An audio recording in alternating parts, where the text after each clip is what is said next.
story begins with our protagonist running for his life, but he tripped on something, and immediately, he started falling down the cliff. He hit the ground hard, realizing his legs were completely exhausted. Yo-woon looked up and saw a bunch of hooded figures surrounding him. He realized that they were behind everything. One of the hooded figures chuckled, saying that young Master Cheon had taken so long that he was starting to get bored. Yo-woon thought about what he could do, since he was too tired to run anymore. He asked them why they were doing this, since he had no intention of joining the academy and had no chance of winning anyway. The hooded figure replied that it didn't matter if he had given up on the academy or if his fighting skills were terrible. Young Master Cheon should already know that. The figure stated that as long as Yo-woon was a potential heir, there was no other way, and they would make his death painless because he had the blood of his holiness running through him. He couldn't believe they would slander his mother like that. Yo-woon realized they had no intention of killing him painlessly, so he wouldn't die without a fight. He wondered if guard Zhang had taught them how to fight. The hooded figure observed that Yo-woon had no idea what he was doing, but it looked like the battle marks of his holiness ran strong in him.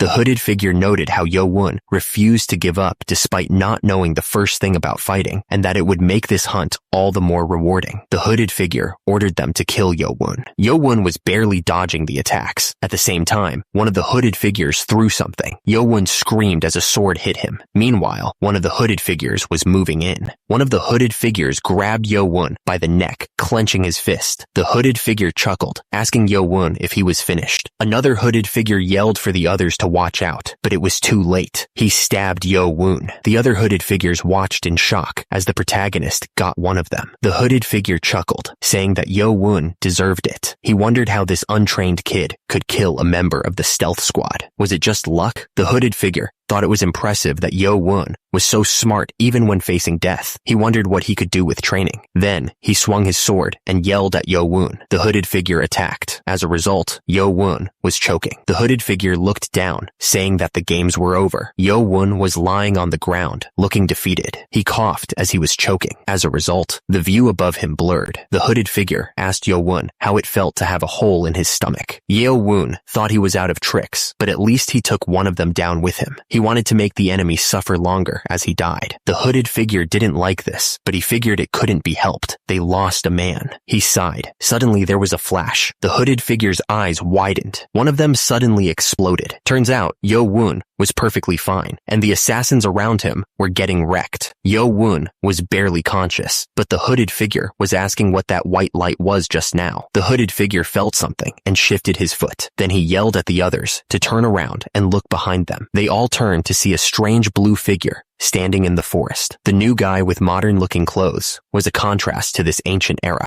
One of the hooded figures wondered what that strange outfit was. The hooded figure yelled, demanding to know who was there, but the guy smirked, and immediately there was a bright flash. The assassins went flying into the air. The assassin was completely shocked by what he just saw. He couldn't believe that the guy had disappeared right in front of them. He wondered if it was some kind of advanced martial art, or if he had turned invisible. Another assassin yelled to the captain, asking what the light was. The captain was just as confused. He wondered if it was the power of some master helping Yo-woon, but he couldn't understand why a master would help him. The captain figured that Yo-woon had lost too much blood to live. They had completed their mission. The assassins yelled to retreat and started running away. The figure's hand glowed with blue light. The last assassin also met his end. Yo-woon was grinning, saying that was excellent. The figure talked to him, saying that his noble ancestor was in a good mood, despite bleeding to death. Our protagonist wondered what the guy meant by calling him his noble ancestor. As his vision blurred, Yo-woon thought to himself that his body was getting cold, and he wondered if this was how he was going to die. Suddenly, a new guy showed up, saying he was already found. He added that he wanted to come earlier to teach him how to use it, but there was no time. The guy said he had to hurry before Yo-woon died, and he stabbed him with a syringe. He admitted that it hurt just watching the needle go in, but he was all done. He said, "All right, forefather." The guy said he hoped Yo-woon would succeed and do some good for his descendants. He told him that the nanomachines were cutting edge, so he wouldn't have any trouble using them. Then, the man disappeared in a flash of light. Yo-woon, barely conscious, wondered what the strange boy was saying. Suddenly, Yo-woon heard something strange in his head. about SkyCorp and a Gen 7 nanomachine now being operational. Long ago, the warriors of China learned martial arts to defend themselves. As time went on, these martial arts changed from just self-defense into a deadly art. They wrote down the fighting forms and breathing techniques to increase their power, and these became sacred manuals. Factions started to form as warriors gathered around masters, hoping to become their students. Among these were the righteous faction, who followed the path of good, and the evil faction, who followed the path of wickedness. The leaders of these factions stood on high, surrounded by their followers. These mighty warriors gathered to build their power. Yo Woon woke up in bed, looking around with a shocked expression. He wondered if he was actually alive. He remembered getting stabbed in the stomach. Then he wondered what had happened to him and why he was so wet. As he tried to sit up, he noticed something was wrong. He started coughing, and then he noticed something sticky. He looked at his hand and wondered what the black stuff was. He smelled something awful. He jumped out of bed, asking who was there. He didn't see anyone around and wondered what was going on. Then he heard a voice telling him to calm down. User, Yo Woon, felt like the sound was vibrating in his head. He wondered if it was actually coming directly from inside him. Then he heard a voice that said, "That's right, user." He was shocked and asked, "What?"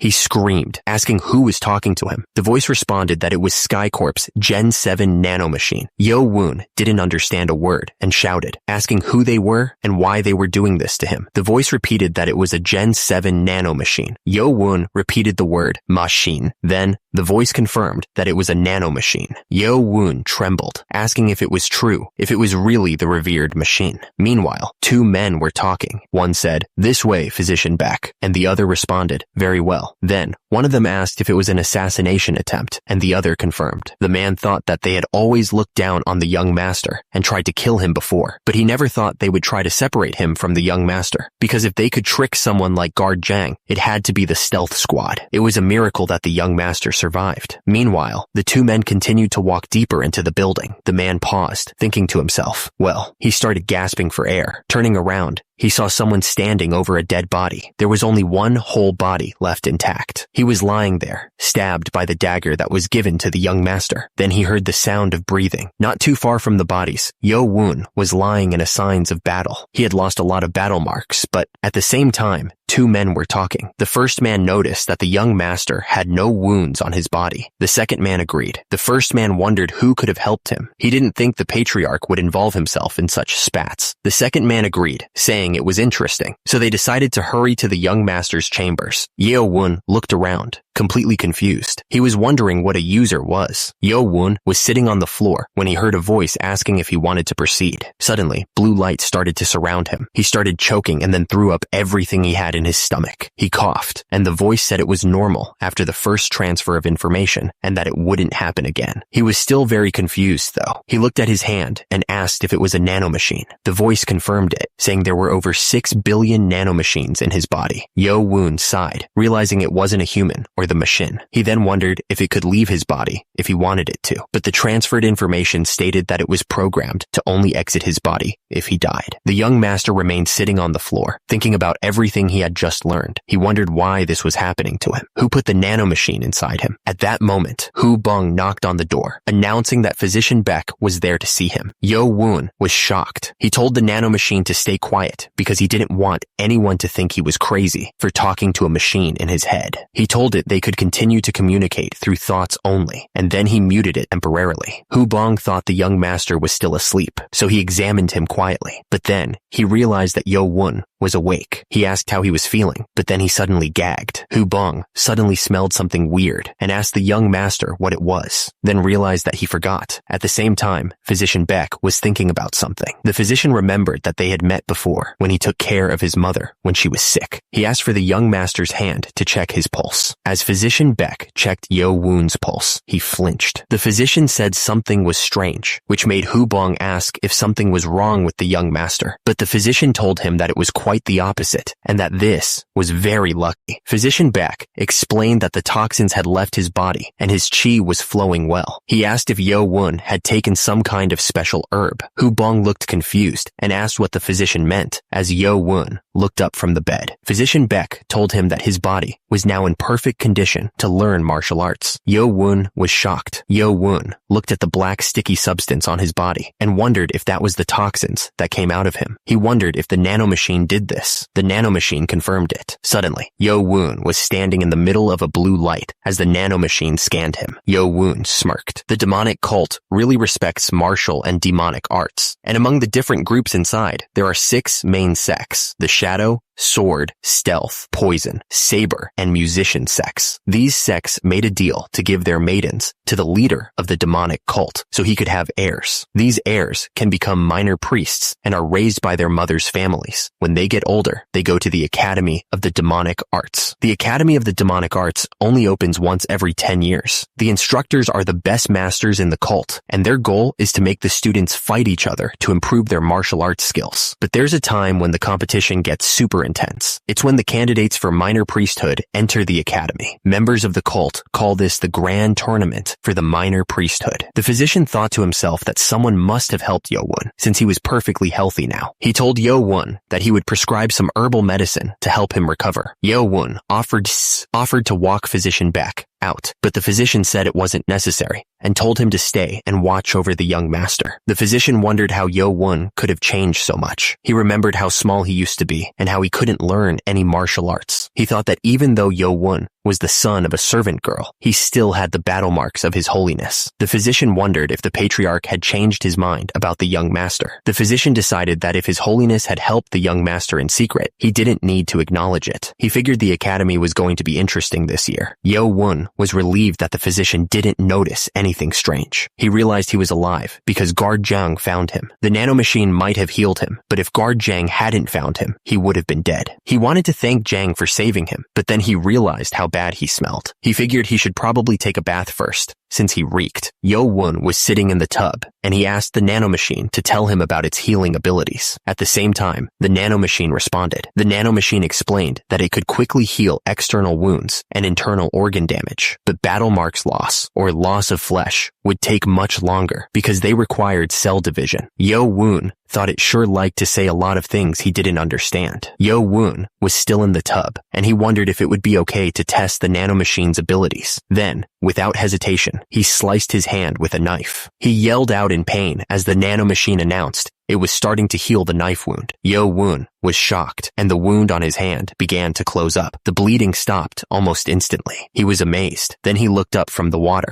Yo-woon couldn't believe he had just seen that happen. He knew he could heal, but he wondered if he could use all the other abilities the nanomachine had given him. He decided he would test them out as soon as he was done with his bath. Yo-woon started flexing his pecs. Yo-woon couldn't believe it. His muscles had grown like he had been training for years. He asked if the nanomachine had done this too. The nanomachine confirmed that it had restructured his body. The old man came in with his clothes, calling him young master. Yo-woon replied that it was scientifically impossible to create something from nothing. He added that it wasn't hard to restructure battle marks vessels, tendons, and muscles. The old man thought Yo-woon was talking strangely again, and that all the studying he did was a waste of time. Yo-woon told Nano he was in the library and asked what he should do now. The nanomachine told him to hold a book in front of him and turn the pages one at a time. Yo-woon asked if he should just skim them. The nanomachine said yes. It looked like the only martial arts books there were about acupoints and chi circulation. The nanomachine said that even if someone trained with the 3 powers breathing method for a lifetime, they probably wouldn't even reach the level of a third-rate master. It would probably be better to learn the acupoints. Yo-woon told Nano he was going to start. At the same time, Nano told the young master to proceed. Nano announced it was done and that the acupoint text was complete. Then Nano asked if he wanted to proceed with the transfer. Yo-woon confirmed that was correct and told Nano to proceed. Immediately, a surge of energy coursed through him. There was a whooshing sound as the contents were transferred. Yo-woon gasped and wobbled. Yo-woon was still gasping for air, but Nano assured him that he would adjust soon. Nano then asked if he was worried about him. Yo-woon called him a soulless scoundrel. Yo-woon wondered what he should do now. He thought about the information he wanted, like when he received the transfer of the instruction manual. He knew that acupoints played an important role in the meridian channels and associated vessels for chi, and that the 2 major kinds of acupoints were critical and reservoir acupoints. He realized that critical acupoints are also called paralysis points because striking them can cause one to become momentarily paralyzed. Yo Woon was shocked, saying it wasn't simply memorization and that he understood the whole text. Nano said that it had also corrected any errors in the text before transferring it. Yo Woon was shocked that there were errors. Nano confirmed that it had corrected errors regarding the acupoints based on the information stored in its database. He realized that with this ability, he could study martial arts texts faster than anyone else. Yo Woon smirked, thinking that the other 6 young masters had trained in the advanced martial arts since they were small, but because of their tact and watchful eyes, all he could learn was the 3 powers breathing method. He'd heard that the library in the Academy of the Demonic Arts held not only the demonic martial arts texts, but the texts pillaged from the righteous and evil factions as well. Yo Woon realized that he had a clear goal now. He was going to use his new ability to become the strongest at the academy. Meanwhile, this was the residence of the stealth sect's successor to the minor priesthood, located in the southeast corner within the demonic cult city walls. The guy was furious that he asked his squad to get rid of some trash, but all 5 of them died. He couldn't believe it. He figured a hidden master must have been involved, and he called out young Master Majium's name. The other guy snapped his fingers, apologizing to young Master Cheon. The man thought that someone of such low birth should be helpless, but it seemed he was hiding something. He had even separated him from his guard. He wondered if someone else was protecting him, maybe her father. The guy figured he didn't want to dirty his hands, but it looked like he didn't have a choice. Cheon Yo Woon clenched his fist, promising to kill the man himself at the Academy of Demonic Arts. The sun rose over the mountains, painting the sky with light. Turns out, Cheon Yo Woon was so nervous that he couldn't sleep at all. He was just lying in bed, wide awake. It seemed like it was still dawn, but it was finally the day for him to enter the Academy of Demonic Arts. Suddenly, a man appeared, swinging a sword right in front of the building.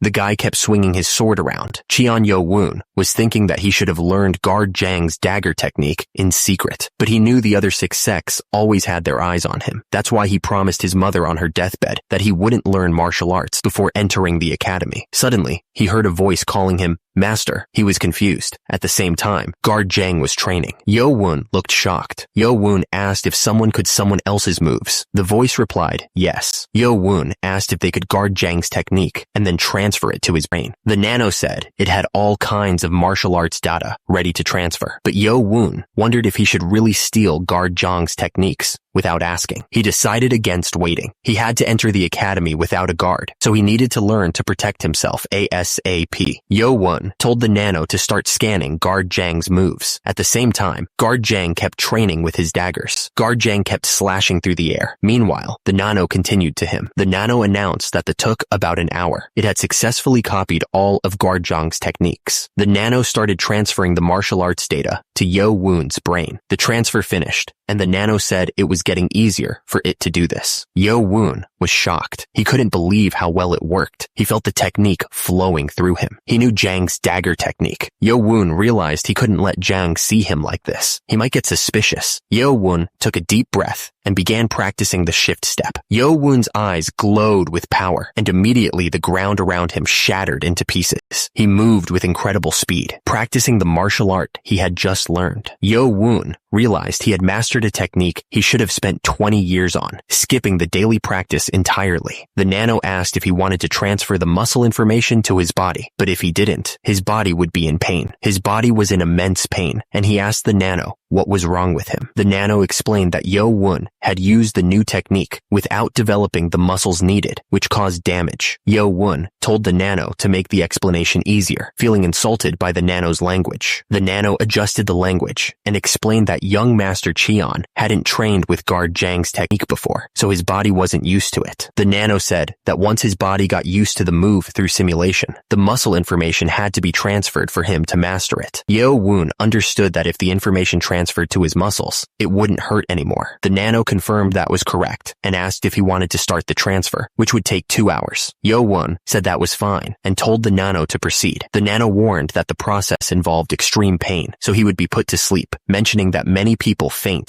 during the process. Yo-woon wondered if he should risk it. He asked if he could proceed without being put to sleep, and if he could still be put to sleep if he couldn't handle it. The nano started the transfer. At first, Yo-woon thought he had worried for nothing and that it just tickled. Suddenly, he was hit with a wave of pain and screamed. The nano started the anesthesia, and with that, Yo-woon passed out. Meanwhile, someone was cooking in the kitchen and tasted the food. He smiled, thinking he would go all out today and cook all of the young master's favorites. The cook remembered that it had been 5 years since he started cooking for Yo-woon, and he couldn't even cook rice back then. A woman, seemingly on her deathbed, told guard Jung that she was leaving Yo-woon in his hands. The cook looked up, thinking about how Lady Hua had died from small doses of poison 5 years ago, and that the young master was now entering the Academy of Demonic Arts. He asked Lady Hua to watch over the young master so that he could cook for him again. Suddenly, Yo-woon flinched, seemingly in pain. Immediately, the cook slammed open the door and asked if the young master was okay. The cook found the young master passed out on the table and shouted in surprise. Immediately, he checked Yo-woon's pulse. The cook found that his pulse was normal, and he wondered what Yo-woon had been doing. Then, the cook noticed some footprints on the ground. He touched the floor to see if they were still wet. The cook realized that the young master had been watching him train for about 2 years. He couldn't believe that Yo-woon had caught up with 20 years of his training just by watching him for 2 years. The system announced that the conversion of muscle fibers and tendons was complete, and it was lifting the anesthesia. Yo-woon woke up sweating.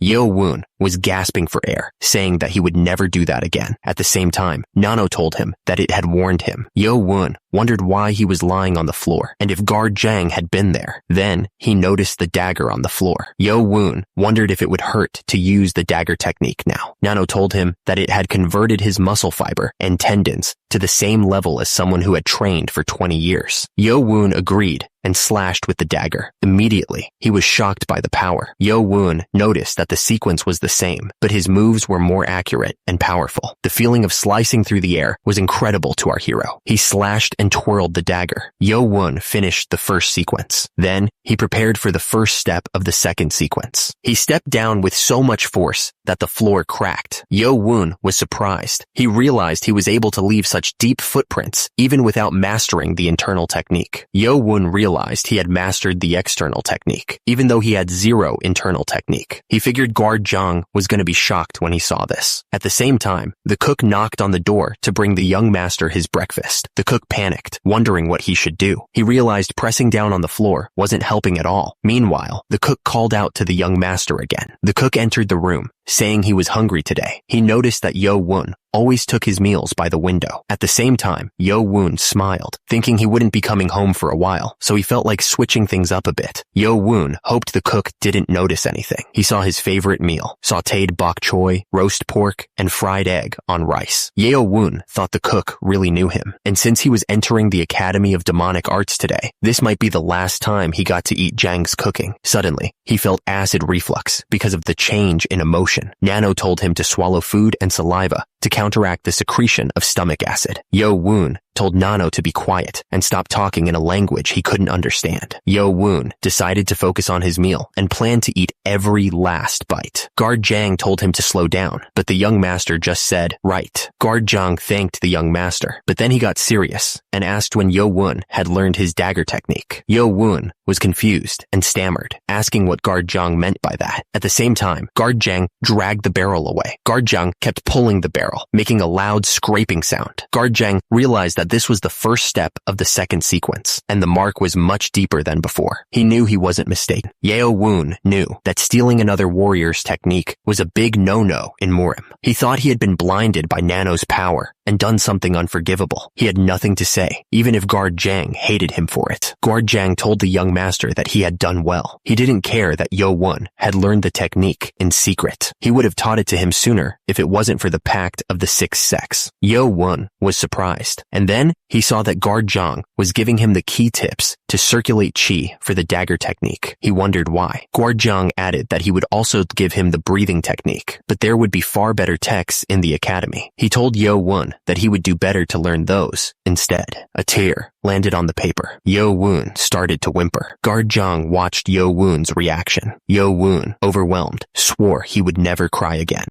Guard Zhang thought that it had been 5 years since Lady Hua had passed away, and the young master had been very brave since then, but he was still just a kid who needed his parents. Guard Zhang continued, saying he couldn't be by his side once Yo Woon entered the academy. He suggested Yo Woon let out his tears now and become stronger from then on. Yo Woon thanked him, wiping away his tears. Yo Woon took a deep breath, promising himself no more fear and no more hesitation. He told himself that even though his mother was gone, he still had a home to go back to. The academy gate was now in sight. The crowd murmured, wondering if all the sects of the demonic cult were really here, estimating about 1,000 people. At the same time, some students were nervous now that they were actually at the academy. They knew this academy was also the grand tournament for the minor priesthood, so they had to be careful who they sided with. The new students looked excited, but Li Hemeng didn't see anyone with real fighting spirit this year. What a shame, he thought. Li Hemeng glared, warning the students that this could be the end for them. It was Li Hemeng, the right-hand royal bodyguard, one of the top 5 most powerful warriors in the cult. Li Hemeng noticed that the students in the first row looked promising. They must be the young masters from the 6 sects. The first student was Muyan Cheon from the Shadow sect. Next up was Gyeongun Cheon of the Sword Clan. Then Mujaem Cheon from the Stealth sect looked annoyed. Jongsom Cheon of the Poison sect was also present. At the same time, Yukon Cheon of the Saber sect and Wanrio Cheon of the Musician sect were also there. Li Hemeng mentioned the only female candidate in this year's grand tournament, then asked where student 7, Cheon Yo Woon, was. Yo Woon was told that they couldn't find his badge number, and unfortunately, that number was the only one they couldn't find, so he had to wait until they found it. He figured this was some dirty trick by one of the other 6 sects. Fine. He'd wait. Maybe they didn't want to be aligned with him. Whatever. Nothing good could come from causing a scene this early on. Yo Woon remembered that they were the scumbags who tried to kill him any chance they could. He was sure they'd come straight for his head if they saw him now, too. But he knew what. He survived and made it all the way here. He would become the strongest warrior here at the academy. There were so many people here, so the protagonist knew it was going to be impossible to stand in the front. The crowd started whispering about Yo Woon, who was number 7. They heard he didn't know anything about martial arts and would be the first one out. Yo Woon could already guess what they were whispering about. He just scoffed, thinking they could laugh all they wanted. Oh, there he was, looking ridiculous, standing all alone in the back. Li Hemeng watched, thinking this was how the illegitimate child was trying to get attention. How interesting. Suddenly, bugles started sounding. The crowd started chattering, saying that His Holiness was coming, and they needed to quiet down.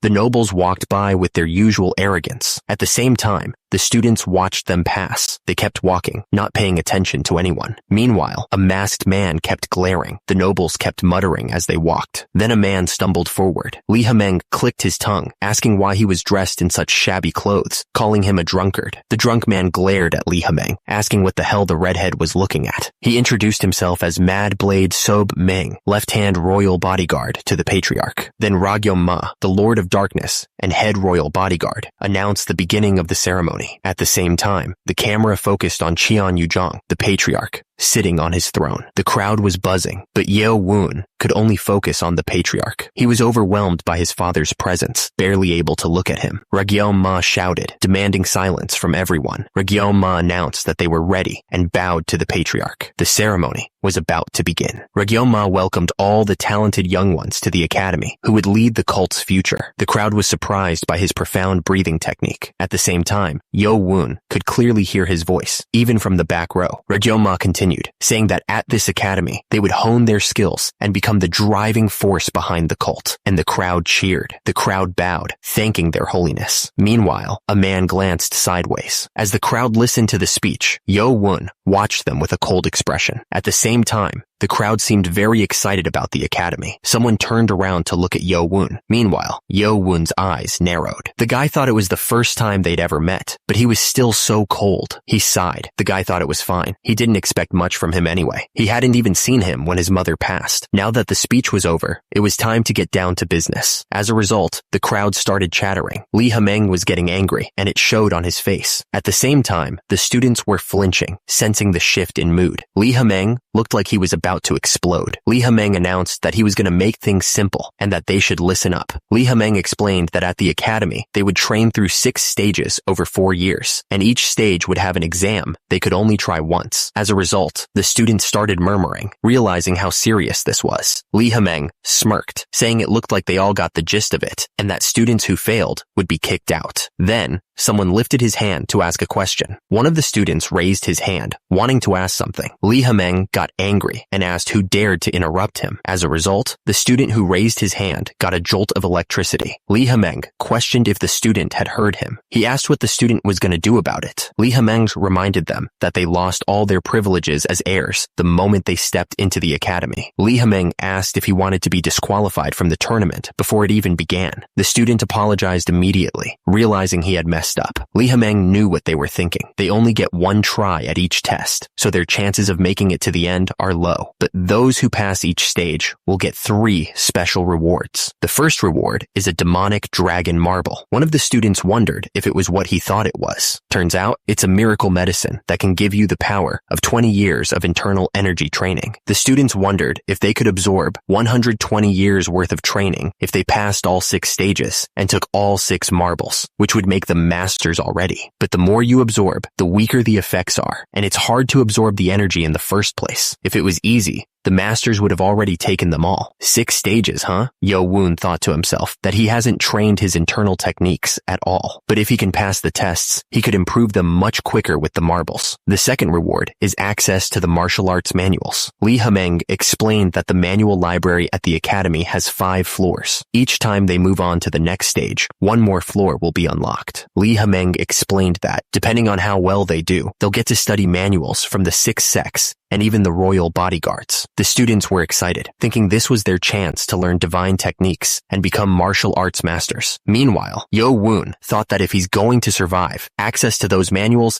is way more important than the marbles. Lee Ha-meng said that he could guarantee that none of them would reach the 5th floor, even in their dreams, so they should just forget about it. Meanwhile, Sob Meng thought that Lee Ha-meng has a knack for getting everyone excited and then making things awkward all of a sudden. He thought everything Lee Ha-meng does is annoying. Lee Ha-meng added that there was one last reward. Lee Ha-meng continued, saying that they would have the opportunity to be granted statuses and positions that they previously couldn't have even dreamed of. One of the students realized that was why even minor priesthood candidates were put on the same level as everyone else there. He thought that's what they meant when they said everything would be changing once they entered the academy, and from that point on, it's survival of the fittest. Lee Ha-meng explained that as they moved through each stage, they would be given statuses like lower warrior, middle warrior, high warrior, sentry, and warden. He added that they shouldn't even worry about the last rank because none of them would ever get there, and most would probably stop at the 3rd rank. Lee Ha-meng continued, saying that it would be fine for those from regular warrior houses, but for those with more prestigious names, it would be a stain on their house's reputation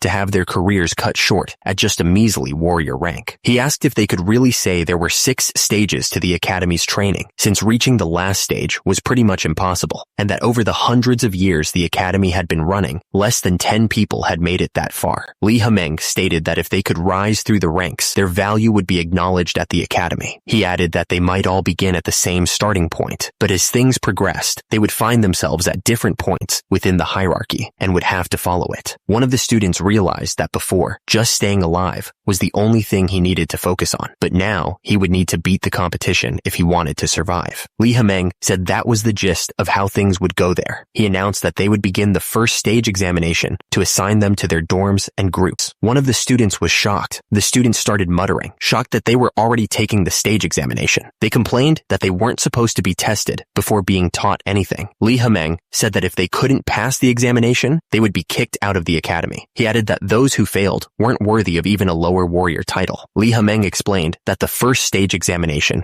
would test their basic abilities. He said that to become a warrior of the academy, they should at least be able to harness their internal power. Meanwhile, one of the students looked shocked. Lee Ha-meng said that they still needed people to fulfill the lowly jobs, so they could feel free to slack off. But the protagonist realized that this was why the ladies of the other 6 sects vowed to ensure he never honed his internal powers. He thought that if he didn't pass the examination, he would end up with no status and at the bottom of the hierarchy. Then they would just come and try to kill him in broad daylight. He smirked at the thought. The guy smirked, thinking the system was perfect, because he wouldn't have to dirty his hands trying to kill that disgusting little vermin. But then he looked confused. Everyone looked towards the stage, curious about what was going to happen next. A woman stood there, holding a musical instrument. Lee Hameng announced that Madame Soyuheng, head of the musician sect and fifth elder of the demonic warrior cult, would be proctoring their first examination. At the bottom, Madame Soyuheng held her instrument. Lee Hameng told them that the examination should be a breeze for all of them. He added that if they failed there, they wouldn't even amount to a lower warrior. The guy was surprised, wondering what the head of the musician sect was doing there, since she almost never showed up in public. He wondered if she was going to do what he thought she was going to do. The students started covering their ears. At the same time, Lee Hameng said that if Madame Hang went all out, the students wouldn't make it out alive. He said she was going to go easy on them, so they didn't need to worry. Madame Hang thought the students should be able to handle it for a minute if they had even a little bit of internal power. Lee Hameng announced that those who could withstand Madame Hang's musical force without passing out would pass the first examination. He then yelled to begin, and with that, the students were blasted with a powerful musical force. The students were getting hit hard by the sound waves. One of the students was screaming, saying he could still hear the music even with his ears covered. At the same time, Madame Hang kept playing her instrument. Someone noticed that most of the students in the middle row from the lower sex had already passed out, but the heirs to the sixth sex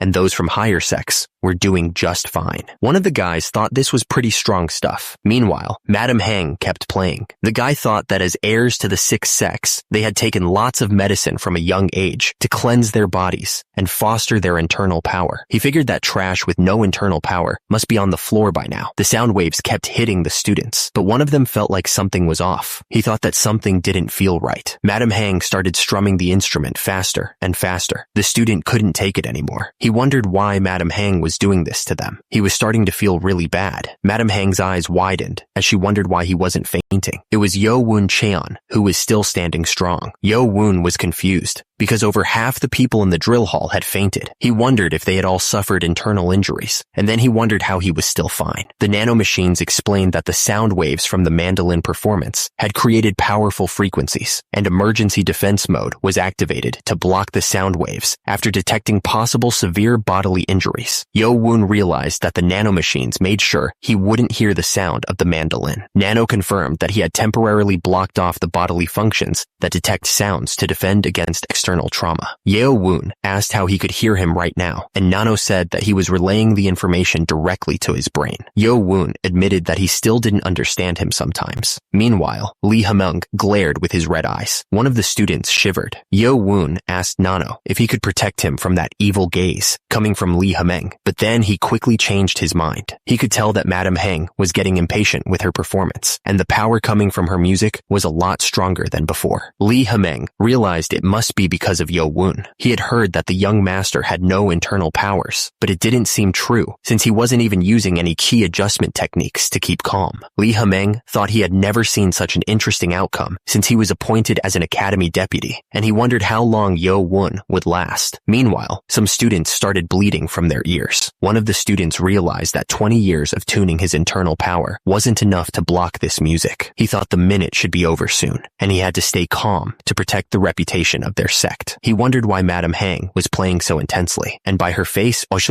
she looked really angry too. The music was getting intense, and one of the students suddenly yelled to wait a minute. The young lady looked back, wondering what was happening. At the same time, the other students were also confused. They wondered why he looked so startled, and if something was going on behind them. Turning around, they could hear the music getting louder. The students couldn't believe that someone like Yo Woon, who didn't have any internal power, could stay so calm. It just didn't make any sense to them. Yo Woon was talking to Nano, wondering if he was just imagining things, but it looked like everyone was angry at him. He asked Nano to analyze their facial expressions. Nano showed him that the facial muscle conditions suggested emotions of absurdity, surprise, petulance, and anger. Yo Woon thought none of this felt real because he couldn't hear anything, but he could definitely see their hostility towards him. There was no doubt that they were annoyed that he was doing just fine and thought he had no internal powers. Yo Woon realized that if he made it past this first test, no one would believe he didn't have internal powers. He asked Nano if there was any way he could give himself internal injuries on purpose. Nano asked if he meant injuring his organs. Yo Woon confirmed it, but Nano didn't suggest hurting himself on purpose. Yo Woon said it was fine and that one Once her performance was over, he wanted Nano to hurt his organs and make him throw up battle marks. Nano agreed and said he was starting the forced internal damage. The minute was almost up. The woman playing the instrument wondered how the lowly trash, who couldn't be older than 15, was still standing. She refused to let it end like this. How dare he insult her like this? She would raise her powers and tear him apart. There was no way he could handle this. Lee Hameng thought this was dangerous. At the same time, the woman kept playing the instrument. Madam Heng kept playing, and the sound made people want to throw up. Lee Hameng yelled at Madam Heng to stop because it was too dangerous. Madam Heng ignored Lee Hameng and kept playing. At the same time, the students were all passed out on the ground. The students were coughing and barely able to stand. The guy with the bottle thought that if she had turned it up even a little bit more, no one would have passed the first test. He couldn't believe she was acting like that. Madam Heng wondered what was going on and realized she'd gotten angry and used half her power on that little brat. The woman was angry that the brat broke the rules. She blamed Yo Won for everything. Yo Won twitched while a student started to feel sick. The student started vomiting battle marks while Lee Hameng looked worried and Madam Heng kept playing. Another student looked up, confused about what was happening. A student fell to the ground, coughing up a ton of battle marks. People around him were wondering what had happened. The student looked up, realizing it was the nanomachine's fault. It had done damage to his organs to make him throw up as much battle marks as possible. He realized he wasn't dying, after all. He kept coughing, battle marks splattering everywhere. Lee Hameng realized that if the student died during the exam, the responsibility would fall on him as the academy deputy. He couldn't let the kid die, since he shared battle marks with the Holy One. Lee Hameng rushed forward, grabbing the student. He asked if he was all right. The nanomachine told him that he was suffering from battle marks loss and would fix his organs. Lee Hameng was holding Yo Won, who had just passed out. He told him that he didn't have to act so tough and could have just fainted. Lee Hameng was worried, thinking that the young master was in critical condition. He wondered how strong his internal powers were to have endured all of that. Then, Lee Hameng realized that Yo Woon didn't have any internal powers at all. Lee Hameng was shocked, saying that Yo Woon was just a reckless little brat. He didn't expect much from the unlucky 7th young lord. Lee Hameng thought that Yo Won made it through the first examination with no internal powers and only through his own determination. He waved for the demonic way. Lee Hameng ordered everyone to bow and take Yo Won to the infirmary. Lying in someone's arms, covered in battle marks, Yo Won begged the nanomachine to hurry and heal him. Madam Heng was confused. She thought he was doing fine against her music, but he had suffered serious injuries. Then, Lee Hameng moved with incredible speed. He told Madam Heng that she had crossed the line. Madam Heng asked what he meant by that. He shot back, saying that she almost killed the boy. Madam Heng wondered if the kid had weak internal powers, but then realized that he didn't have any to begin with. Lee Hameng explained that he had tried to stimulate him with raw energy to see if he would get a reaction, but nothing happened, and his pulse was the same. Madam Heng was shocked. She couldn't believe that he could endure her musical force without even the slightest internal power. If what Lee Hameng was saying was true, the boy should have fainted like the rest of the students. Lee Hameng said that Yo Won had suffered severe internal injuries and had endured her music solely through his own determination. Madam Heng was surprised, commenting that the boy had a shockingly strong will to survive. Lee Hameng thought that if it weren't for the boy's low status, he would have taken him as his student, but he knew that nothing good could come from defying the 6 sex. Suddenly, Shob Meng started chugging down alcohol from his gourd. Shob Meng was impressed that the kid had endured all that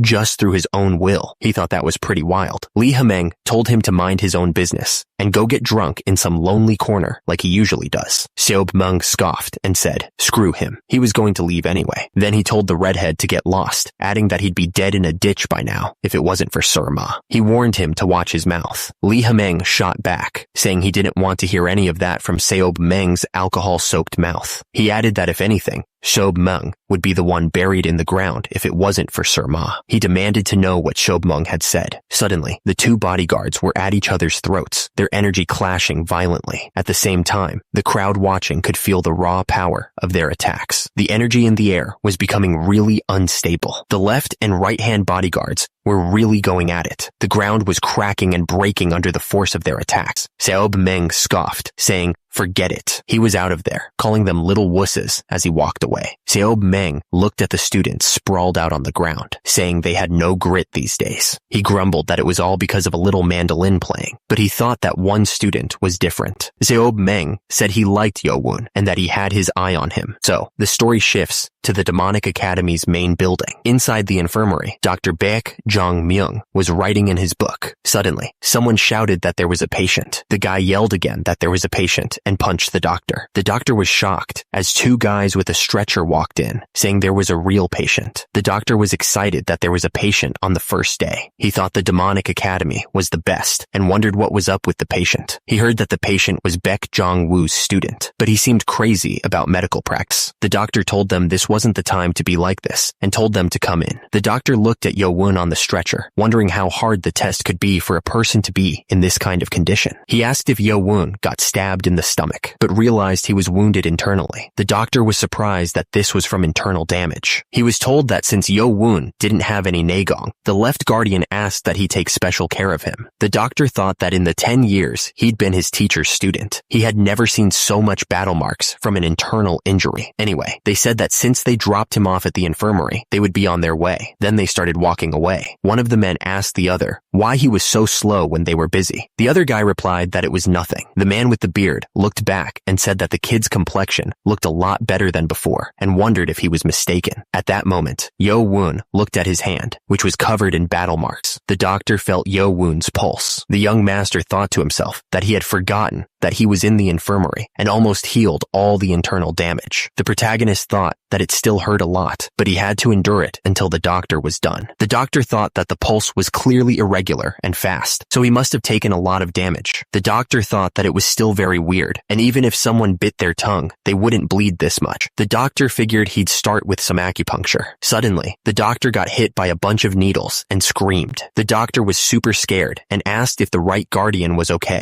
Seob Meng showed up drinking and asked what was going on. The doctor was surprised to see him and said that the little guy, who used to cling to his teacher like a coward, had become the academy's doctor, and that he still had that annoying tone. Seob Meng asked what the right guardian was doing at the infirmary, since he shouldn't be hurt at all. Lee Ha-meng said he didn't want to be there either, telling him to rest well. Seob Meng watched him leave, saying he could never figure Lee Ha-meng out. He turned his head back to look at Yo-woon, saying that he was a very interesting kid. Yo-woon was still lying in bed, seemingly surprised by something. Yo-woon was lying in bed, still pretending to be hurt, but he was thinking about something. He wondered why someone was in the infirmary. He suddenly smelled alcohol. It was Seob Meng. Seob Meng was standing over him, asking why he was pretending to be asleep. Seob Meng's hand was glowing with energy. Seob Meng attacked, but Yo-woon managed to block it while still lying down. He was surprised. Someone was watching the fight and was stunned by what he saw. He couldn't believe that someone could raise a person without even touching them. He thought that Yo-woon must be the right guardian of the school. Yo-woon was sitting up, surrounded by blue energy. He wondered if he had been sat up using internal energy. Our hero tried to move, but he couldn't. His body wasn't fixed yet. Seob Meng was still standing over him, smiling. He warned that if Yo-woon kept pretending to sleep, he would hit him in the face. Yo-woon realized he had been caught. Yo-woon was shocked that he had been caught, wondering how Seob Meng knew he was awake. Seob Meng just smirked. Seob Meng started laughing, finding the whole situation pretty funny. Yo-woon looked up at him, but Seob Meng just kept laughing, saying that he shouldn't be so bold in front of a guardian. Seob Meng grabbed the young master by the neck, explaining that any experienced warrior could tell if someone was faking sleep just by listening to their breathing. Yo-woon was surprised that Seob Meng could tell just from his breathing. Seob Meng explained that the average breathing count for a young man is about 12 to 20 per minute, but Yo-woon's breathing was 8 times that,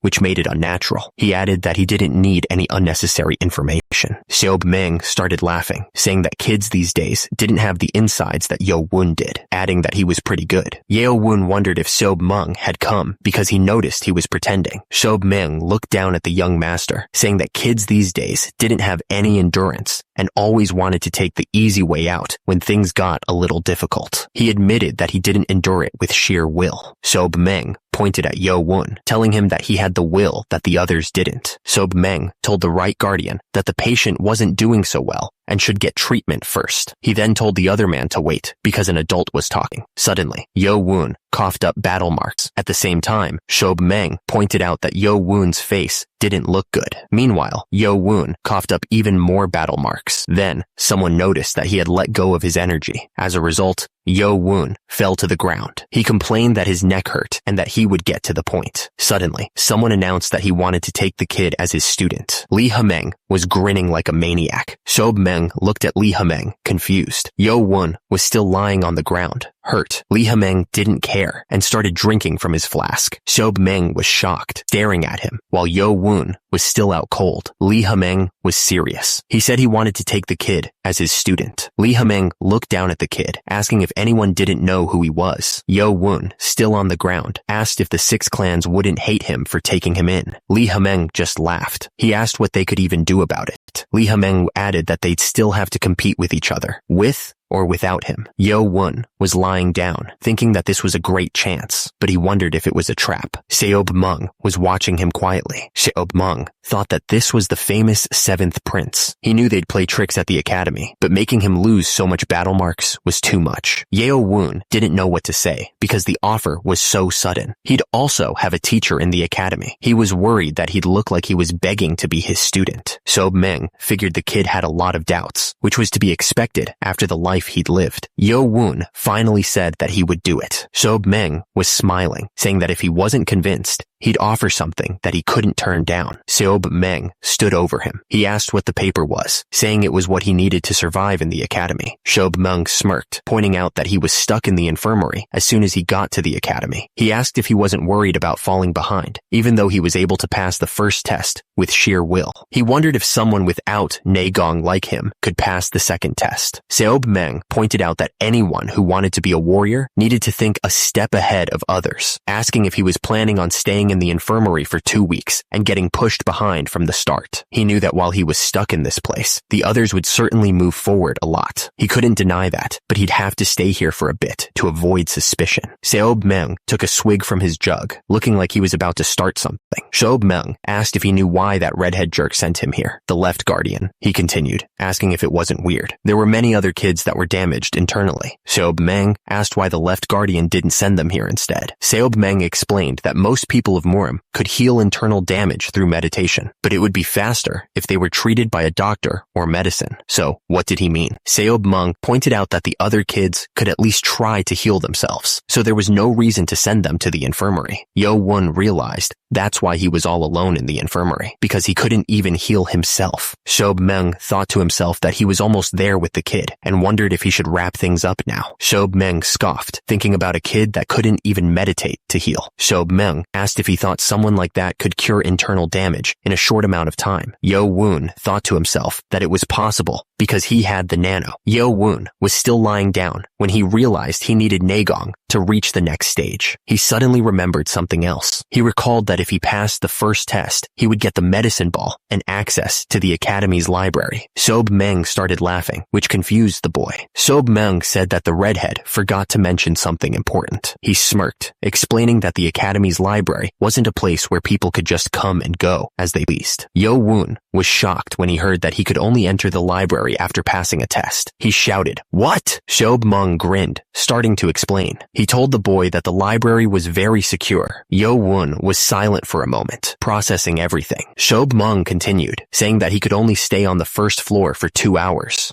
Sob Meng chuckled, saying that there were limits, and it was like crossing mountains all the time. He added that the time he got to spend there would increase as he went higher up. Sob Meng continued, explaining that he wasn't allowed to write anything down. He had to memorize everything before he left. He added that memorizing just 2 books was already a lot. Yo Won realized that this gave him a huge advantage. With the nanomachine's scanning skills, our hero thought he could probably hundreds of books in 2 hours. Sob Meng finished by saying that 4 years at the demonic academy would really test the boy's limits, especially since he didn't have any inner energy. Yo Won wondered if Sob Meng was implying that he was different from the others, since most of them had trained in their clan's martial arts, and he had neither martial arts nor inner energy to survive the threat of the six clans. Yo-won wondered if he really needed to become Lee Ha-meng's student. Yo-won noticed a paper lying next to his head. He wondered if it was the breath of Nagong. Lee Ha-meng chuckled, saying that Yo-won wasn't as dumb as he thought. He confirmed that it was indeed the breath of Nagong and offered to teach it to him right away if he became his student. Yo-won clenched his fist, thinking that even if he wasn't sure about Lee Ha-meng's intentions, he needed someone on his side. He realized this was his chance to learn the breath of Nagong, something he couldn't because of his oath with the six clans. Lee Ha-meng smirked. Without hesitation, Yo-won dropped to his knees. He asked Lee Ha-meng to accept him as a student, acknowledging him as his right guardian. Lee Ha-meng smirked, enjoying this. A student must bow to his teacher twice. Lee Ha-meng used his energy to lift the boy, telling him to get up. Yo-won looked shocked as he was lifted into the air by Lee Ha-meng's power. Lee Ha-meng declared that the battle marks of Cheon shouldn't bow to anyone other than the Lord himself. Lee Ha-meng told him to rest for the day and to memorize the points of the breath of Nagong until he got back. Lee Ha-meng told his henchmen to take good care of his new student before hitting him on the head. Yo-won was still lying down, but Lee Ha-meng was already leaving with a smile on his face, but his breath stank as always. Baki asked if our hero was okay, saying it was as chaotic as if a storm had passed by. Baki congratulated the boy on becoming the right guardian's student. Yo-won thanked him for that. The man checked his pulse, saying that his internal damage had messed him up pretty bad and that he would be back with acupuncture tools soon. Yo-won just said okay as he lay there. He thought about how many opportunities he'd been given, thanks to Nano and the right guardian. In the middle of all these enemies at the academy, he thought about his mother and guard Zhang. He realized that for once, there was someone on his side. The demonic academy's practice field was vast, full of students. At the same time, some people were sitting, probably waiting for something. Meanwhile, another group was standing and looking in the same direction. Lee Ha-meng told the left guardian that he would report the results of the first test. Hao Jinchang reported that 415 people passed, including Cadet 7, who was taken to the infirmary. Lee Ha-meng thought that was 200 less than the first test from 10 years ago, and that Elder Hang's energy waves were too much. Lee Ha-meng figured that the ones who failed probably didn't think it was fair. One student yelled that he didn't pass out, and he shouldn't be kicked out just because he had bubbles coming out of his mouth. He said it wasn't fair. Another student asked if they didn't understand. He asked if they thought they could live their whole lives in service or farming, and how he was supposed to live a life like that. A man said that it seemed like they couldn't accept the results. He agreed with them and said there was no other choice. He commanded that the rebelling ones be kicked out of the demonic academy. A dude yelled as he got punched right in the face. He coughed, and then another man punched him. The force of the punch sent the guy flying backwards. A man with white hair clicked his tongue, saying that the ones in front had great skills, and the ones who were kicked out wouldn't be able to beat them. He figured that because they were being stubborn, they wouldn't learn anything. Lee Ha-meng said that if it were him, he'd say it was unfair too. He said that it was because of Cadet 7 that the first test was so hard. The man looked down at the bodies and said that they didn't have luck or skills. He added that it was also their fate. Lee Ha-meng said that among the ones who passed the first test, there were a good amount of exceptional kids, and asked if the other man thought so too. The speaker continued, noting that most of them had internal damage and were in meditation. He finished by saying that 8 of the candidates of the 6 clans in the upper clans seemed to have made it through easily. The man said that some of the cadets were already way stronger than the others. He explained that to not get hurt by Elder Hang's energy waves, someone would need to train for hundreds of years. He added that these students were on a whole other level. The first was Cheon Mu Yun from the Dark Clan, and the other was Cheon Yu Chan from the Blade Clan. The man went on, saying that both of them took the energy waves without even moving. He heard that the Dark Clan and the Blade Clan would be the ones fighting for the win. Lee Ha-meng smirked, stating that it was just as he thought. Someone thought that this was going to be interesting. Someone congratulated them on passing the first test. They would get a bronze medal, showing that they were now part of the lower ranks of the academy, and for the next 4 years, they would train as cadets. The students were told that here at the demonic academy, they weren't allowed to answer with yes or no. They had to answer motto, and anything else was like asking to repeat an order. Lee Ha-meng then told them to start organizing into groups. Someone was ready to start the treatment, now that he was done preparing. The wounded man asked for the doctor. The doctor corrected him, saying his name was Baek Jong-myung. Baek Jong-myung said that instead of just calling him doctor, he should include his last name. Dr. Baek then asked if his condition was that bad, and apologized for having to say that to a cadet of the demonic academy. The wounded man was shocked to hear that it would take 11 to 15 days before he could even try out for the next test. He screamed, asking what he was supposed to do. He thought to himself, what if Nano started healing him? The treatment would be over instantly, but if he healed up too fast, they would get suspicious. The protagonist thought that if he got the normal treatment, he would fall behind in training. Besides, he didn't know anything about the tests after the first one, since he had been taken to the infirmary. The other man told him not to be disappointed. He said that if he was treated by a normal doctor, it would take months, but it would be a lot shorter because he was Baek Jong-woo's student. The man told him that it would still take a long time, even with training. The wounded man said that this might not help, but he would pretend he didn't know the other man was learning martial arts from the right guardian. He thanked him, saying he would repay him in the future. The other man replied that it was fine, and that he didn't expect much anyway. The man suddenly spun around, telling him that since they would be doing acupuncture, he was going to have to take off his clothes. The man thought to himself about this kid. The man thought to himself that even though he knew that Yo-won didn't learn any martial arts, his body was a lot nicer than he thought. The man wondered if he didn't get it through Naegong. Did he learn Weigong? The man told him that the first one goes in the middle of his chest. Suddenly, the nanomachine sensed an attempt to damage the user's body with a sharp iron needle and activated self-defense mode. Yo-won yelled at the nano, telling it to stop because the doctor was doing this for treatment. He asked if it didn't know how to differentiate between an attack and treatment. The nanomachines deactivated their self-defense mode, like Yo-won told them to. He was just glad he survived. The nanomachines warned that if he didn't tell them about treatments beforehand, they would consider any damage to his body as an attack. They said they understood his instructions. Yo-won looked at his stomach, confused. He realized his stomach was starting to hurt less. The system then started to retrieve information from its built-in acupuncture diagram. The nanomachines explained that the acupuncture needles were placed down his chest, under his heart, and on his arm. They pinpointed the exact spots that enhance regeneration in the stomach area. Yo-won realized he was able to understand things easier with the information the nanomachines transferred. Then, someone told him to take a nap while the acupuncture did its thing, because he was making them blush by staring.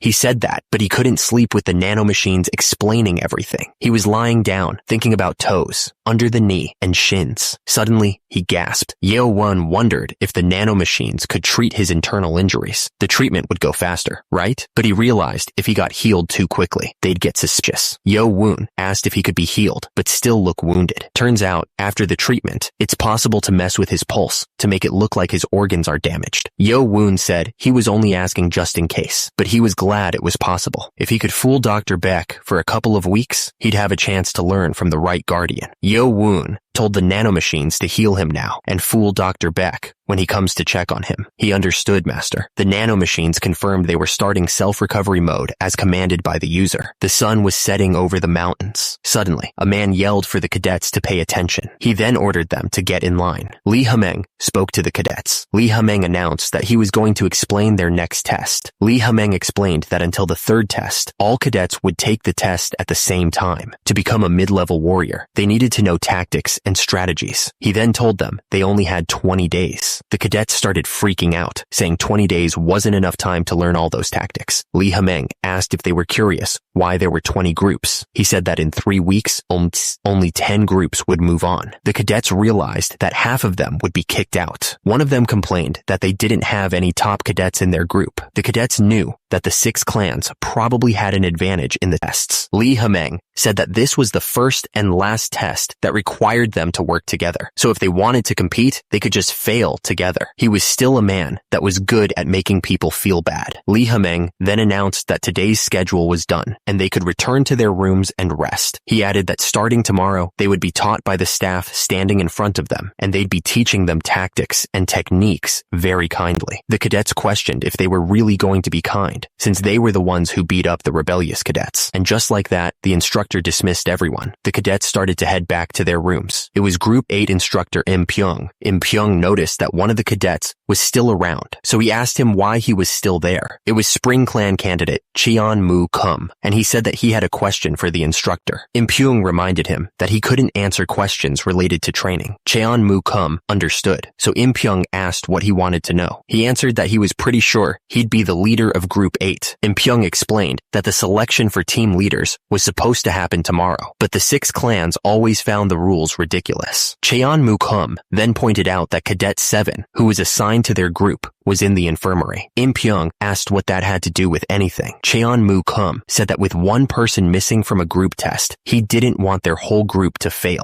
The guy explained that because Cadet 7 didn't go to the ceremony, he wouldn't know what was going on, so he wanted to tell him everything. The other man just stared back without saying anything. Suddenly, another guy with an evil grin said that Cadet 7 was in the same group as him, and his luck had run out. He added that he would personally go to the infirmary to mess with Cadet 7's limbs. The first guy agreed that it was a good idea, saying that the other man seemed to understand the basics and complimented him on his first day. The instructor said he would take their advice and deliver the information to Cadet 7 himself. He seemed really mad about it. One of the cadets reached out, telling the instructor that he didn't need to do that and that he could go himself. The instructor gave him a death stare, explaining that the main building was off limits to cadets unless they had special permission. The cadet realized he wouldn't be able to get into the main building. He was starting to panic because so many things were going wrong. He knew he was a candidate from the Spring Clan, but that meant nothing here. He was out of options. The cadet understood and then asked the instructor one last favor before telling him to head back to his dorm. The instructor stopped, asking if there was something else he wanted to say. The cadet asked if he could at least know when Cadet 7 would start joining them. The instructor said there was no problem with that and that he would tell him tomorrow since it was too late today. The guy thanked him. Now that things had come to this, the cadet knew he'd have to wait until the protagonist returned to their dorm. Someone yelled at the guy on the ground to hurry up and get better, calling him a lowly bastard.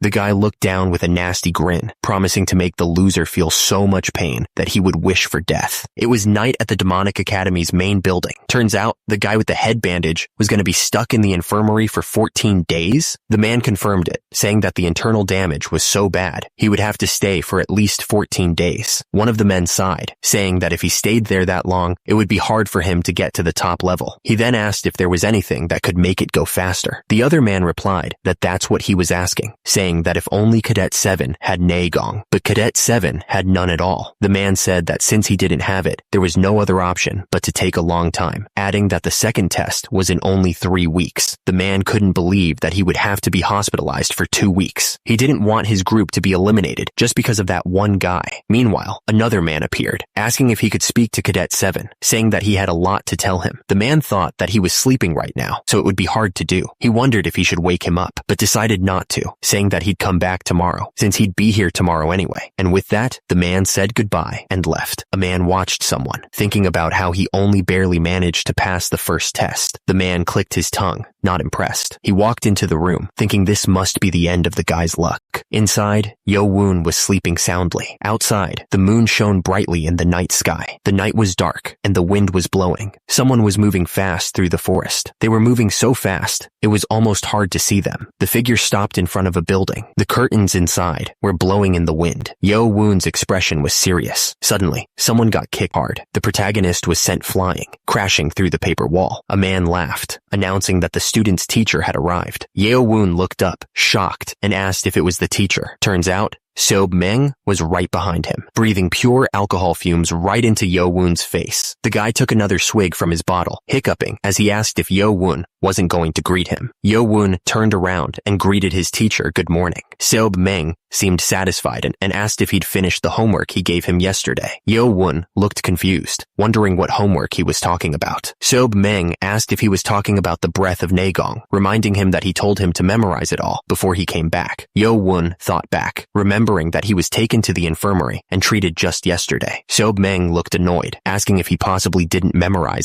everything. Yo-won was glad he was treated by the nanomachines beforehand, saying that of course he memorized it. Seob-meng was surprised that he memorized all of it while he was sick, admitting that he only said that to provoke him. Lee Ha-meng said that Yo-won did a good job on the homework he gave him, and Yo-won thanked him for the compliment. Lee Ha-meng wondered if he came too early, asking if he was tired, but then said that wasn't it. Lee Ha-meng was glad, saying he would tell him this because he had to know anyway. Lee Ha-meng told him that he could only teach him for 2 weeks, and Yo-won was shocked. Lee Ha-meng explained that he could come see him in the infirmary, but once he went to his dorm, he wouldn't be able to contact him. Lee Ha-meng realized that Yo-won couldn't have known about his situation since he was in the hospital when he arrived. Lee Ha-meng explained that he had to work as a main teacher during the day, so he could only come early or people would get suspicious. Lee Ha-meng continued, explaining that it was against the rules to receive training from outsiders in the demonic academy. If he got caught, it would only make things worse. Yo-won thanked him for his consideration, saying that he thought Lee Ha-meng would be stubborn, but he was paying a lot of attention. Lee Ha-meng agreed, saying that since they didn't have much time, they should get started. Yo-won was surprised, asking if he meant right now. Lee Ha-meng, looking impatient, reminded him that they didn't have much time to waste. Yo-won understood and turned around to sit on the ground. Lee Ha-meng yelled at him to hurry up. Yo-won wondered why he was doing all this. Lee Ha-meng told him it was a good thing that he had memorized his breathing technique of 1,000 martials. Lee Ha-meng placed his hand on Yo-won's chest. Lee Ha-meng told him that because they didn't have much time, he would stuff the flow into him. Yo-won was confused and asked what he meant by stuffing it in. Lee Ha-meng explained that it was a sophisticated way his great-grandfather created, and that Yo-won didn't need to feel the chi because his teacher would do everything for him. Lee Ha-meng told Yo-won to clench his jaw, warning him that if he screamed and the guards came, it would be the end. Yo-won screamed in pain. Lee Ha-meng told him to shut his mouth. At the same time, the nanomachines started analyzing the intangible energy that had entered Yo-won's battle marks. The system identified the energy as chi or chakra, and it began to analyze the effect it was having on the young master's body. Yo-won realized that the instructor's strong naegong was forcing his veins to open, but it was too much for him to handle. Lee Ha-meng wondered what was happening with the kid. Lee Ha-meng couldn't believe Yo-won hadn't learned anything. He couldn't find any blockages in his body. He noticed that Yo-won's muscles looked like they had been training, but as far as Lee Ha-meng knew, he hadn't learned any martial arts. Lee Ha-meng wondered if the Lord was involved. The woman smiled. Lee Ha-meng guessed that out of all his 7 wives, the Lord only cared about Lady Hua, so maybe he cared for this child secretly. The man grinned, saying that things had turned out great. He figured that with Yo-won in that state, it should only take about a week to create a good amount of naegong. Meanwhile, back at the demonic academy dorms, someone punched with incredible force. The guy in the suit followed up with a powerful kick. The man screamed, calling him Prince, and asking if he was okay. The other guys told him to get a hold of himself and asked who he thought he was, attacking Cheon Jongsum of the Poison Clan. The man with the cuts on his face replied, asking if it mattered who he was or who the other guy was. Baekgi said that the demonic academy was only based on strength, and that now that he'd won, he'd be in charge of Group 12 and focused, trying to memorize the movements. He took a deep breath. Hu Bong asked if he had memorized the flow. Yo-won replied that he remembered it clearly. Hu Bong laughed, saying that this first trial must have been pretty painful, but it was the best way to teach those without naegong. The woman told him that his goal was to get enough naegong in 7 days, 1 week. Hu Bong then asked if he understood. Yo-won could see that Hu Bong was tired, so he figured he should be able to endure at least that much. Yo-won replied that he would succeed as much as Hu Bong cared about him, adding that he could say some commendable things. The woman announced that today's training was over. The man reminded him to not forget the breathing method and the flow, making sure he knew it. The man said he would leave him be now, telling him to take care of himself as Yo-won thanked him. Yo-won looked down, thinking that surely he'd be able to build up naegong in a week. At the Demonic Academy practice field, many students were training. Lee Ha-meng figured it was all going as expected. Turns out, those kids had become the leaders of their groups, and a lot of them had messed up faces after the night before. The reason why the instructors weren't at the dorms on the first day was to get the students to fight each other and establish ranks themselves. The man was surprised. Group 12 should have had the candidate from the Poison Clan leading it, but Cadet 18 18 is the leader? Looking at the students, the man could tell they had been through a brutal fight. Li Hemeng thought that anyone who dared attack a prince with a black name tag had insides and was skilled. Li Hemeng figured they should start cadet training. He said, "All right." The man on the platform called for everyone's attention.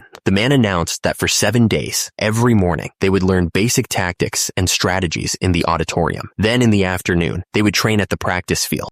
The instructor demanded if they understood. The academy loomed in the distance. The instructor ordered everyone to head to the auditorium, telling Group 1 to move forward. Someone called another a stupid bastard. Cheon Kum was asked how he could fall in the rankings like that. The guy with the long hair smirked, saying that the Poison clan was nothing without poison, and that they were even worse than the lower clans. The guy looked up, clearly angry, and yelled that he would get his revenge. His eye twitched with fury. Another guy turned away, saying that the first guy was calling Baek Gi a jerk and insulting him. The angry man shouted that he would make Baek Gi regret being in the same group as him, and that he could have fun playing the leader game by himself. It was night at the Demonic Academy dorms. Cadet 3 was standing by. Cadet 3, whose name was Motto, answered the instructor, clearly flattered by the praise for his performance during the formation training. The instructor then dropped some news. Cadet 7 would have to stay in the infirmary for a couple of weeks. The instructor sighed, wondering if someone without Nagong, like Cadet 7, would even be able to catch up after being gone for so long. The instructor said he'd be visiting Cadet 7 again that day. He told the rest of them to train hard or study during their free time, then called out Motto. Suddenly, someone punched another student right in the face. The student went flying, and right after, Cheon Kum was told to be quiet. Another guy said it would only make things harder if he kept poking at that temper. The guy got angry, wondering how the hell he could be stuck in the infirmary for weeks. Ja Hyun, a loyal clan member, and Cadet 80 said that if the doctor said it, it must be true. But the prince completely lost it, yelling that it was obvious the bastard was just pretending to be hurt. The prince was so angry about that damn bastard with his filthy bloodline that he kicked a pillar in half, grinding his teeth just thinking about him lying there comfortably. One of his men asked him to calm down. The guy had an idea, suggesting that instead of getting angry for no reason, they do something about it. The prince seemed intrigued by the idea. Days passed. The doctor yawned, bored out of his mind. He sighed, complaining that it had been 5 days without any patients, and he was dying of boredom. He hoped that Cheon Yo-woon wouldn't be his last patient ever. Suddenly, the doctor screamed.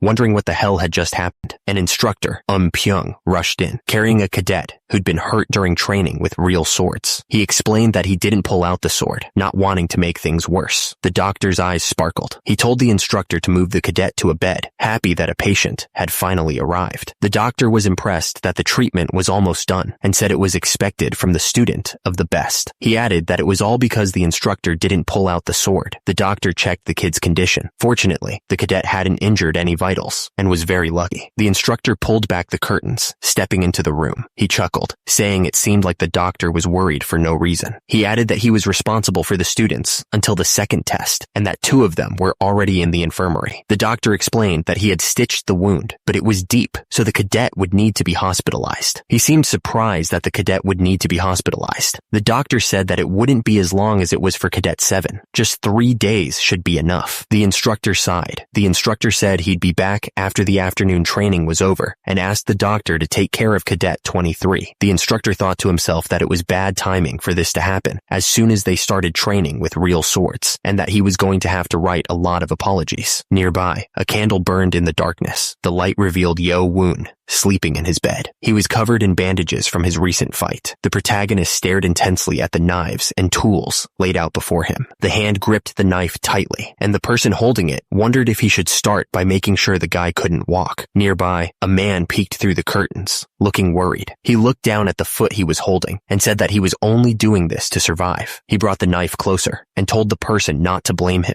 Suddenly, the man screamed in pain as electricity surged through his body. The axe on the ground crackled with electricity. Yo-woon sat near the guy he just shocked and said, "Of course." He looked forward and thought to himself that it was just as he expected. The building stood silently under the moonlight. Someone gasped for air, eyes wide open. He looked up at the ceiling and wondered if he had fainted, and if so, why. He was shocked to find himself tied up on the floor. He was furious and wanted to know who had done this to him. Hu Bung was tied up with rope, looking shocked. Yo-woon grinned, admitting that he was the one who did it. Hu Bung was completely completely stunned and asked how this was even possible. Yo-woon explained that while Hubong was out cold, he tied him up and put him on the bed, and then wondered how he even passed out. Hubong thought that he was supposed to have extreme internal damage, but instead, he seemed perfectly fine. Hubong started freaking out, wondering what the voice was saying about him being bald. He looked in the mirror and screamed, realizing that he was bald. Hubong started crying, saying he couldn't feel the smooth texture of his hair anymore. He couldn't believe it, asking how he could be bald. Hubong was in complete shock, just thinking about his hair. Yo-woon told the bald man to shut up, but then he noticed something. The guy had fainted again. Hubong was still out cold. Yo-woon asked if he had calmed down now. Meanwhile, Hubong was still struggling against his restraints. Yo-woon wondered what the guy was even trying to say with a gag in his mouth. Yo-woon thought the guy was just naive when he first saw him at the entrance ceremony, but he couldn't believe this was what he was actually like. Yo-woon stared down at the bald guy and wondered who he really was. Hubong struggled against his restraints, asking how he thought he had survived this long. With that, Yo-woon smiled, mentioning the assassination attempts and the scumbags who had tried to poison him. At the same time, Yo-woon asked how many people Hubong thought there were. Yo-woon said he knew Hubong was just fooling around earlier, but did he know how much it would hurt if he got stabbed?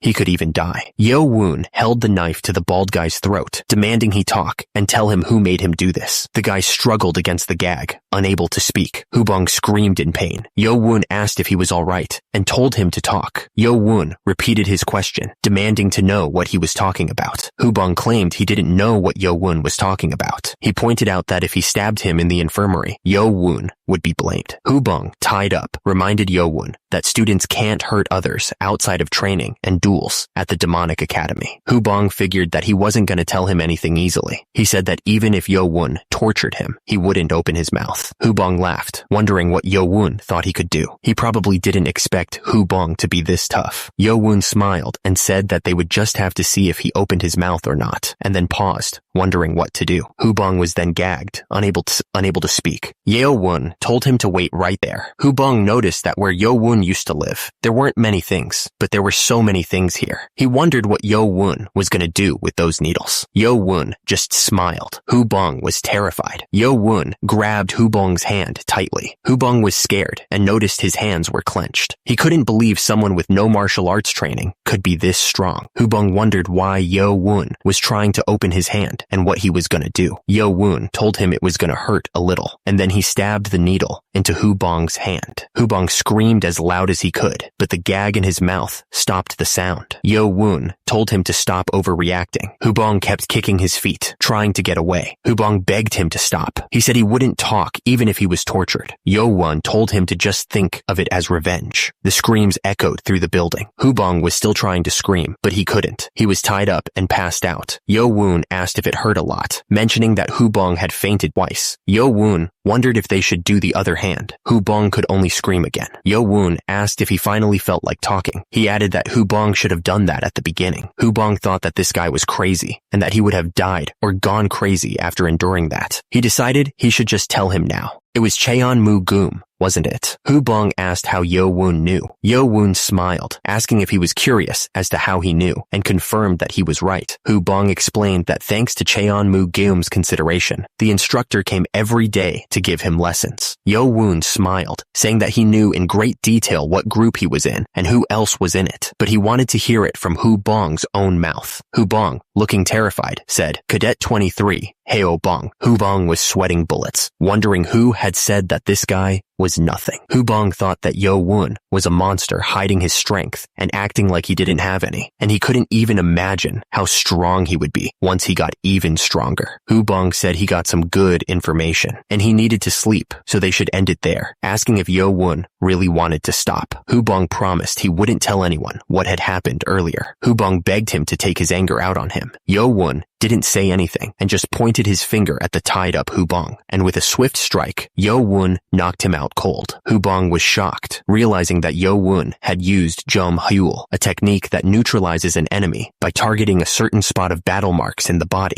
He was sweating, thinking he was wrong about Yo-woon. He thought that Yo-woon didn't have any nagong. Yo-woon just stared down at him. Hubong was furious, calling him a bastard in his thoughts. He was fooling everyone. Under the moonlight, a figure ran across the rooftops. The guy moved so fast, he was practically a blur. Someone was watching all this, thinking the kid learned fast. It was the day before. One of them was helping the other focus his energy. The man couldn't believe what he was seeing. This kid, how was this even possible? In just 5 days, Yo-woon had managed to get Naegong. It normally takes at least 2 to 3 weeks, maybe even a month. He was way better than the man expected. This guy was the real deal. He had originally planned to help Yo-woon get Naegong in about 2 weeks, and then teach him basic techniques and breathing methods. He realized he'd have to change his plan. Suddenly, a voice called out, "Hello, teacher!" Yo-woon greeted Hubong, saying that his student, Cheon Yo-woon, sends a morning greeting to his teacher. Yo-woon asked where he had put it, saying that he had it under his bed, and told him to bring it there. It was the Black Dragon Ball, made by the Demonic Academy, with medicinal herbs. It's a medicinal ball given to students that pass the first test. If absorbed properly, it allows one to acquire years' worth of Naegong. However, after it's consumed, the body becomes resistant, so the effect is less effective on a second dose. Hubong held the box out, but mentioned that it still had a nasty smell. Hubong thought that if the kid took this, he should be able to get a maximum of 20 years of Naegong. Then he should be able to take care of himself. But then, Hubong realized something. He asked who the kid over there was. Hubong seemed surprised. Hubong was tied up and knocked out. Yo-woon looked down and asked if he had done something to his battle marks point. The guy was saying that someone came after him after Dr. Beck left. He was shocked to hear that the guy came after him. Turns out, since yesterday, which was the 5th day since they entered the academy, training was done with real swords. The injured guy figured he was stabbed on purpose to get close to the other guy. He couldn't believe the guy dared to do such a thing in the infirmary of the Demonic Academy. Didn't he know he could be kicked out if he was discovered? It seemed like the guy had the insides to not be afraid of it. Or, the protagonist realized,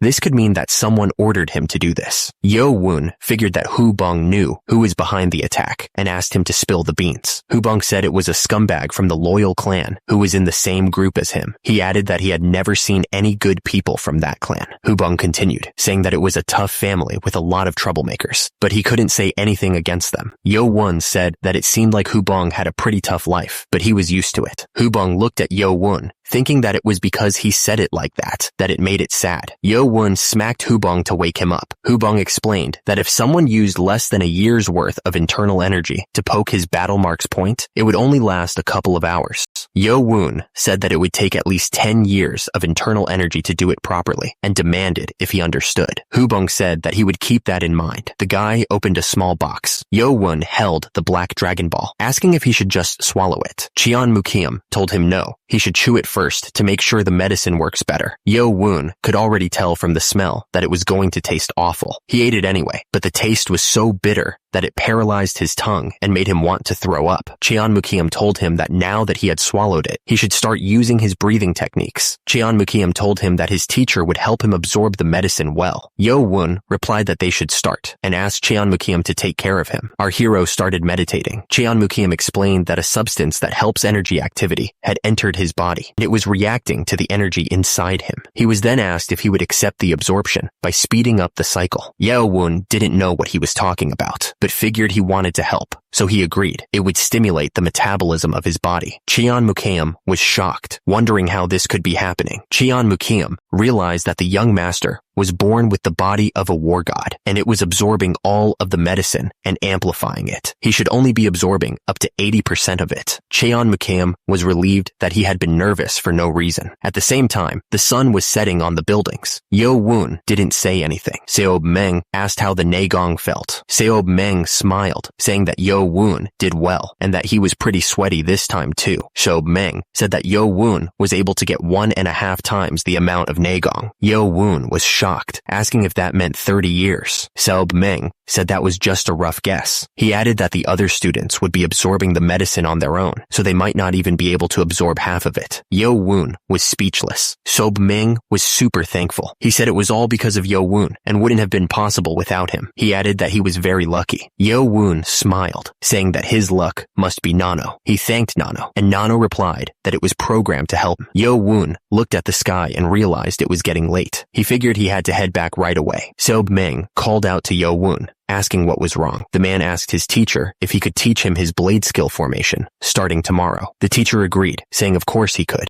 He warned that the student wouldn't have a lot of time, so he better be ready. The student replied that he would be. The scene showed a view of the city. Lee Hameng laughed, saying it was a very nice morning and that someone seemed to be in a good mood. The man smiled, saying that it was all thanks to Jahyun, and thanked the prince. He laughed, saying that the other guy must be struggling a lot since his limbs were broken. He laughed again, saying he'd been wanting the other guy to get on the floor and crawl like a bug, adding that it even made his skin itch. Lee Hameng just burst out laughing. He pointed at Hubong and asked where his hair had gone overnight. Still laughing, Hubong was mad, but he couldn't yell because of the guy next to him. Lee Hameng apologized, saying he laughed too much and was tearing up, but then said it was too late to cover for Hubong. Lee Hameng just stood there, looking down at the guy in the bed. Yo Woon was just lying there, thinking. The guy was thinking that something must have happened overnight. The man decided to not pay attention to it. He remembered that the Mado House doctor should only focus on treatment and not ask questions. 2 days later, at the Mado House's group 8 quarters, the man thought it was interesting. Shouldn't he have been kicked out of the group? The guy explained that he wanted to cut the 7th's tendons, but the doctor stayed by Cheon-yo Woon all night because of his bad wounds. The man couldn't believe it. He asked if the doctor didn't even sleep and if this was the excuse he was getting.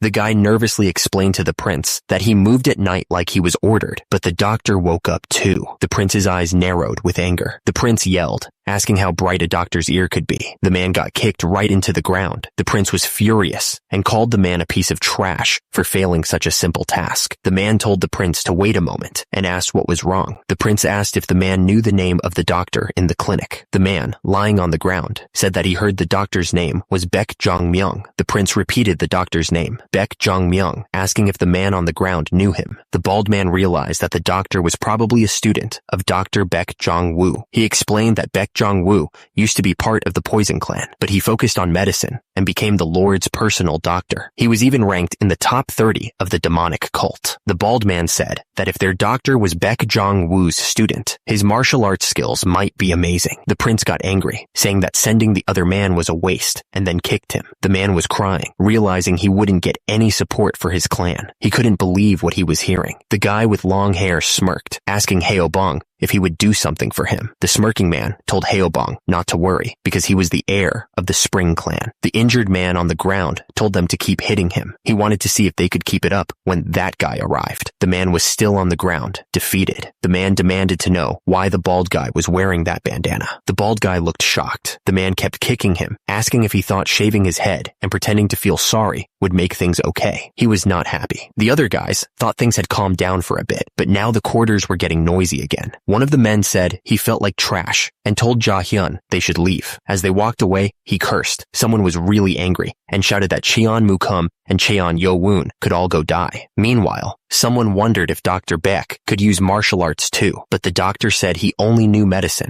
Days later, at 6 a.m., the Mado House clinic was empty. Bare feet stepped onto the floor. The man stared at his hands, deep in thought. Someone stepped forward, putting all their strength into the move. The guy moved like a blur, his sword cutting through the air. The man watched him, thinking that the student was a genius. He thought that he had only shown the butterfly shadow step a few times and fixed his posture these past few days, but his movements were stable and natural. The man figured that if he kept training, he would have no problem operating formation. Lee Hameng told the student that next was movement. The student started moving his hands, trying to get a feel for it. Thanks to the nanomachine scanning Lee Hameng's posture, he could perfectly copy it, but that would make him suspicious, so he decided to go just a bit slower. The student practiced the movement, trying to make it his own. Lee Hameng explained that the grafting martial technique has 24 movements, and that 3 basic movements create 1 formation, making up to 8 formations. Lee Hameng thought that it took too much time to teach him the basics, so he couldn't teach him the connections. Lee Hameng figured that if he had 1 or 2 months more with him, the student would have been able to learn everything completely, but 1 week is too short. Lee Hameng told the student, "That's it. You memorized it well." The student replied that Lee Hameng was flattering him. The teacher handed him a piece of paper, asking what it was. Lee Hameng explained that it was the butterfly dance and Naegong operation technique. He wanted to teach it himself, but since it was the last day, he figured that the young master master would be able to learn the basics easily. Li Hemeng warned him that he'd check on him later, so he better not slack off and memorize it properly. The student thanked him, promising not to fail him. Li Hemeng simply replied that he shouldn't. Li Hemeng then picked up a stick and started practicing the moves. Li Hemeng presented his wild dance blade. He told the young master to try wielding it. Yo Woon grabbed it and said it felt surprisingly light. Yo Woon noticed that normal swords weighed around 2 to 3 guns, but this wild dance blade was only around 1.5. He wondered if it was because of the butterfly dance. Li Hemeng smiled, impressed by the young master's quick thinking. Yo Woon checked the blade and noticed how sharp it was. He thought Dr. Beck would be annoyed if he saw this. Li Hemeng smiled, explaining that even though the blade was light and had a narrow range, it was made with cold iron. The sharpness and durability gave the sword its title. Yo Woon told him to step back so he could show him what he wanted to see. Li Hemeng told him to watch closely, showing him his butterfly technique. And then Yo Woon activated his nanomachines. The nanomachines got ready to Li Hemeng's technique, as requested by Yo Woon. The sun rose over the demonic cult, painting the sky with light. Yo Woon ran across the rooftops. One of the figures on the roof said that the right guardian was finally leaving, and that the other did well pretending not to know.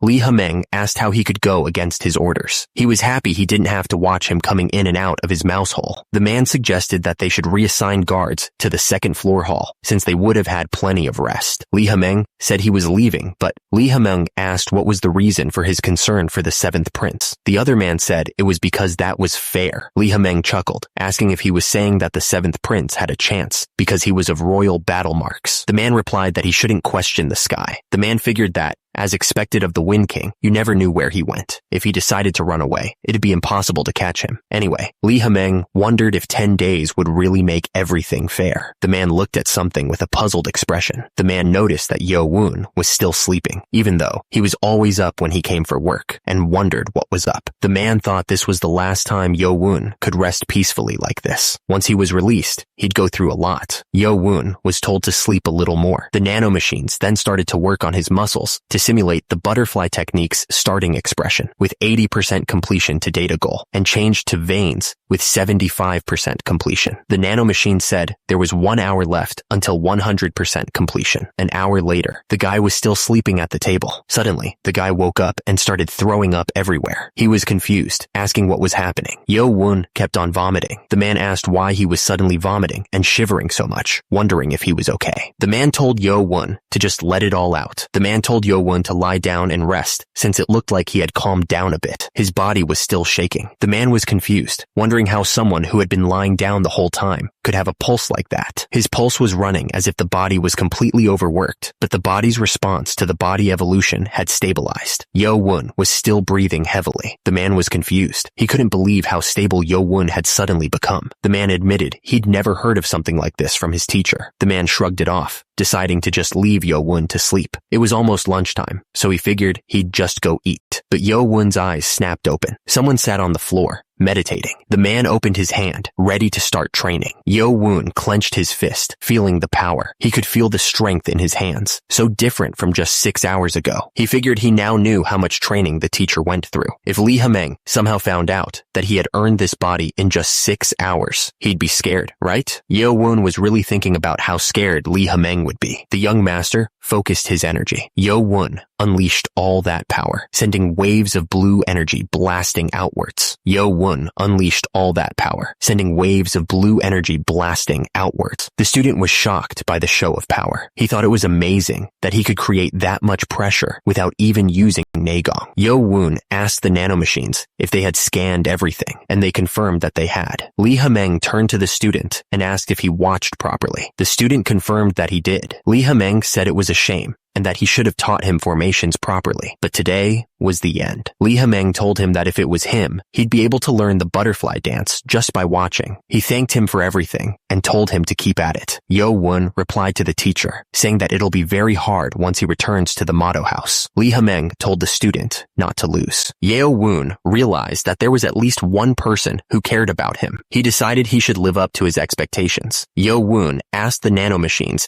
If they were done analyzing the scanned move, and they confirmed it was completed, the nanomachines told him that to use the move, his muscles and veins needed to change a lot, and it would take about 6 hours. Yo-woon was shocked and asked why it would take so long. He started practicing the move, trying to get it right. He put more power into the move, trying to speed up the process. Yo-woon kept practicing, putting his whole body into it. He was happy because he only used the first formation, and it was the same as his teachers. Yo-woon prepared to move on to the second formation. Suddenly, he stopped. He could hear someone walking in the hallway.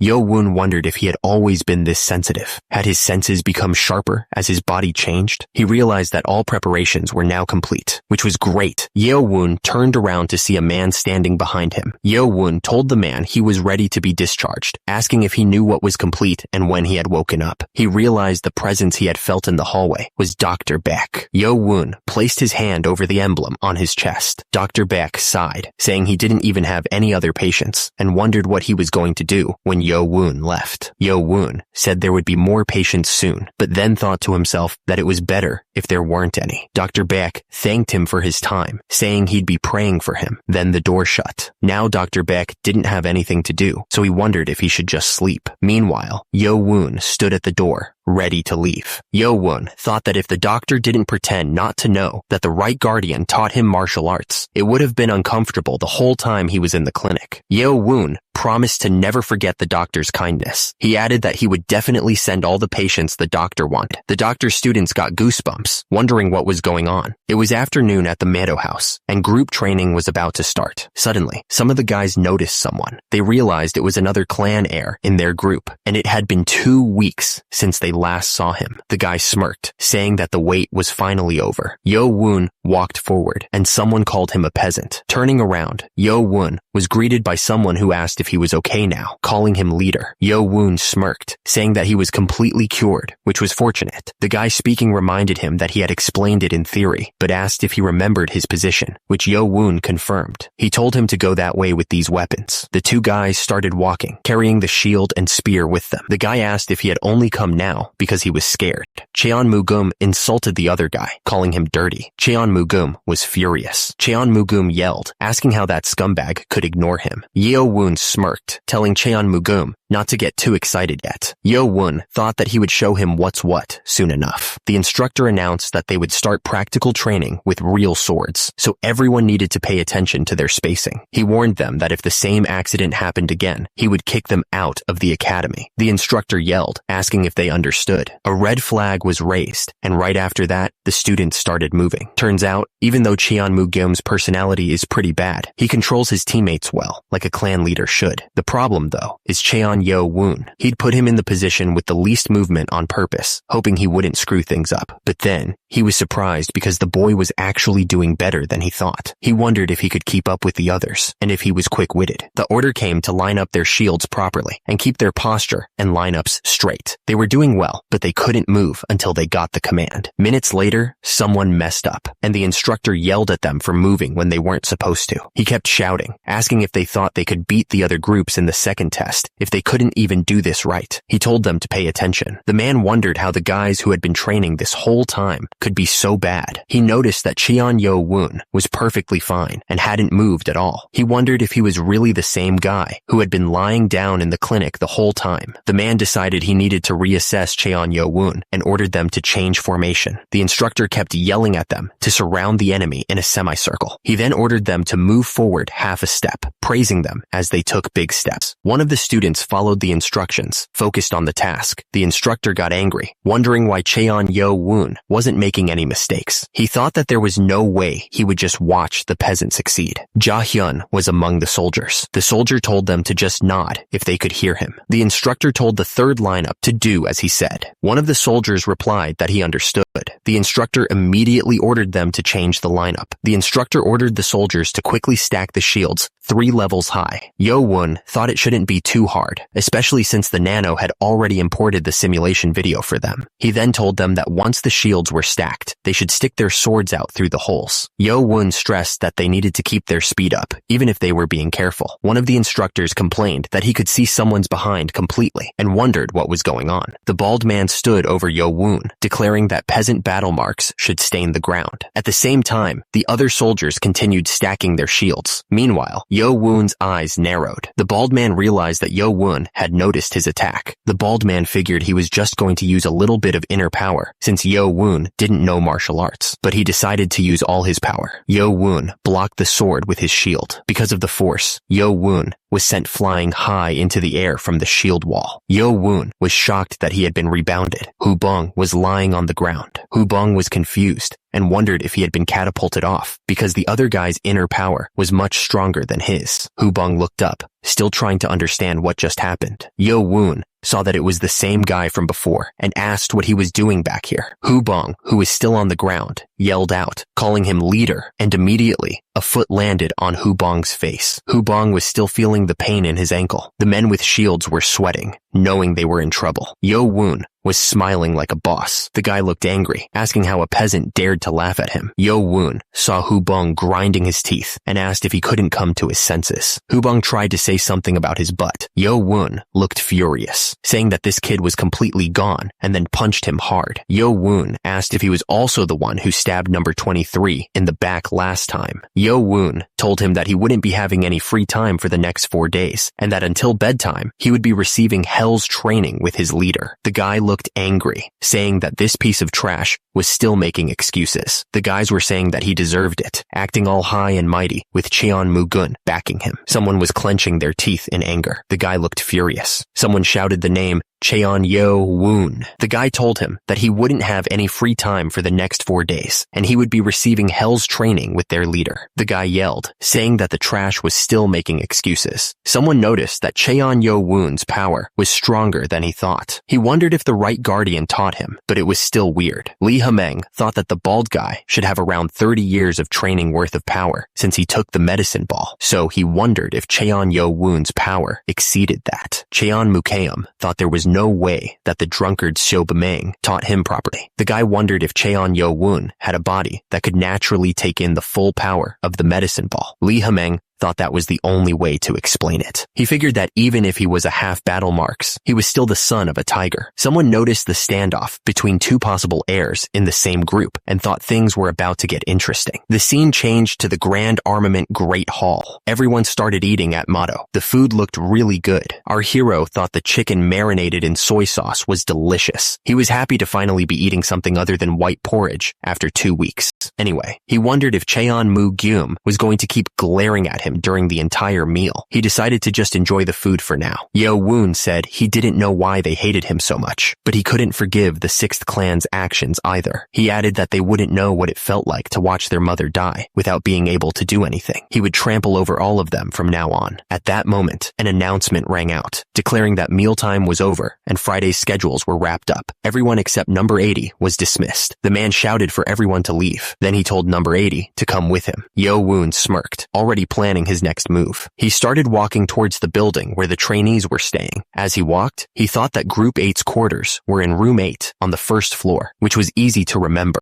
Suddenly, someone shouted at him, asking where he thought he was going without permission. It was Baki, leaning against the wall with a confident smirk. Baki watched Yo-woon walk by and thought that the guy didn't disappoint his expectations. Another guy wondered if he wanted to act like a master wherever he went. The crowd whispered that it was the Spring Clan's heir and asked who the guy in front of him was, before answering that it was the 7th heir from all the rumors, and that this should be fun. A woman wondered if it was Cheon Mu-gum and Cheon Yo-woon. Someone else noted that many had gathered and asked if they should start. Cheon Yo-woon walked forward, passing by a group of people. One of the guys spat out that he had peasant battle marks. Yo-woon asked if it was easy to just lie on a bed in the clinic. quick. The other guy asked if he was annoyed and if that peasant battle marks was insulting the Lord. The man looked surprised and asked what he meant. The man asked if calling him peasant battle marks was insulting the Lord, but he didn't understand what was going on. Yo Woon asked if his status was so high that he could insult the Lord, who was like a god to them. The man looked around at the crowd and stammered, asking when he had ever done that. The man was furious that he was supposed to crush Yo Woon, but instead, he was the one receiving that treatment. The woman smirked, thinking that the Spring Clan were really stupid. The man watched the scene unfold. Cheon Kyung Woon thought the guy was making a big deal out of nothing and called him a dull scumbag. Suddenly, someone got punched hard. The guy was furious and said that he was going to crush that arrogant mouth, and then he got punched again. Yo Woon was ready to beat someone else up. Yo Woon asked what the guy was trying to say about crushing Kwek. The guy coughed up battle marks. The guy was furious that a peasant dared to do that.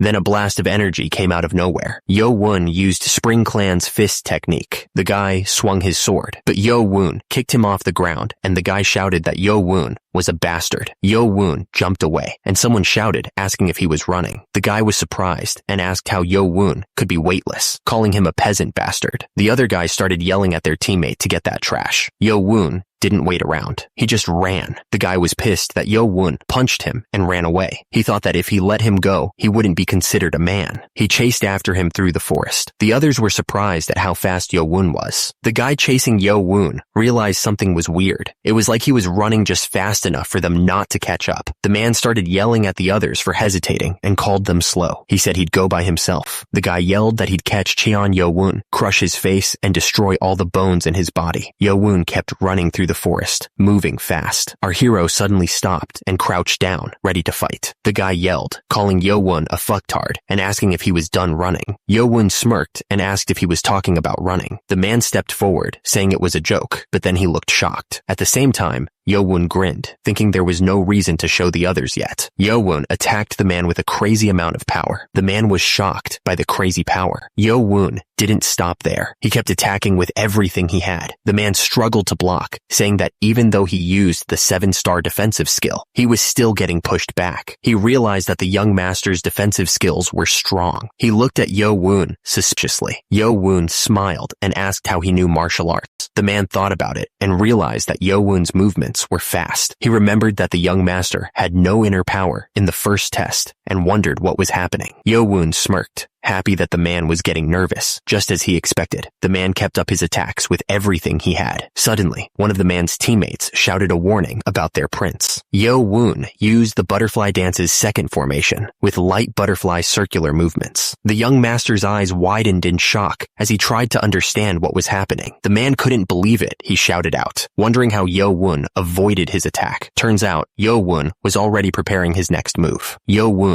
struck with immense power. Because of that, the man's face contorted in pain. The man didn't give up and used the Spring Clan's fist technique's second formation to launch a continuous batting fist attack. The unnamed man's eyes were full of anger. At the same time, he kept attacking with his fist. The man kept hitting him with everything he had, trying to take down the young master. The attacks were so strong that Yo Woon was sent flying back. The man was still unable to match Yo Woon's skills. He thought that Yo Woon's power must have been higher than the other students even before he joined. He figured that Yo Woon's power must be even higher since he took the magic ball, but he was still determined to stand his ground. The unnamed man knew that he needed to attack without giving the young master time to react. He moved so fast that the air around him blurred. The man was shocked to see an afterimage. He couldn't believe the young master could use that kind of martial arts. Yo Woon moved with incredible speed. The young master attacked with a spinning strike, pushing the unnamed man back. The unnamed man was shocked by the young master's speed and power. Yo Woon didn't give him a chance to recover. The force of the blow sent the man flying. Yo Woon stood over the fallen man, who was coughing up battle marks. He realized that the young master was good with formations, but he had no idea how to respond to the enemy's attacks. The guy was down, realizing he had been so focused on the punches that he didn't see the kick coming. He was surprised that the young master used skills that didn't suit him, but he could tell that he was just making it up as he went. Cheon Mukium smirked, saying that it was exactly as he expected. He was just trying to copy others without knowing his own limits. The man wondered if Cheon Mukium, realized that he had only learned this technique with 2 formations, and that he didn't have enough actual experience. He realized that he had underestimated Cheon Mukium. Who knew experience would make such a big difference? The man balled his fist, admitting he didn't know how the young master had learned martial arts. He used the Spring Clan's fist technique, 5th formation, instant attack, Spring's roar, but he said he would ask questions later. The young master wondered what to do and what formation he needed to use. Suddenly, his system detected danger from an external force. The system started increasing eye functions in response to the danger, operating defense mode through battle tutorial. So,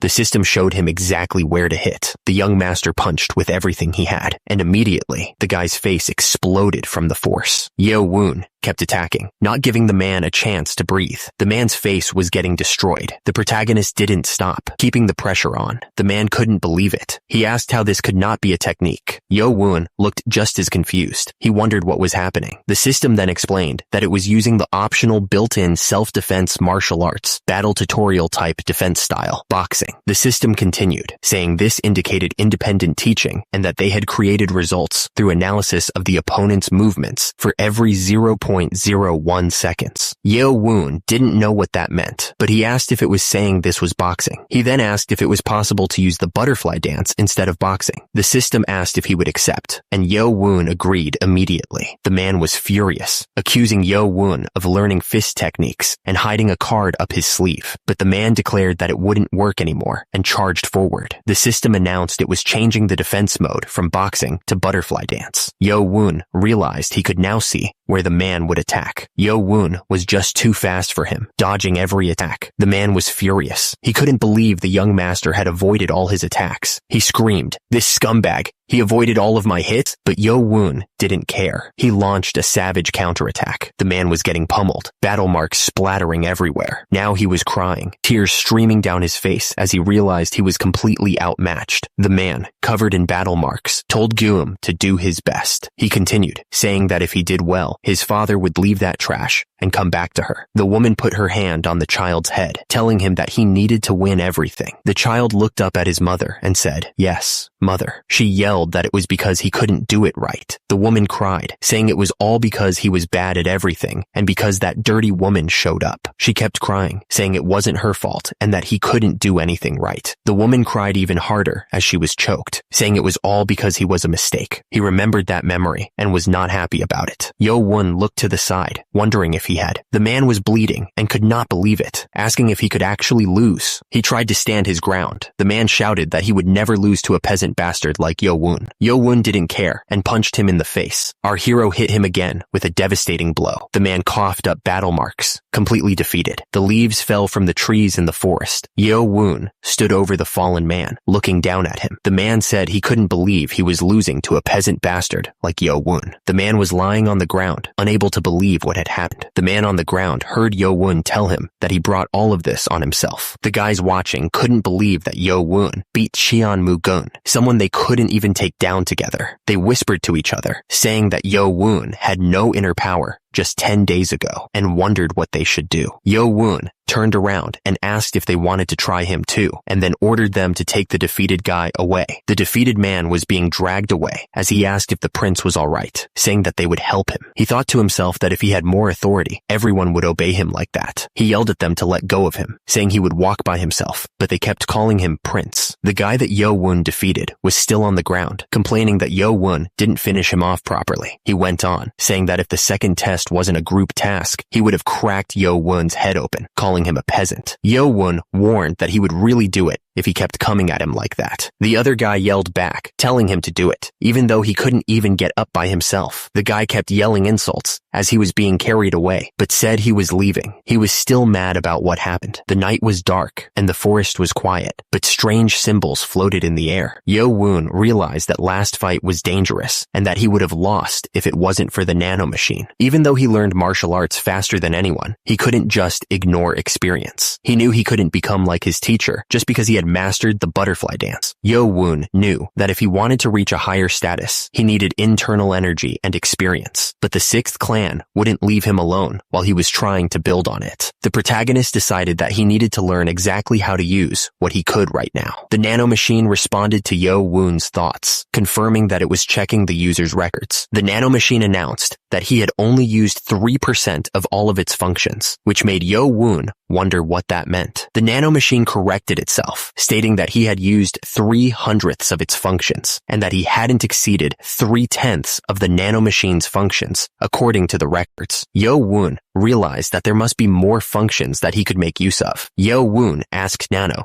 to tell him in detail about all the functions it could perform, and he accepted the transfer of the 7th generation nanomachine's function manual to his brain. The nanomachine asked if Yo-woon would like to add the English language to help him understand the manual, mentioning that it was the weird language he sometimes spoke in. Yo-woon agreed. The nanomachine confirmed that it would transfer the 7th generation nanomachine's manual, along with the English language, to his brain. The information flooded into Yo-woon's brain. The information transfer finished. Yo-woon felt a little dizzy from all the new knowledge, but at least he didn't feel like throwing up. Now that he had the manual, Yo-woon immediately started searching for new functions. Yo-woon was staring at the interfaces floating in front of him, totally shocked. He couldn't believe it. He wondered if he could really do all of this stuff. Then he saw something about repetitive battles in augmented reality. If he could do that, he could get all the practice he needed. Yo-woon wondered if he could run a simulation with Cheon-mu-geum. Turns out there wasn't enough information to make a perfect copy, but the nanomachine could make a simulation based on their last fight. Yo-woon decided to try it out right away. Yo-woon reached out and touched the ground. He wondered if this place would be good enough. Turns out nobody was around. The simulation avatar started to activate right in front of him. Yo-woon was amazed. Yo-woon realized that this was an avatar in augmented reality. The system asked if only he could see the avatar, and then said that the simulation settings were being changed,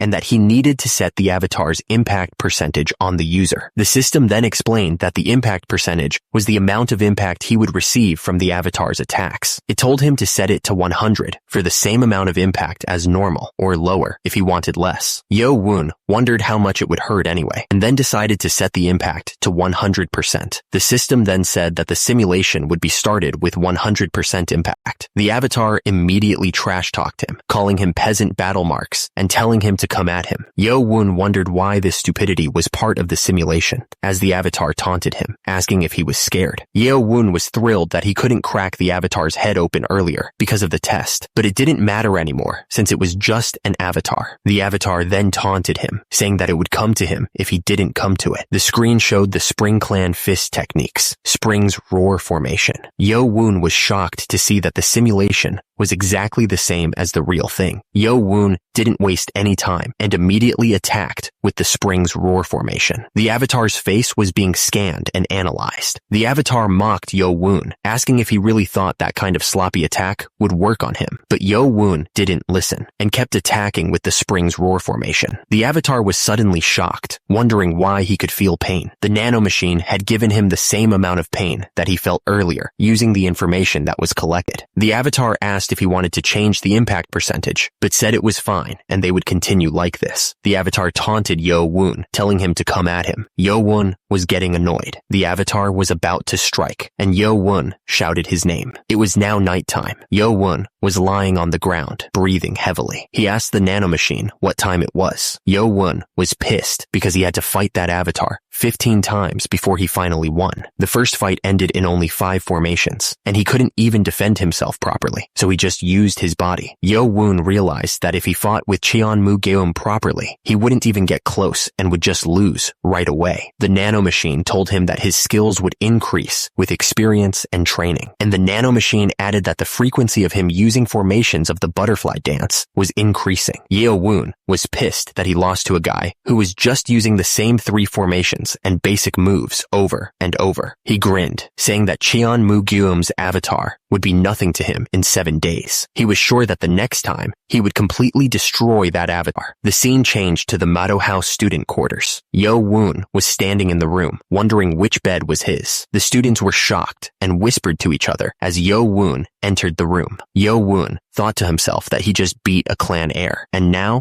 they were clearing the path for him. Suddenly, one of the students called him Prince. The guy told him that his bed was this way, and Yo-woon was surprised. The other students wondered why he was acting like that. The guy asked Yo-woon why he was acting so different. The man said he had already been abandoned by Cheon-mu-gum, so he had nothing left to lose. He figured he was probably gonna die anyway. He figured he might as well take a gamble. The man, Cadet Hyo-bong, declared that he wished to serve Prince Cheon Yo-woon as his master. Hyo-bong was basically shouting, asking if he was really offering loyalty to the 7th prince, who didn't have any power. Yo-woon looked at him, asking if he really wanted to serve him as his master. Hyo-bong said he still felt bad about what happened before. He begged Yo-woon to take him in as a servant and let him serve him as much as he could. Yo-woon thought to himself that this guy wanted to be his servant, even though he's always had a hard time trusting others. Hyo-bong kept begging. Yo-woon was thinking that someone actually wanted to become his servant, even without being forced to become his guard by the Lord's orders. The protagonist smiled faintly, looking at Hyo-bong. Hyo-bong was super grateful and said he would do his absolute best. Suddenly, someone interrupted, saying he had only left for a little while, and this stupid thing was already happening. The guy yelled at Hyo-bong, asking who he was showing his loyalty to. Hyo-bong was thinking that Cheon-mu-gum and Ja-hyun were scary, but he couldn't show his fear. Hyo-bong yelled, asking who the guy was to call someone else's servant an insect. Yo-woon said that the guy was the insect for kissing up to someone's butt. Hyo-bong stammered, asking what Yo-woon had just said. Yo-woon smirked, asking why he was stuttering. The guy was furious, asking if they were scared and calling them names. He charged forward, calling them a peasant scumbag. But Yo-woon didn't even flinch. He blasted the guy with a powerful strike. The force sent him flying backwards, while everyone else watched in shock. Yo-woon smirked, thinking that the guy was nothing compared to the avatar he had fought. The guy on the ground was gasping for air. Hyo-bong was thinking that he had made the right choice. Yo-woon turned to him and asked if he wanted another go.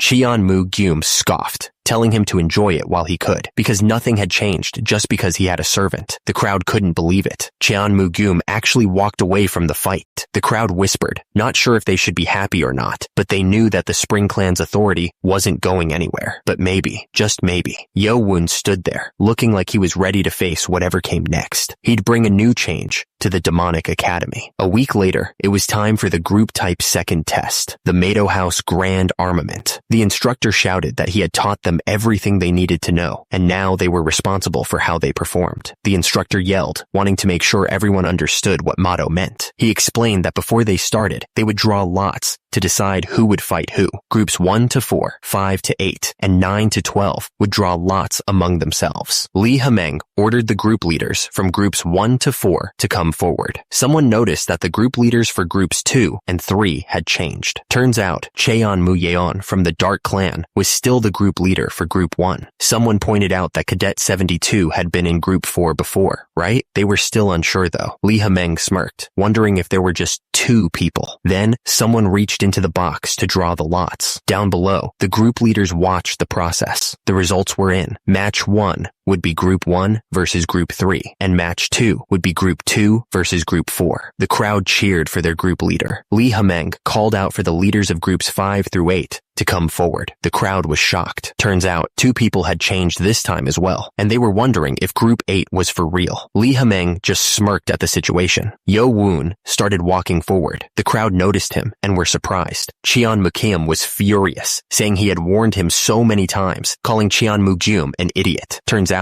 this was after the end of training last afternoon.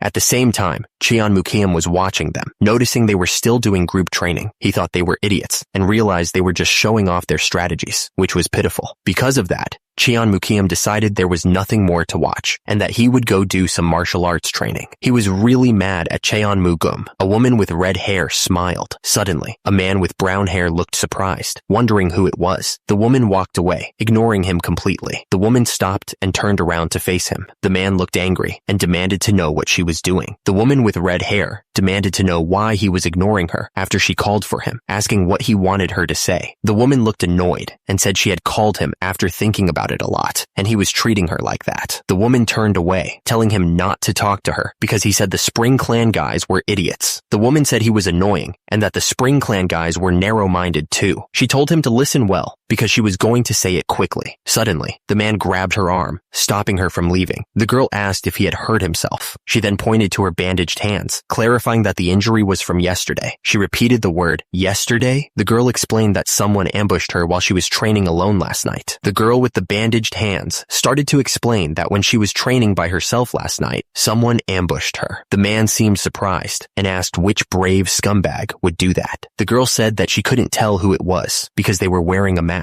The man asked if she wasn't attacked because she was being careless, mask or not. The girl got angry and told him not to make light of her words. She said she was never careless around that masked scumbag. The red-haired woman told the man to be careful since she got hurt. She added that there was a good chance they would go after him next. The man looked confused and asked what that had to do with them being in the same competition group. The red-haired woman reminded him that they would be split into groups of 4, and then they would draw lots to decide who they would fight. The man asked what that had to do with anything. The red-haired woman asked why they would split them into groups of 4 when they could just have everyone fight each other. The man looked even more confused and said he didn't understand what she was trying to say. The red-haired woman was getting frustrated, explaining that the teams knew exactly who they would be fighting. The man realized that they announced it in advance on purpose. The red-haired woman confirmed that they wanted the team leaders targeted because if the leader was gone, it would mess up the team's formation. The red-haired woman told him to watch out since the test was tomorrow and warned him not to go off to train by himself. She didn't want to hear any embarrassing news about a clan heir getting kicked out without even passing the second test. Yo-woon kept practicing his martial arts. He thought that the weakest of them all was warning him and that she was overstepping her boundaries. It still wasn't something he should just overlook though. It made him feel like trash, so he wondered if he should at least take Ja-hyun along. Meanwhile, the sun started to go down, painting the mountains in shadows. Someone told the master that it had become late in the evening. Yo-woon asked Nano what percentage of matches he'd won against Cheon-mu-geum's avatar. It was around 60%. He said he still had a lot to go, and that he'd said he'd be able to beat it easily within a week, but he'd only beaten him 60% of the time. Nano told him that his practical ability and the proficiency of his formations had become a lot higher after 106 training sessions. It estimated that he would be able to achieve his wish in the next few days. Yo-woon asked if it was consoling him. Nano replied that it was an estimation from the analysis, which Yo-woon thought was stiff. He said he should start making his way back to the quarters. Yo-woon looked around, seemingly confused. He started to walk. Suddenly, Yo-woon heard the sound of fighting nearby. Someone screamed in pain. He immediately ran towards the location. Someone wondered who was fighting because it was too dark to see. It looked like someone was on the ground too. Nano activated night vision mode, so Yo-woon could see what was happening. The night vision kicked in, and Yo-woon saw Cheon-mu-geum lying on the ground, and he realized that Cheon-mu-geum had been attacked by someone wearing a mask. Cheon-mu-geum was seriously injured, clutching his chest in pain. The masked man didn't give him a chance to recover, unleashing another attack. The masked man's power was overwhelming, sending Cheon-mu-geum flying. Yo-woon realized that the masked guy's moves were not to be taken lightly. He wondered who it could be. He was getting angry. The masked man was kicking with incredible force. Yo-woon screamed as he felt the power. The masked man was ready to attack again. The masked man kept attacking, not giving Yo-woon a chance to recover. Someone thought to himself that he didn't want to help Cheon-mu-geum, but he couldn't let the team leader get hurt right before the test. Suddenly, someone screamed at the top of their lungs for them to stop. The guy with the sword jumped in to attack the masked man, but the masked man was able to block the attack with ease. The masked man jumped, kicking out with incredible force. The masked man realized that he had increased the distance between them right before the attack hit, and he knew he was dealing with an expert. The masked man's eyes narrowed as he stared intently. The masked man stood tall, while Yo-woon fell to the ground, defeated. The masked man looked up at the moon, deciding he should give up chasing after him. The man cursed, realizing he had been defeated. He asked if the other man was okay. The man angrily refused to accept help from someone like him, saying he'd rather be left behind. The scene shifted to the Mado house quarters. The men inside looked shocked. They saw a man carrying another man, and they exclaimed in surprise, recognizing the prince. The men were worried and asked what happened and if the prince was all right, but the prince told them to treat the injured men first. Another man asked if the master was hurt, but Cheon-mu-geum said he was fine and not to worry. The nanomachine scanned Cheon-mu-geum's injury, identifying a 4-centimeter stab wound that was only 2 millimeters deep. Cheon-yo-woon realized that the injury wasn't that bad. One of the men noticed that Cheon-mu-geum was bleeding. As a result, Cheon-yo-woon looked furious, knowing who was responsible for the prince's injury. The man was bleeding and pale, barely able to speak. Hu Bong yelled for someone to call the leader right away. Someone quickly started to bandage the wound. The men asked the leader how he was doing, explaining that they had done what they could with the available supplies. Cheon Mukiam looked at the injured man with concern, wondering what was wrong. The injured man was told that he wouldn't be able to walk normally for a while. The injured man was in a lot of pain. The other men started to panic, realizing they were screwed now that their leader couldn't walk. Suddenly, blue energy shot into the injured man's head, starting to heal him. Someone told the injured man to sleep for a bit, promising to take him to the infirmary, and that there was one more injured person that needed help. One of the guys offered to carry the injured man, but Yo Woon said he would go himself. Someone shouted for the leader. Another guy ran up, carrying someone else who was hurt, saying that Cadet 80 had also hurt his head, though not as bad as Cadet 4. The leader said he knew, and that he figured someone would bring the injured guy over somehow. Someone replied, saying so he wasn't dumb, and that he left the guy so someone would follow him. The leader asked what the reason was, explaining that it wasn't much, but that only their team had the vibe that this setback would make them fail the test, and that it was a surprise to see that this one was hurt. The guy carrying the injured man said that was all he wanted to say, and demanded they give him the injured man. The man told him he should go back now, because he already knew he couldn't walk around at night. He understood. He told him that if he didn't have teeth, he needed to learn to use his gums. The man looked confused, wondering what the heck he just said. The guy turned around and walked away, leaving leaves falling behind him. The voice wondered if something like this had happened to other teams too. The voice thought it was just a loophole in the testing method, but now he realized there was a hidden purpose behind the second test. Yo Woon looked serious as he considered the implications. The ants surrounded the injured ant. The voice said that aiming for the team leader meant they were trying to make it easier to beat that team in the test tomorrow. Yo Woon suddenly realized something. He understood that the reason they were split into groups that would fight each other was all part of the plan. Lee Hameng grinned, knowing they made this situation happen on purpose. Yo Woon realized that this was the heavenly demon god sect, so they wanted them to act like demons without being held back by rules. Someone in Team 8 thought that if this was all they were capable of, it was over for them. Someone suddenly spoke up, asking how long they were going to act pitiful just because their team leader got hurt. Another guy, looking angry, asked who he was calling pitiful. The first man argued that sitting around complaining without even thinking about choosing a new leader or making a plan was definitely pitiful. Someone else chimed in, saying that only Prince Cheon Mu-gyum had leadership training and could take command. The first guy looked at them with a surprised expression, asking why they thought like that. Down below, someone smirked. Suddenly, one of the guys shouted that they had their master right there, Prince Cheon Yo Woon. The crowd in the room was shocked by this sudden announcement. As a result, all they could say was, 7th Prince? The others looked just as confused. Someone raised his hand. Cadet 38 agreed with the decision. He figured that since Yo Woon didn't back down from a fight with Cheon Mu-gyum, suddenly, the others agreed to the decision, wondering what they should do next. One of them said that since Prince Cheon Mu-gyum wasn't around, they should just agree for now, because passing the second test was more important. The man then asked if everyone agreed with him becoming the team leader. He grinned, satisfied with the outcome. He then mentioned something he had thought about during their formation training. It was midnight. Back at Team 8's quarters, one of the guys was sleeping like a log, but then someone started walking around. Suddenly, Yo Woon activated his night vision mode.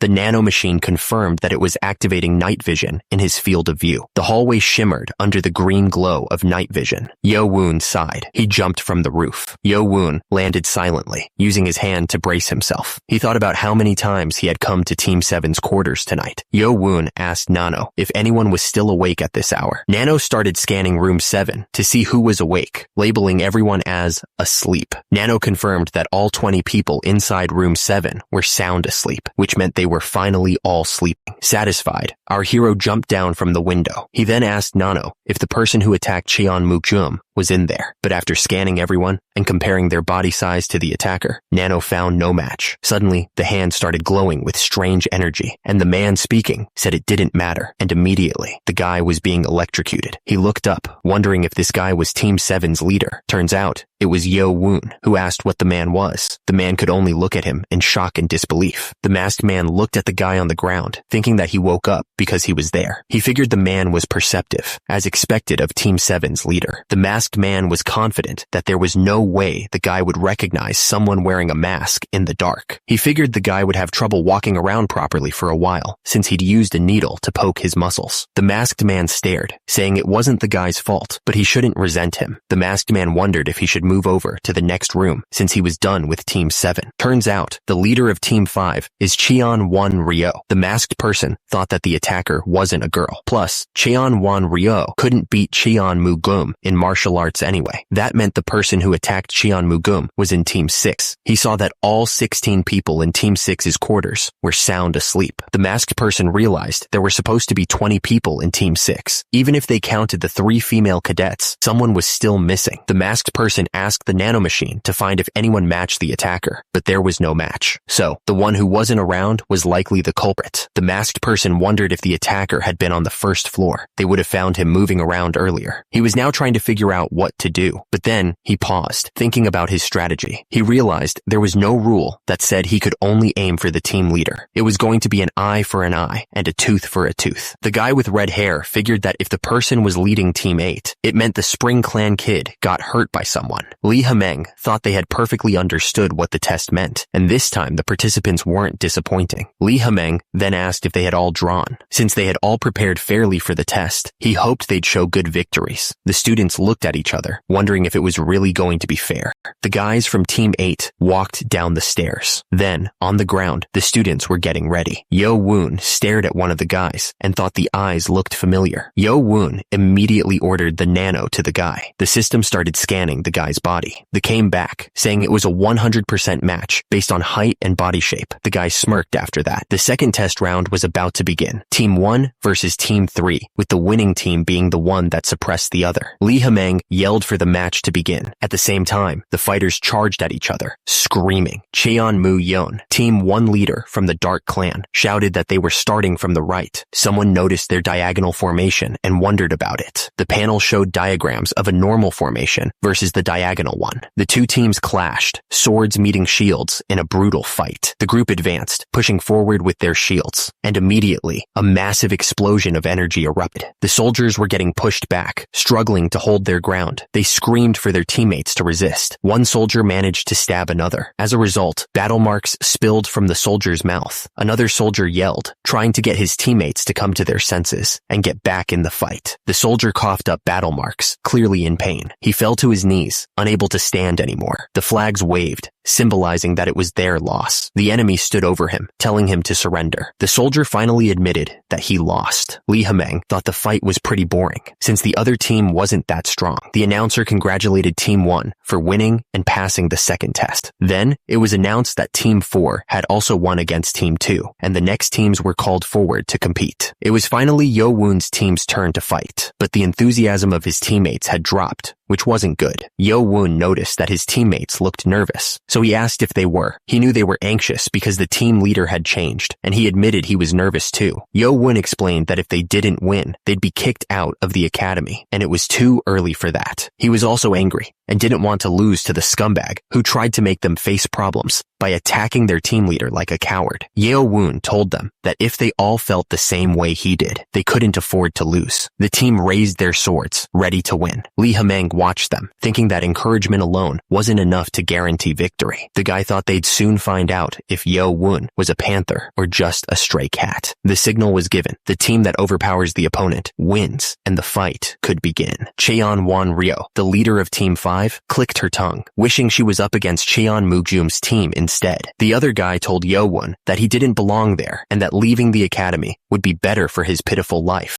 Suddenly, Lee Hameng yelled for everyone to attack. Yo Woon activated his nanomachines to use augmented reality and start the strategy tutorial. The system activated augmented reality in his vision and started the battle tutorial. Yo Woon shouted for someone to wait. He was talking to number 2. The system showed that the opponents were changing to an arrow formation and told Yo Woon to change to a wedge formation. The guy with the shield said that they could only try to fight with them there. Someone shouted that it was number 6. He wondered about the wedge formation. formation. Li Hemeng wondered how he could make such a stupid decision right from the start and thought that the wedge formation was useless if the leading team leader was weak. He asked himself if he had expected too much from him. Li Hemeng attacked, yelling if Yo Won dared to fight against the true heir. The attack exploded with crazy force. Li Hemeng looked shocked and wondered what was going on. Li Hemeng couldn't believe that Yo Won had stopped his 10 stars defensive skill. Yo Won knew that his inner power was still lacking compared to Qian Wan Ryo, but if he considered his outer power, which was enhanced up to the teacher's level, he had the upper hand. Yo Won was having a blast. Li Hemeng realized he was being pushed back, and that if he didn't change the formation, the weaker guys at the back would make the formation fall apart. He wondered what the heck the boy had done. Crap, the formation was getting destroyed. Li Hemeng yelled at his team to back off and switch to formation number 1. The enemy had changed to a standard formation, so the guy ordered his team to change their formation to number 3. The enemy warriors were ready to fight. At the same time, one of them smirked, wondering about their formation. The guy wondered if they thought using a method already used by Team 1's leader would work on him. The warrior with the shield said that Qian Yo Won's Negong was impressive, but his tactics were terrible. Li Hemeng ordered his team to switch to formation number 6. Li Hemeng thought that their Negong skills were about the same, so he could break through the middle of their line formation with a wedge formation. Qian Yo Won charged forward, ready to attack. Li Hemeng grinned, thinking that the moment Qian Yo Won was separated from his team, he would end him. But Qian Yo Won just smirked back, as if he knew what was coming. Li Hemeng looked nervous, but Qian Yo Won looked calm and ready. Li Hemeng's team was shocked and stammered, wondering what was happening. Turns out, Qian Yo Won's team had split into 2 groups. The soldiers realized that they were being attacked from both sides in a pincer movement. Li Hemeng screamed at his team not to panic and to change to formation number 2. Li Hemeng realized that they were facing an arrow formation and ordered his team to concentrate on the front. But the soldiers were already getting attacked from behind, and they screamed for help. Li Hemeng was furious, wondering how those peasants were able to do this. The soldiers were running as fast as they could. At the same time, the soldiers were struggling to hold their ground, while Li Hemeng looked absolutely furious. The soldiers realized they were completely surrounded. Li Hemeng realized that the numbers they were given were a trick. The plan was to use the same training formation numbers against them. Yo Won thought that he would confuse the enemy team by switching up the original formation numbers. Li Hemeng was furious that this scumbag dared to play with him. Someone shouted, asking if it was Cheon Wan Ryo. Immediately after, the order was given to crush them. The soldiers started to look worried. The enemy soldiers pushed forward with their shields, and the men started to panic. The shields were dropped on the ground. Li Hemeng yelled, asking what they were doing and who told them to drop their shields. The soldiers were silent, looking down in shame. Li Hemeng screamed, realizing what was about to happen. He was scared that everyone would laugh at him. Li Hemeng looked up, screaming Qian Yo Won's name in terror. Li Hemeng screamed, calling him a piece of trash. The soldiers tried to defend themselves, but they were too slow. Li Hemeng used his fiery slice of the ignited sword technique. Qian Yo Won didn't even flinch and countered with his own sword. Qian Yo Won's attack landed, and battle marks splattered everywhere. The sword cut deep, and battle marks splattered everywhere. Qian Yo Won moved so fast that his sword left trails of light. The young master's eyes were locked on his target. Our hero's sword cut through the soldiers like they were nothing. The soldiers around him were scared stiff, watching their friends get cut down. At the same time, Li Hemeng looked on in total shock. The young master didn't slow down, and his sword kept cutting through the soldiers. Our hero stood over the bodies of the fallen soldiers. One of the soldiers gasped. She realized what was happening. The woman screamed about her arm being gone. The woman screamed, realizing her arm had been cut off, and told her teammates to stop the bleeding.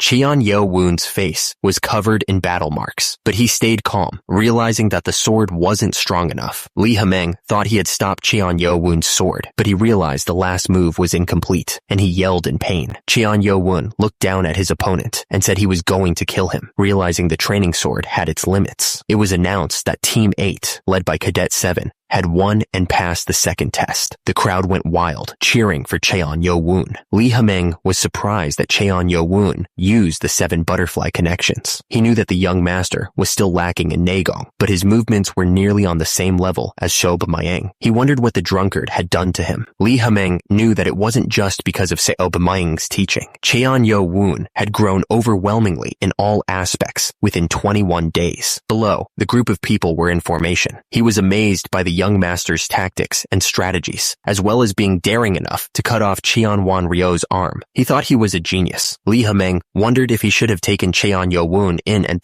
as his disciple before So Mang did, but realized that wouldn't work since he was the owner of the academy. Turns out, Cheon Yo-woon wasn't going to be happy about all this. The guy with the shield realized that the young master had beaten the Sound Clan and was hiding his martial arts. He needed to remember him since he had basically showed everyone what he was truly capable of. The announcer called for the third competition group to come forward. The group marched forward, ready for the fight. One of the fighters realized that he thought he had avoided something properly. One of the fighters realized that he hadn't even considered the fact that the crazy guy who messed up his team and used the time when he wasn't around to cripple everyone's legs was Cheon Yo-woon. Our hero smirked, knowing he had done a good job tricking everyone the whole time. Meanwhile, one of the members of Team 7 was saying that everyone except the team leader was limping. He thought they should be able to beat them easily if they attacked boldly. He didn't know who did it, but he was thankful. The order was given, and the group charged forward in the 6th formation. But one of the warriors realized that they couldn't do anything because their legs were injured. Yo-woon grinned, telling the trash that they should be thankful for the rest of their lives. The group tried to switch to an arrow formation, but one of the warriors laughed, asking what good a formation was when everyone was limping. Yo-woon moved with incredible speed, his sword ready to strike. At the same time, the warrior screamed as he raised his shield, trying to defend himself from the attack. But Yo-woon's sword cut right through the shield like it was nothing. The warrior screamed, realizing his shield was useless. Yo-woon didn't hesitate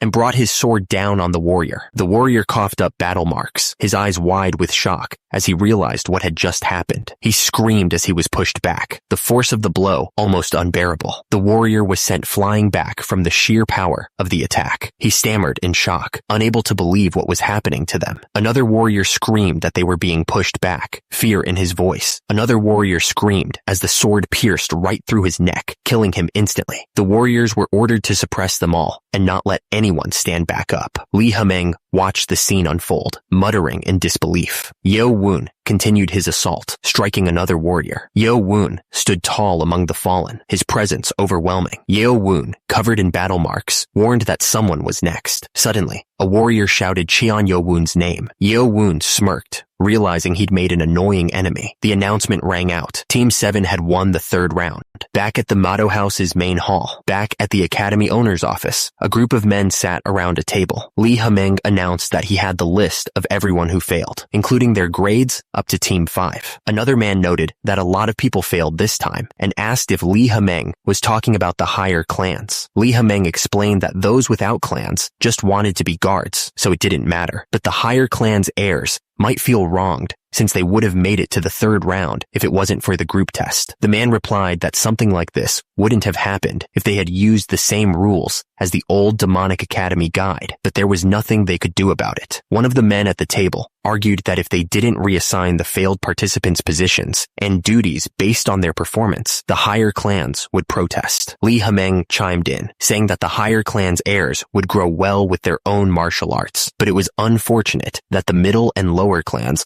lost their chance at getting the medicine ball and entering the precious library. Lee Hameng added that the ones who passed the 2nd test had to be gathered at the precious library, the Mado House. Precious library stood tall and imposing. A group of people made their way towards the library, ready to see what awaited them. Yo-woon was impressed by the precious library, thinking it looked even bigger than the main hall. He realized the other students had already been to the 1st floor while he was recovering, so he wondered if today they'd be going to the 2nd floor. Suddenly, a man told him he needed to put all his effort into mastering the butterfly sword and the spring dance breathing method. That was the only way he'd pass the test. The man clarified that he was talking about the precious library. He thought it was useless. The man added that Yo-woon was already learning martial arts from the 4th and 5th floors, so he shouldn't be sad about missing the 1st floor. The man boasted that there was nothing that could even compare to his martial arts there. But Yo-woon thought to himself that he had the nano. He was gonna as much as he could from both the 1st and 2nd floors. He lit a candle candle to see better. Yo-woon was on the first floor of the precious library, and it was the first time he'd ever seen so many books. He figured he was the only one there. Yo-woon knew he only had 2 hours on the first floor, so he needed to hurry. He told the nano to as he quickly looked through the precious books. Turns out, he was scanning 5 arts of blade mastery. The was starting.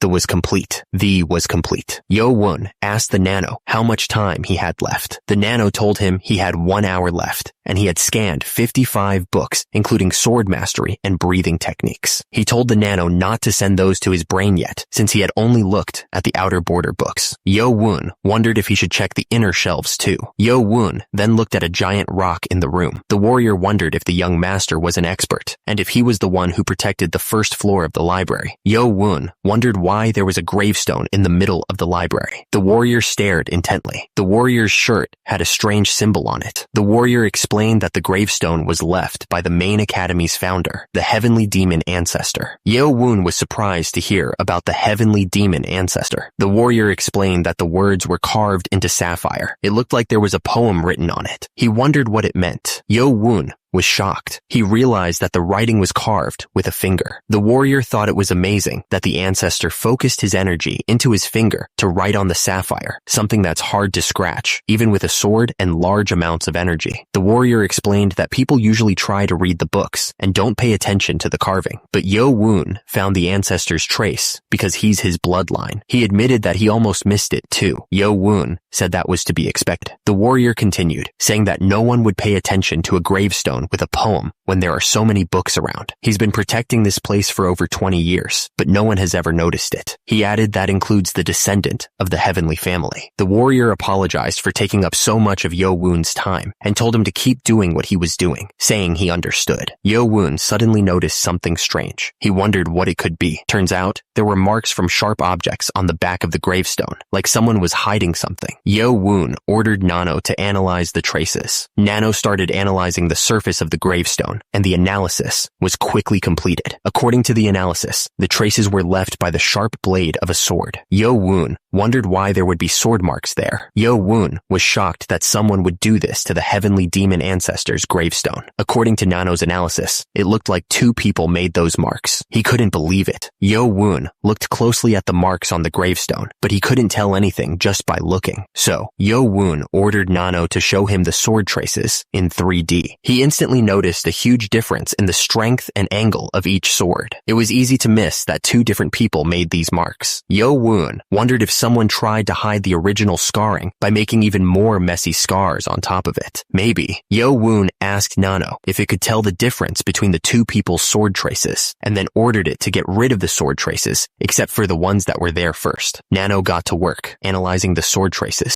Yo-woon was shocked by what he was seeing. Yo-woon realized that these weren't just normal sword traces. It was actually a complex sword movement. He stared at the sword traces, realizing it was made up of untold formations. Yo-woon frowned, realizing he couldn't tell what kind of movement it was just from looking at it. He was still lacking in understanding. Yo-woon asked Nano if it could analyze these sword traces and simulate it as an augmented video. Nano confirmed that it was possible, but before that, Nano needed to know the hardness of the sapphire to analyze the person's strength. Yo-woon wondered how he was supposed to figure that out, thinking to himself that there was no way Nano was telling him to break it. The supervisor walked up to Yo-woon, surprised. He asked if Yo-woon wasn't supposed to be reading books. The supervisor pointed out that Yo-woon had also seen the back of the stone. He commented that it was quite a mess, right? The supervisor said it was unfortunate. He explained that there used to be rumors that the heavenly demon ancestor left a sword technique of his epiphany there. Yo-woon repeated the phrase, the heavenly demon ancestor's epiphany. The supervisor frowned, wondering who would damage the back of the gravestone. He clicked his tongue, clearly annoyed. The supervisor suggested that maybe they did it so that only they could use the ancestor's epiphany. Yo-woon wondered if the marks were just random damage. He thought to himself, asking if these traces were really just vandalism. The supervisor told Yo-woon that he was leaving to make rounds. He added that Yo-woon should look around before he left. Yo-woon thought to himself that, fortunately, the supervisor was leaving. Nano explained that the hardness of the sapphire could be measured by placing a hand on the surface. Yo-woon acknowledged, realizing he could do that now. He placed his hand on the gravestone to measure the hardness of the sapphire. Yo-woon touched the surface, activating Nano's analysis. He groaned, annoyed that it was loading. Nano announced that the investigation into the stone's hardness was complete. With diamond at a hardness of 10, the sapphire was a 7. Yo-woon was impressed, saying it was really hard. Yo-woon stared at the gravestone, wondering who could have ruined the original sword traces with their own. Using the analysis of the stone's hardness, the sword traces were now being simulated as an augmented video. The augmented video simulation was starting. Yo-woon started to ask who did this, but Nano cut him off, saying that conversation was not supported. The sword trace simulation was starting. The augmented video simulation showed the first sword movement. A golden figure swung a sword with incredible speed. The golden figure moved with impossible speed. The sword flashed, leaving trails of light. Yo-woon was stunned by the complexity of the sword movements. The simulation continued to play out as Yo-woon watched, completely absorbed. Yo-woon was determined to understand every single movement. Yo-woon called out to Nano in shock. Yo-woon asked if this was one movement. Nano responded that the analysis showed all the formations connected. According to his martial arts knowledge, it was one movement. Yo-woon's eyes widened. There was no way. He thought back to the butterfly sword technique, which was made up of 8 formations. Even that had taken him half a year to master, but this couldn't even be compared to that. He realized that it was impossible to annul this technique. Yo-woon couldn't believe his luck. He hadn't expected anything from the first floor of the library, but he had stumbled upon a real opportunity. He told Nano to save the movement so he could transfer it later. Nano confirmed that he understood. Yo-woon realized he could have easily missed this treasure because of the messy sword traces. He figured that whoever left these marks must be quite evil, but then he thought that maybe he should be thankful. After all, only he had earned this movement. Nano began to explain the analysis of the sword traces after removing the mess. Movements that were interconnected had been found. Nano explained that 45 movements had been carved according to time. Yo-woon was shocked. They weren't sword traces to cover the technique, but were all sword movements instead. Yo-woon thought about it for a second. Maybe. He ordered Nano to simulate the sword movements in order as an augmented video. Nano confirmed. Nano showed the first sword movement. The simulation continued, displaying the 2nd, 3rd, and 10th movements. The 20th and 30th movements flashed before his eyes. Yo-woon watched as the movements were becoming more and more perfect. Nano announced that the augmented video simulation had finished. Yo-woon looked a little surprised as the augmented video simulation finished. He snapped back to reality. Yo-woon asked Nano if it could make the initially saved sword movement and the 45th sword movement fight against each other through augmented video. Nano confirmed that it was possible. A wide grin spread across Yo-woon's face. Nano activated battle mode in augmented video.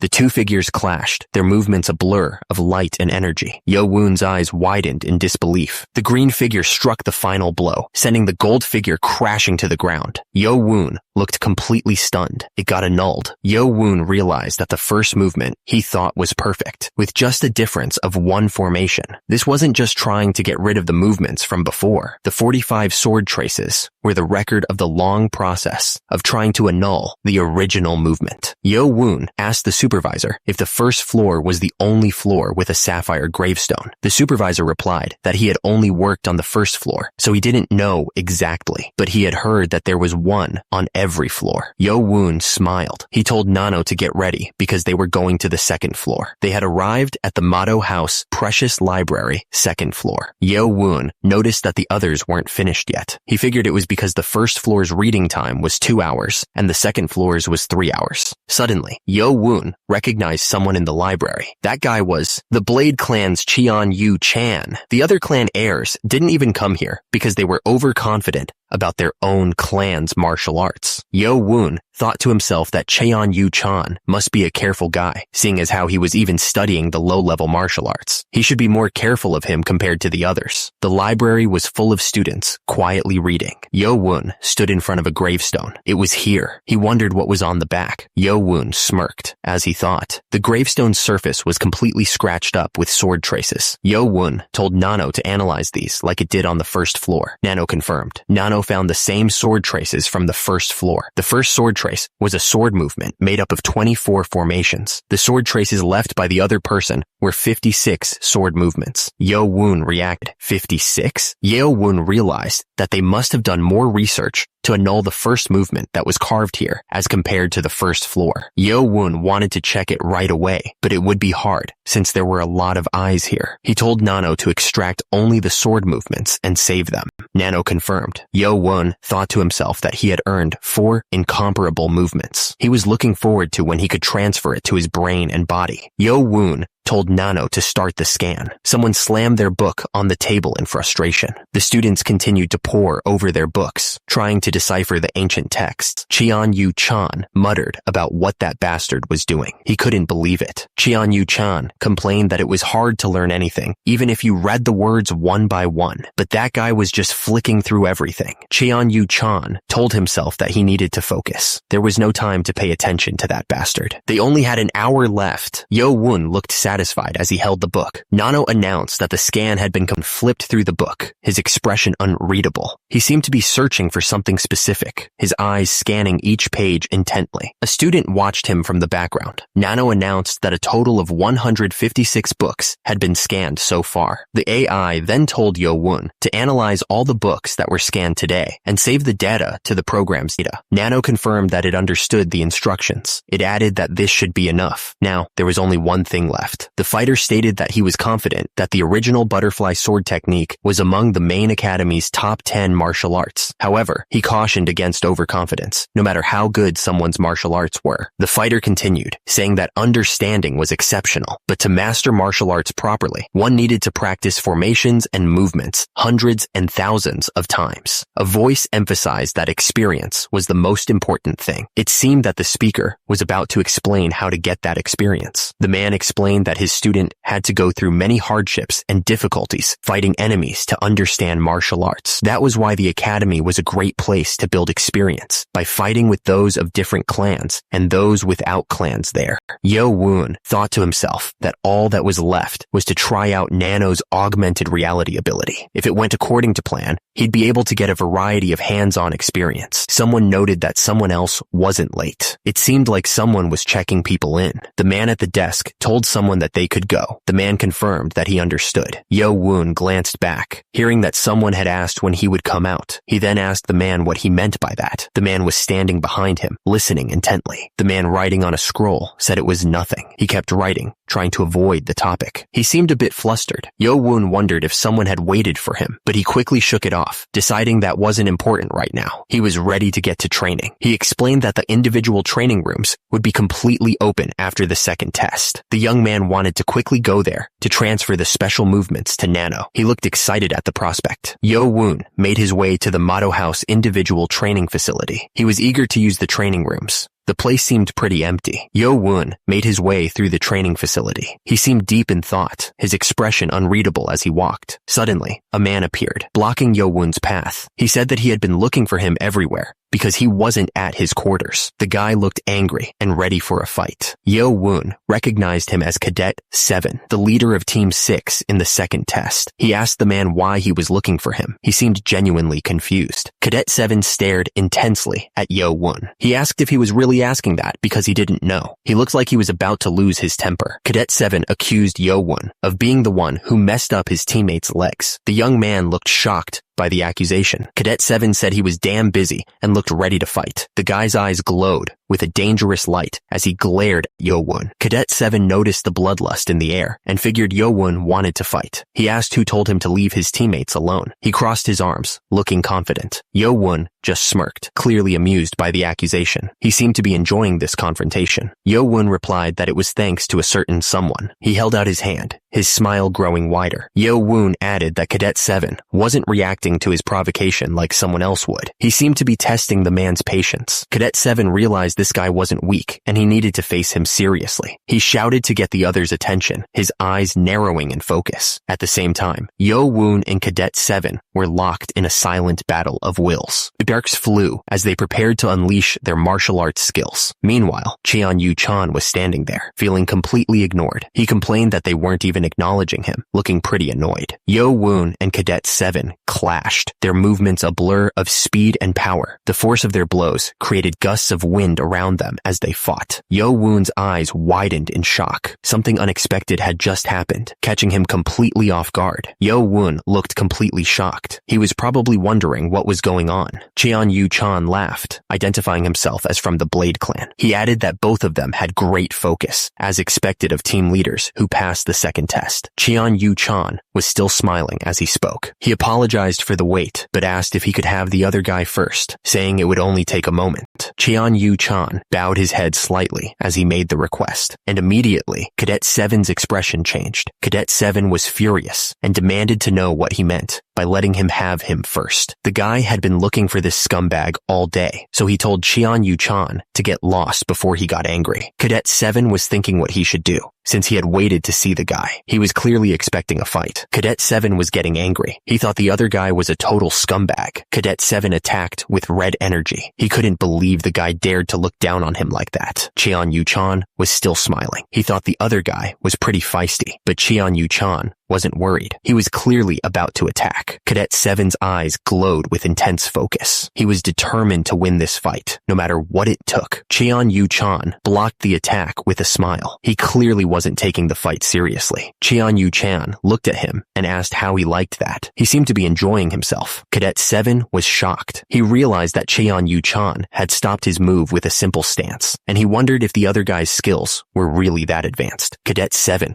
was furious. He couldn't believe he was being suppressed so easily by this scumbag who wasn't even in a proper stance. Cadet 7 noticed that Cheon-Yu-chan was off balance. He pointed out that the other guy's arm became stiff whenever he took a step. He asked if Cheon-Yu-chan had an injury on his ribs or something, looking closely at him. Cheon-Yu-chan was getting annoyed. He thought to himself that this scumbag was definitely not on the level of an average cadet. Even if his body was in its original state, he was having trouble. Cadet 7 smirked at Cheon-Yu-chan. He told him that it would only be a moment, so he should just wait right there. The young man seemed confident. Cheon-Yu-chan clicked his tongue, looking away. He said, whatever, clearly annoyed by the other guy's attitude. Cheon-Yu-chan threw his arms out, yelling for Cadet 7 to do what he wanted. He was clearly frustrated and wanted to get this over with. Cheon-Yu-chan was laughing, saying that Cadet 7 had a short temper. He wondered what business the guy had with him. He asked if the other cadet was trying to suppress him before the next tests. Cheon-Yu-chan realized that whatever was going on, he wouldn't be able to face the other cadet with just his current skills. He looked seriously concerned. Cadet 7 told Nano to activate augmented reality and battle tutorial mode, setting it to butterfly sword technique. Nano confirmed that augmented reality had been activated in the user's vision and that action command mode was operating through the battle tutorial. Cadet 7 looked surprised and asked Cheon-Yu-chan why he was so on edge. The young man seemed genuinely confused by the other's reaction. Cheon-Yu-chan crossed his arms, saying, "Oh well," and asking if it was a given from his position. He seemed resigned to the situation. Cheon-Yu-chan told Cadet 7 not to be so cautious. He said that this was just their first greeting as brothers with the same father. The young man was being overly friendly. Cheon-Yu-chan clasped his hands together. He seemed to be trying to appear friendly and respectful. The gesture looked almost mocking, though. Cheon-Yu-chan smiled widely, saying it was nice to meet the other cadet, brother. He seemed to be enjoying himself. The guy looked way too happy. Yo-woon stared back, his expression intense. Cheon-Mukiam asked if the protagonist was surprised, since he thought it would be. Yo-woon asked Cheon-Mukiam if he was serious, because he had been waiting in front of the library the whole time and wasn't joking. Cheon-Mukiam said that he didn't think of the protagonist as an enemy, and he wanted him to join the Blade clan and protect him. Yo-woon was shocked, asking if Cheon-Mukiam was telling him to give up on becoming the clan heir. Cheon-Mukiam laughed asking if he sounded like that, but continued. He said it was too hard for Yo Woon anyway. Yo Woon asked what he meant by that. Cheon Mukium said it was as Yo Woon heard. Cheon Mukium declared that if Yo Woon walked the path of the sword, he would definitely have to face him, but he had no chance. Cheon Mukium said he had become a passionate fan of his, and if they walked the same path together, Yo Woon's future would be bright.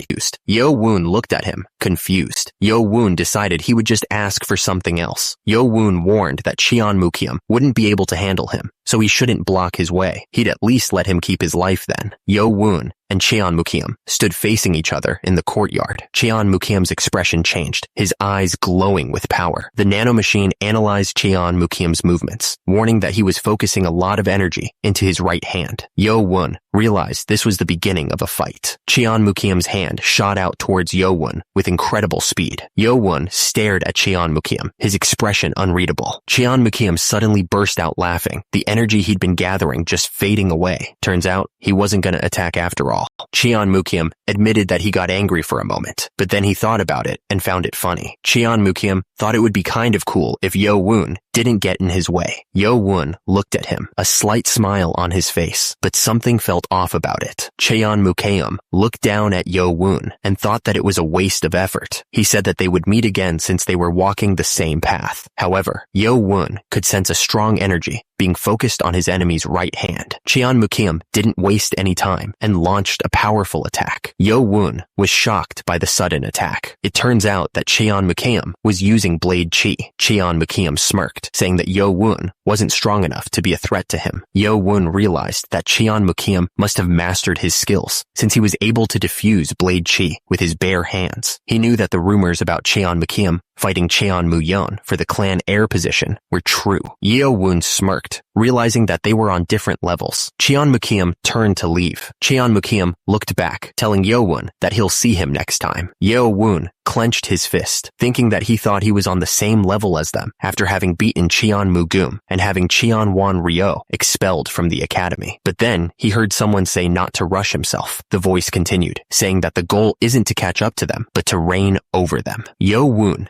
stood alone in the courtyard, thinking about the encounter. Yo Woon realized that Cheon Mukium had read his attack beforehand. He had been aiming to cut off Cheon Mukium's right arm, but Cheon Mukium escaped the attack before he could even use his blade. Yo Woon smiled, realizing that Cheon Mukium was different from the others. The scene shifted to the Mado House individual training room. Yo Woon opened the door and wondered if this was the individual training room. He looked around, realizing the room was about 2.5 meters wide and long, not big enough to practice his formation with shadow steps. He knocked on the stone wall, noting that it was pretty thick. Because of that, he figured he could study without anyone bothering him. Even if he could only gather internal energy here, it should be enough. Yo Woon told Nano to activate an augmented reality, and the system confirmed it was activating in his vision. Yo Woon told Nano to simulate the formations scanned from the sapphire gravestone on the second floor, in the order they were carved. The simulation started, showing a figure moving with incredible speed and precision. Yo Woon realized it was faster and more complicated than the one from the first floor. He knew that even if he used the last formation of the butterfly dance, he wouldn't be able to block even one movement. He wondered how many people would even be able to block this formation. Then, he told Nano to simulate the formation left by the other person in order of age. The simulation continued, showing the first, second, and third movements. The simulation of the sapphire gravestone formation continued, showing the 56th attempt. Yo Woon was shocked, realizing that mastering a sword technique to this level required complete dedication. He could tell just by looking at the process of perfecting one formation.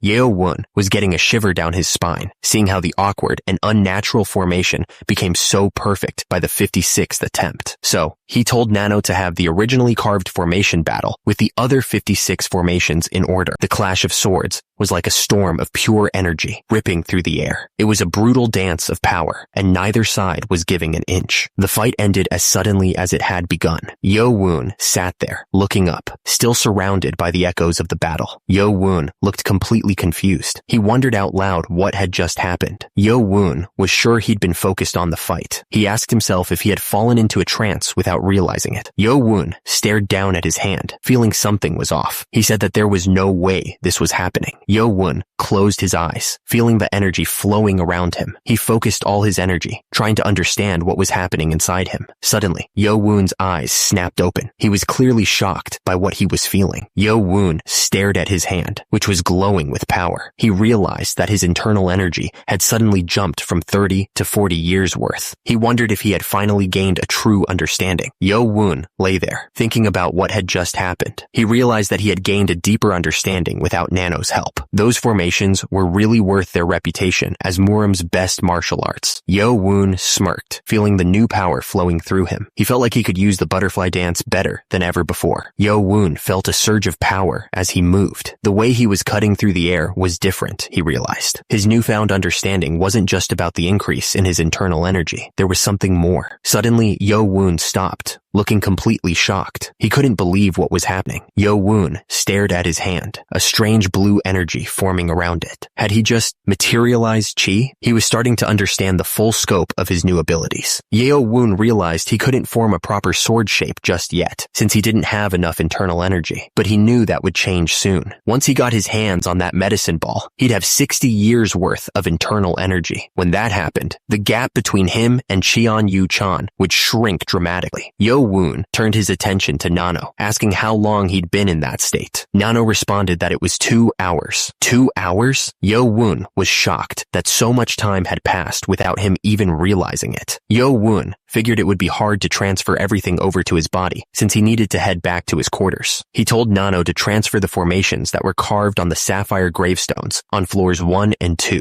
as well as the 45th and 56th formations, right into his brain. Nano confirmed that the 4 formations were being selected for transfer. Yo-woon held his head, wondering when these headaches would finally stop. He asked Nano how long it would take to transfer all of this new knowledge into his body. Nano's analysis came back, stating that it would take 10 hours to fully transform his muscles and energy flow. What? 10 hours? Yo-woon asked, frustrated that it was taking way too long compared to the butterfly dance. Even if it was a different level of martial art, Yo-woon knew it couldn't be helped. He'd need to come out earlier. He decided to head back for the day. Back at the Mado House Team 8 quarters, Yo-woon noticed that a lot of the cadets weren't there. He wondered if they hadn't come back from their training rooms yet. As Yo-woon walked in, he was greeted by Hyo-bong. Hyo-bong bowed respectfully, asking if Yo-woon had come first. The notes Hyo-bong held were covered in text, filled with diagrams and scribbled corrections. It looked like he'd been studying hard. Hyo-bong explained that everyone was studying and practicing what they'd memorized from the library. He asked if Yo-woon had gained something good, adding that he had only studied a second-class martial art and a step technique because he was weak at bare fist techniques. Hyo-bong added that it was a time when everyone was throwing themselves into work. He said that the 4 days that were given for rest weren't a time to just waste away. The point was clear. If you wanted to step forward even just a little bit, then you couldn't spend this period of time uselessly. The next day, as the sun began to set, the Mado House was quiet. Inside the individual training facility at Mado House, the transformation of the user's muscles and energy flow reached 100% completion. He was surrounded by a strange blue energy. The system announced it was canceling sleep mode. Yo-woon sat up, his face flushed. Yo-woon grunted, his face contorting with the strain. The transformation was taking its toll.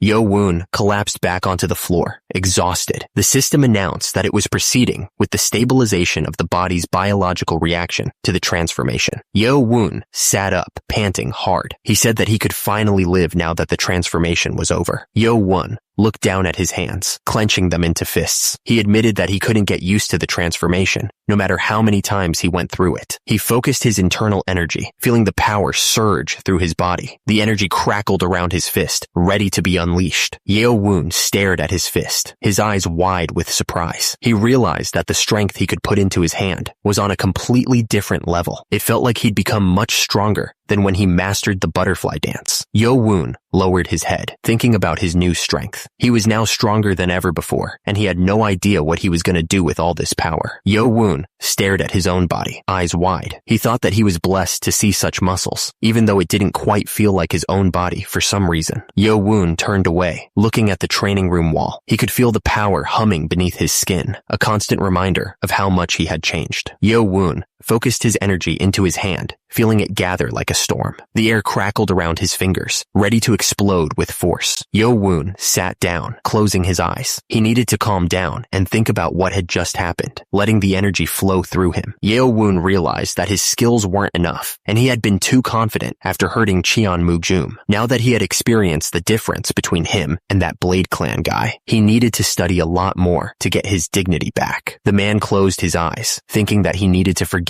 about the likes of Cheon Yo-woon. He needed to aim for something bigger, something that would truly test his strength. He sat there, meditating, and thought about aiming for something bigger. He knew that he was capable of so much more, and he wasn't going to waste his time on small fries. Suddenly, the training room exploded. The force of the blast sent rocks and debris flying everywhere, leaving a gaping hole in the wall. The man screamed as something slammed into him. Blood splattered across his face, and he stumbled back, trying to figure out what the hell just happened. He looked up, his eyes wide with shock. He stammered, wondering if it was an assassin who had just attacked him. The man looked up at the massive hole he had created, his face covered in blood. He couldn't believe what had just happened. Who would dare to do something like this? He realized it was Cheon Yo-woon who had done this. That damn scumbag, he thought. He shouted, trying to wake up whoever was unconscious nearby. The man pointed at the gaping hole in the wall, furious. How could anyone be so reckless as to punch through the walls of the cadet training area? What if someone had been seriously meditating? They could have been killed. Lee Hameng scolded Cheon Yo-woon, telling him to be thankful that Cadet 108 was still alive. If not, Cheon Yo-woon would have been kicked out of the academy. Lee Hameng warned that this would be going on his record. Cheon Yo-woon just apologized. Lee Hameng told Cheon Yo-woon that he wasn't allowed to use the training rooms on the first and second floors anymore. He could use the rooms in the basement, but if he broke those too, he wouldn't be allowed to use any of the individual training rooms ever again. Cheon Yo-woon said he understood and would be more careful.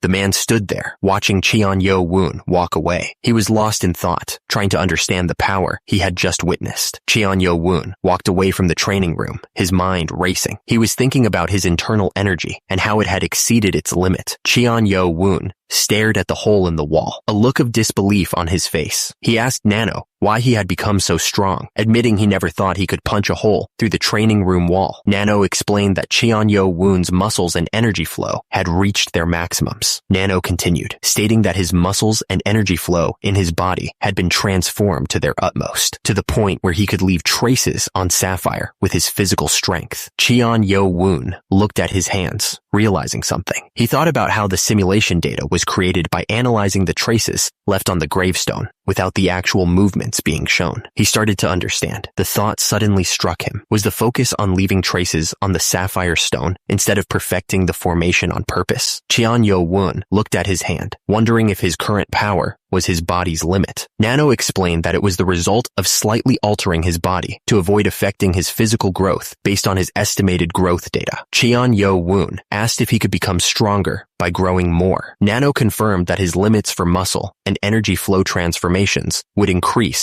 if his physique grew completely. Cheon Yo-woon resolved to try harder, understanding that time was the key and that Nano could only stimulate his growth plates. Suddenly, Lee Hameng appeared, looking absolutely furious. He yelled that they hadn't joined there yet and threatened them to join, or it wouldn't end well. The crowd began to chant, demanding that everyone use the link and join there. It was a full-on advertisement attack. The individual training facility, basement, was silent and empty. It was the perfect place to practice. Cheon Yo-woon took a deep breath. Even though he had decades of practice data on the movements sent to his brain, he was still nervous. It was his first time actually trying out the absolute technique, the one that might be the heavenly demon ancestor's greatest idea. Cheon Yo-woon closed his eyes for a moment, trying to focus. He mumbled that he would start with the absolute sword technique. He began the absolute sword technique, starting the first movement. Blue energy swirled around him as he tried to get the motion right. Suddenly, Cheon Yo-woon stopped, looking frustrated. He told himself to hold on. Cheon Yo-woon planted his feet firmly on the ground, dust swirling around him. He was going to try this one more time, no matter what.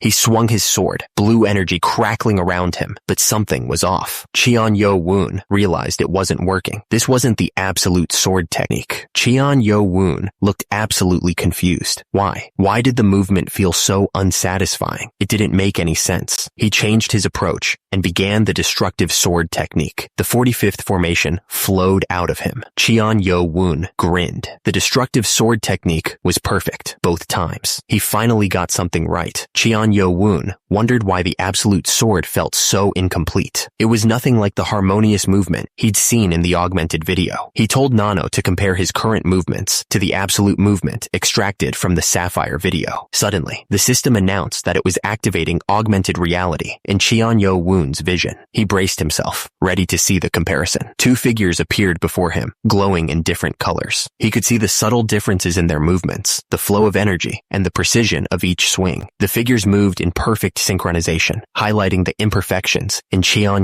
Woon's movements. The energy crackled around them, a stark reminder of the power he couldn't quite grasp. Cheon Woon realized that his movements were connected, but unnatural. He was even a beat slower in completing it. He was getting frustrated, asking himself why he couldn't get it right. Cheon Woon fell to the ground, looking absolutely furious. He was asking himself what the hell was going wrong with the technique. He stared intensely, trying to figure out the issue. Cheon Woon realized that even if he didn't have the right energy flow, it shouldn't affect the movement. Suddenly, Cheon Woon's eyes widened. He realized it had something to do with the energy flow. Cheon Woon held his head in his hands, looking dejected. He realized that even the last formation of the butterfly dance couldn't be performed properly without circulating the internal energy the right way, which meant he was missing the most important part. He sat there quietly, trying to figure out how to solve the problem. The energy of the glowing stone pulsed around him as he thought. Young Master Cheon Woon asked Nano to create an augmented video of the front side of the stone on the first floor. He waited as the system searched through the video, saved from his visual data. The system confirmed it had found the saved data. Nano began creating an augmented video of just the front side of the stone for him. The augmented video appeared. The poem read, "The mighty wind blows, and the clouds fly high. After spreading my name across the continent, I returned home. How could I not protect the four corners of my nation with the brave warriors I have gathered?" Young Master Cheon Woon stared intently at the poem, wondering if there might be a hint hidden somewhere within the words. Then it hit him. This ancient three-stanza poem was from the Han Dynasty. It was a poem written by Liu Bong when he'd returned from his victory over Xiang Yu. Young Master Cheon Woon realized with a frown that it wasn't even a poem written by the heavenly demon ancestor. Young Master Cheon Woon paused, wondering if any of the words had been changed. Turns out there were none. He thought to himself that this was strange. Young Master Cheon Woon asked Nano to analyze the surface of the stone to see if there was even the tiniest clue. The system confirmed it would analyze the entire surface of the stone. After analyzing, Nano announced that it had found small holes under each character. Young Master Cheon Woon realized that there really was something hidden here. He pointed out that the number of dots was different for each character, wondering what this could mean. Young Master Cheon Woon stared at the small holes. He wondered if they were referring to blood pressure points. He thought, so 4 holes would mean 4 blood pressure points. Nah, what would they mean? Young Master Cheon Woon suddenly remembered that the first book he had Nano was about blood pressure points. He recalled that that book had a number and a footnote for each blood pressure point. Young Master Cheon Woon muttered that the 4th blood pressure point would be the solar plexus point, located in the stomach. He realized that the energy flow should start from the dantian, but that would mean 7 dots. Suddenly, he had an idea. Young Master Cheon Woon realized that the character for big had 3 strokes, so if he added the 4 dots, it became 7. He was definitely on the right track. Young Master Cheon Woon continued, noting that wind had 9 strokes and the dots below it were. Young Master Cheon Woon looked up, realizing that the last one was the 23rd blood point. He was figuring it out. Young Master Cheon Woon grinned, finally understanding. He had figured it out. Young Master Cheon Woon threw his fists up in the air, shouting that he had figured out the hidden energy flow. He looked absolutely absolutely thrilled. Young Master Cheon Yo-woon laughed like a maniac, declaring himself a genius. Nearby, one of the guards tilted his head, looking confused by the sudden outburst. Miles away, the wind blew through the mountain peaks. The birds flew under the clouds. Back at the main building, people bustled around. The place was always busy. Young Master Cheon Yo-woon, having just finished a large dinner, decided he should quickly head to the individual training facility. He was going to try out the absolute technique using the proper energy flow. Young Master Cheon Yo-woon paused, looking stunned. He hadn't expected to be interrupted. The guy stepped forward, introducing himself as Yumpa, the 200th cadet. He asked young Master Cheon Yo-woon if he would be willing to duel. Young Master Cheon Yo-woon looked at him suspiciously, asking why he should even bother. He didn't see any reason to fight a stranger. Yumpa realized he hadn't thought things through. He admitted that he was only thinking about himself. Yumpa offered a deal. If young Master Cheon Yo-woon could beat him, he'd give him a gift and intel on the third test. He looked pretty confident. The two figures stood in the clearing, surrounded by trees. The air was still, almost like the forest itself was holding its breath, waiting to see what would happen next. Yumpa looked confused. He asked what reason young Master Cheon Yo-woon had to act so foolishly as to request a duel with information on the line. Yumpa admitted that if he had to explain himself, it would be to check young Master Cheon Yo-woon's qualifications. He looked at Cheon Yo-woon, waiting for a reaction. Yumpa smiled, looking pretty confident. He said it might not be as impressive as the technique that young Master Cheon Yo-woon used to cut off Ryo's arm, but he was going to show him the technique that the Moon Energy Blade clan prides themselves on. Yumpa gestured, telling young Master Cheon Yo-woon to come at him. He looked ready to fight. His eyes narrowed. Yumpa started gathering energy, the air around him crackling with power. Cheon Yo-woon was still on the ground, trying to get back on his feet. Yumpa unleashed the technique, a burst of pure energy aimed straight at Cheon Yo-woon. The force of the attack was so strong that it kicked up dust and debris everywhere. Everything seemed to slow down. Cheon Yo-woon's eyes widened, realizing he was about to get hit hard. At the last second, Cheon Yo-woon managed to raise his arms, trying to block the attack. The impact was still brutal, every muscle screaming in pain. The force of the blow sent Cheon Yo-woon flying backwards, blood splattering from the wound. He hit the ground hard, gasping for breath. Yumpa stared down at the dust cloud he had created. He started to say something, but he couldn't find the words. Yumpa realized he might have put too much power into that last strike. He was sweating now, and he asked himself if Cheon Yo-woon was still alive. Yumpa lay on the ground, spitting out blood. He couldn't believe he had lost so easily. He thought that after seeing Cheon Yo-woon fight against Cheon Wan-ryo, they would have at least traded a few dozen techniques. Yumpa stared at his trembling hand, feeling the shock of the fight. He wondered if Cheon Yo-woon had been hiding his skills. He thought it was amazing. Cheon Yo-woon stood over Yumpa, not even breathing hard. Yumpa coughed, acknowledging that Cheon Yo-woon was as strong as expected from someone with heaven's lineage. Cheon Yo-woon looked down at Yumpa suspiciously. He said that he thought Yumpa only had the skills of an advanced martial artist. Cheon Yo-woon reminded Yumpa that he promised to give him the information. But first, Cheon Yo-woon wanted to know why he had requested a duel, since he should have nothing to gain, win or lose. Yumpa laughed, his face bruised and brutal. He said that Cheon Yo-woon didn't trust him. He said that he simply wanted to check the qualifications, just like he said earlier. Cheon Yo-woon listened suspiciously. Yumpa asked if he was talking about his own qualifications. Yumpa clarified that he was also talking about his own qualifications, because it was for the third test. Yumpa then asked what the duel had to do with the third test. Yumpa smiled cruelly, revealing more of his plan. He said that there was a high chance that the third test would also be a group stage. He seemed to be enjoying this. Cheon Yo-woon looked absolutely shocked. He asked what Yumpa was talking about. He reminded Yumpa that the academy head himself said that there would be no more group tests. Yumpa smirked, revealing that it would be nothing like the second test. He said that the third test would place a premium value on an individual's strength. Yumpa continued that the objective of the third test was to select high-ranked warriors. Only advanced martial artists, which possess advanced martial arts and at least final class sword skill, can become a high high-ranked warrior. Yo-woon considered the information. He pointed out that among the cadets that passed the second test, only about 20% could be considered advanced martial artists. So, in order to make up for the lack of internal energy, they'd have to take the Black Dragon medicine ball. Yunpa explained that when the medicine balls were handed out, the cadets would suddenly gain 30 years worth of internal energy. But he warned that there was still a bigger problem. Yo-woon looked up. His eyes narrowed. He asked if the issue was advanced martial arts. Yunpa confirmed it. He explained that since the second floor of the library only had intermediate martial arts, many cadets would fail. Yunpa revealed that they would also be given a secret book for an advanced martial art.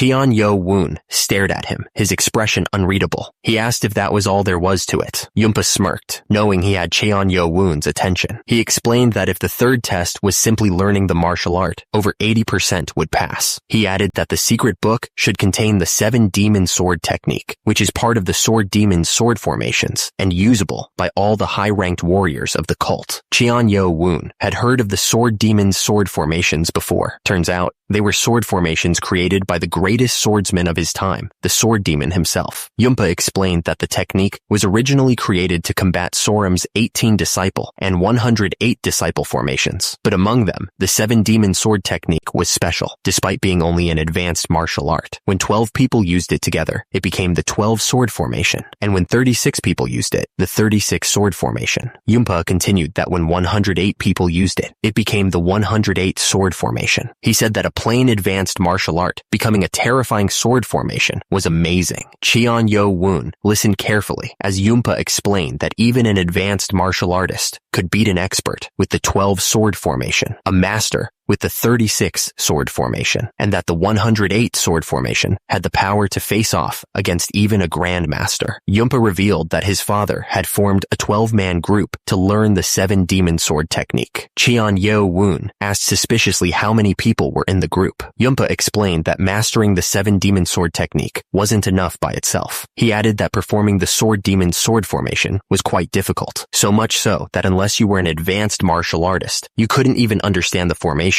Yo-woon asked if that was why Yunpa had tried to test his skills through a duel. Yunpa admitted that was exactly the reason, explaining that he couldn't judge Yo-woon after having seen simply one technique. Yunpa said that he needed to confirm Yo-woon's skills to know if he could request him for the test. Yo-woon looked confused and repeated the word request. Yunpa realized he had forgotten to mention something important. He said that the cadets were expected to take the lead on the third test, from learning the martial arts to everything else. Yunpa added that he had heard that the group leaders were decided from the results of the second test. Yo-woon asked if that meant the group leaders would pick their group members. Yunpa confirmed that was right. He added that a cadet could refuse to join a group. Yunpa assumed that the third test was more for the 6 main clans and the young masters rather than for ordinary cadets. Yunpa clarified that from now on, the Sons of the Lord would be working under the name of Son of an Important Household and had nothing to do with royalty. Young Master Yo-woon considered the situation. So, the third test was another part of the Battle of the Heirs. It would mean immediate disqualification if he couldn't gather men and master the 7 demon sword technique and the sword formation. But the rules of the test became clearer. As mentioned, the cadets could refuse to join a group, but did the normal cadets really have any choice but to rely on the group leaders in order to pass the test? Yunpa gestured, explaining that gathering members and mastering the sword formation was just the beginning. He added that it was obvious to desire a leader with both skills and leadership to pass the test. Yunpa grinned, saying that he told young master Yo-woon that he'd give him a gift, and that gift was him. Yo-woon stared back coldly, thinking that no one had asked for him. Yunpa shrugged, dismissing any possibility that young master wouldn't be chosen as a group leader. He insisted that he was positive that young master Yo-woon would be selected. He added that someone as skilled as him would be better than a half-assed cadet for the young master to pass the test. Young Master Yo-woon listened closely, but he couldn't shake the feeling that something wasn't right. He thought to himself that Yunpa had enough skill to be a group leader himself, so why pick him? He decided he'd have to use that to figure out what was going on. He asked Yunpa why he picked him when there were other Vice Lord candidates and group leaders who had passed the second test. Yunpa explained that he didn't want to sour the young master's mood, but he had already made an offer to the young masters of the Dark Clan and Sword Clan. He admitted that he was rejected because they already had all their seats filled. Young Master asked if he was Yumpa's backup plan. Yumpa replied that he was, and that they shared the path of the blade. Young Master stared back, asking if that was so. Yumpa clarified that he wasn't asking to be accepted as a subordinate. He was simply asking for Young Master to use him in order to pass the third test. He begged Young Master to please accept him. Young Master Cheon Yo Woon stared back at Yumpa, a slight smile creeping across his face. He seemed to be enjoying Yumpa's desperation.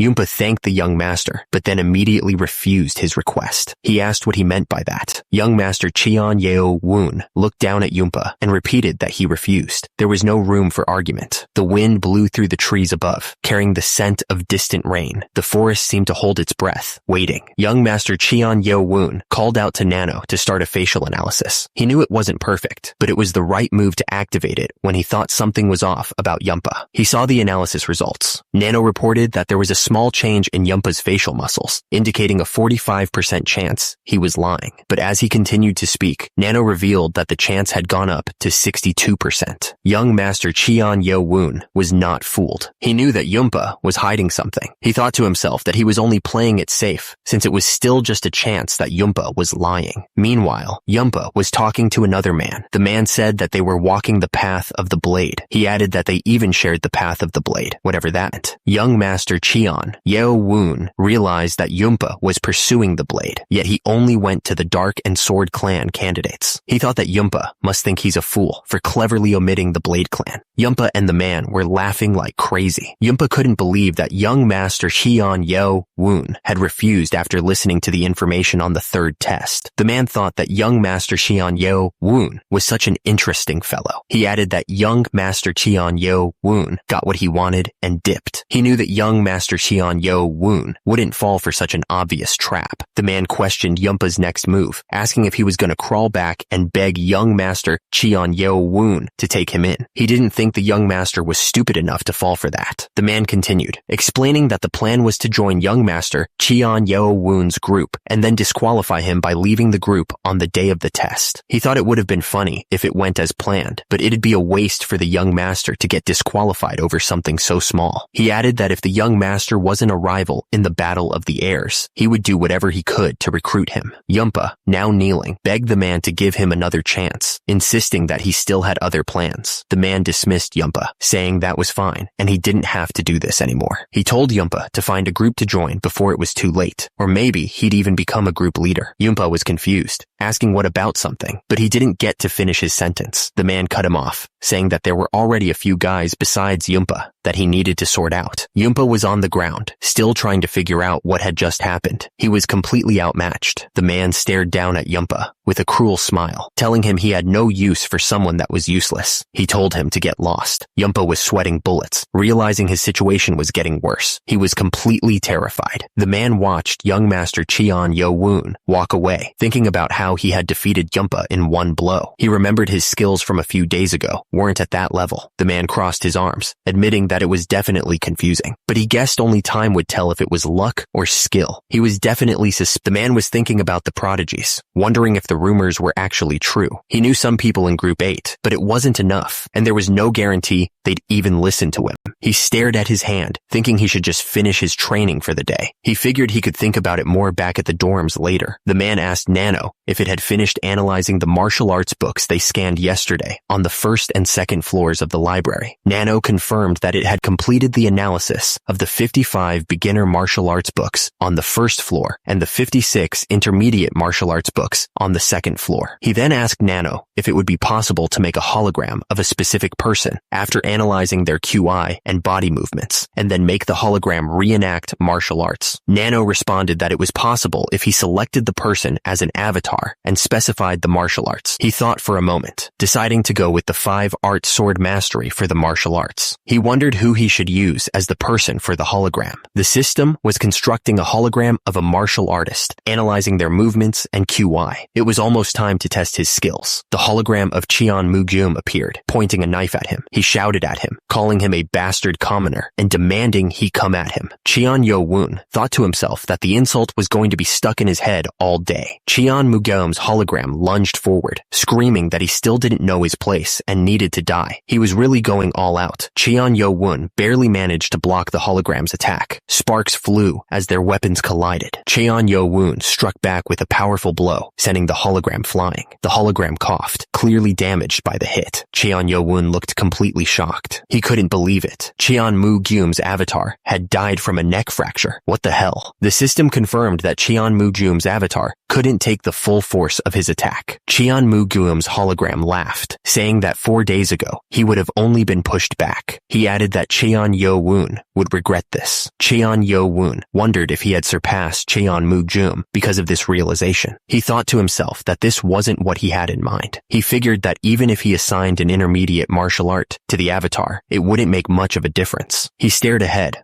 lost in thought. He was trying to figure out his next move, thinking about how to improve his training. Cheon Yo-woon ordered the system to create 5 Cheon Moo-gyum avatars. Actually, he changed his mind and told it to make 10, giving each of them a different intermediate martial art. The system began creating avatars for the simulation, surrounding Cheon Yo-woon with glowing blue figures. Each avatar was assigned a different intermediate martial art: heaven-splitting flying sword, spinning kick, emotionless sword, triple killing sword, and more. Cheon Yo-woon wondered if he had gotten ahead of himself, thinking 10 avatars might be too many. But Cheon Moo-gyum's avatars immediately started trash-talking him, calling him a cocky commoner, and asking if he was trying to provoke them. They added that he was just a bastard. Cheon Yo-woon wondered if he should readjust the number of avatars, but quickly changed his mind. He told the system there was no need, and to just start it. He was going to kill them all. The avatars charged at him, weapons drawn. Cheon Yo-woon realized he was about to be attacked from all sides at once. He braced himself,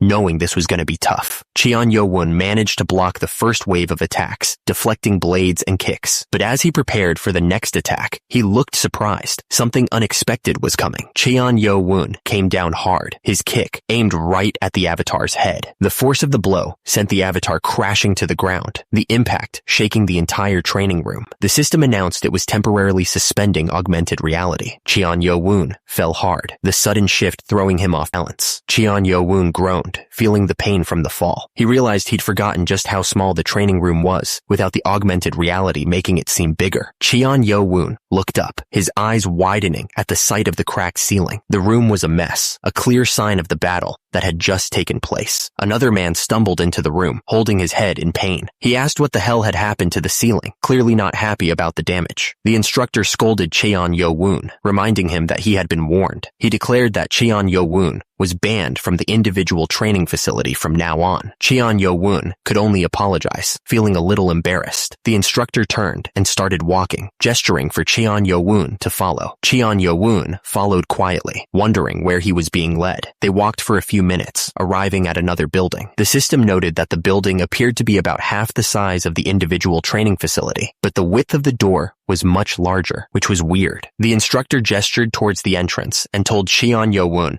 that he would be training here from now on. Cheon Yo-woon looked shocked, not expecting to be moved to a different location. The instructor smirked, explaining that Cheon Yo-woon would just end up breaking the walls again if he continued using the individual training facility. He seemed amused by the destruction Cheon Yo-woon had caused. Cheon Yo-woon looked around in disbelief, wondering where he was. It was much larger and nicer than the individual training facility. He realized it was a training area that was normally only given to those who reached the expert level and passed the 4th test. He was shocked by this sudden change. The instructor explained that since Cheon Yo-woon had caused another incident, this space was made available a little earlier with the academy head's approval. Cheon Yo-woon asked how the instructor knew that he had reached the level of an expert. The instructor replied that to break the hard walls of the individual training facility, he needed at least expert level QI. The instructor assured Cheon Yo-woon that these walls were made with an even harder material, so they shouldn't break no matter how crazy he got. He told Cheon Yo-woon not to worry about it and to focus on his training. Cheon Yo-woon thanked him, relieved. Now alone, Cheon Yo-woon thought that with a training room of this size, he wouldn't have any problems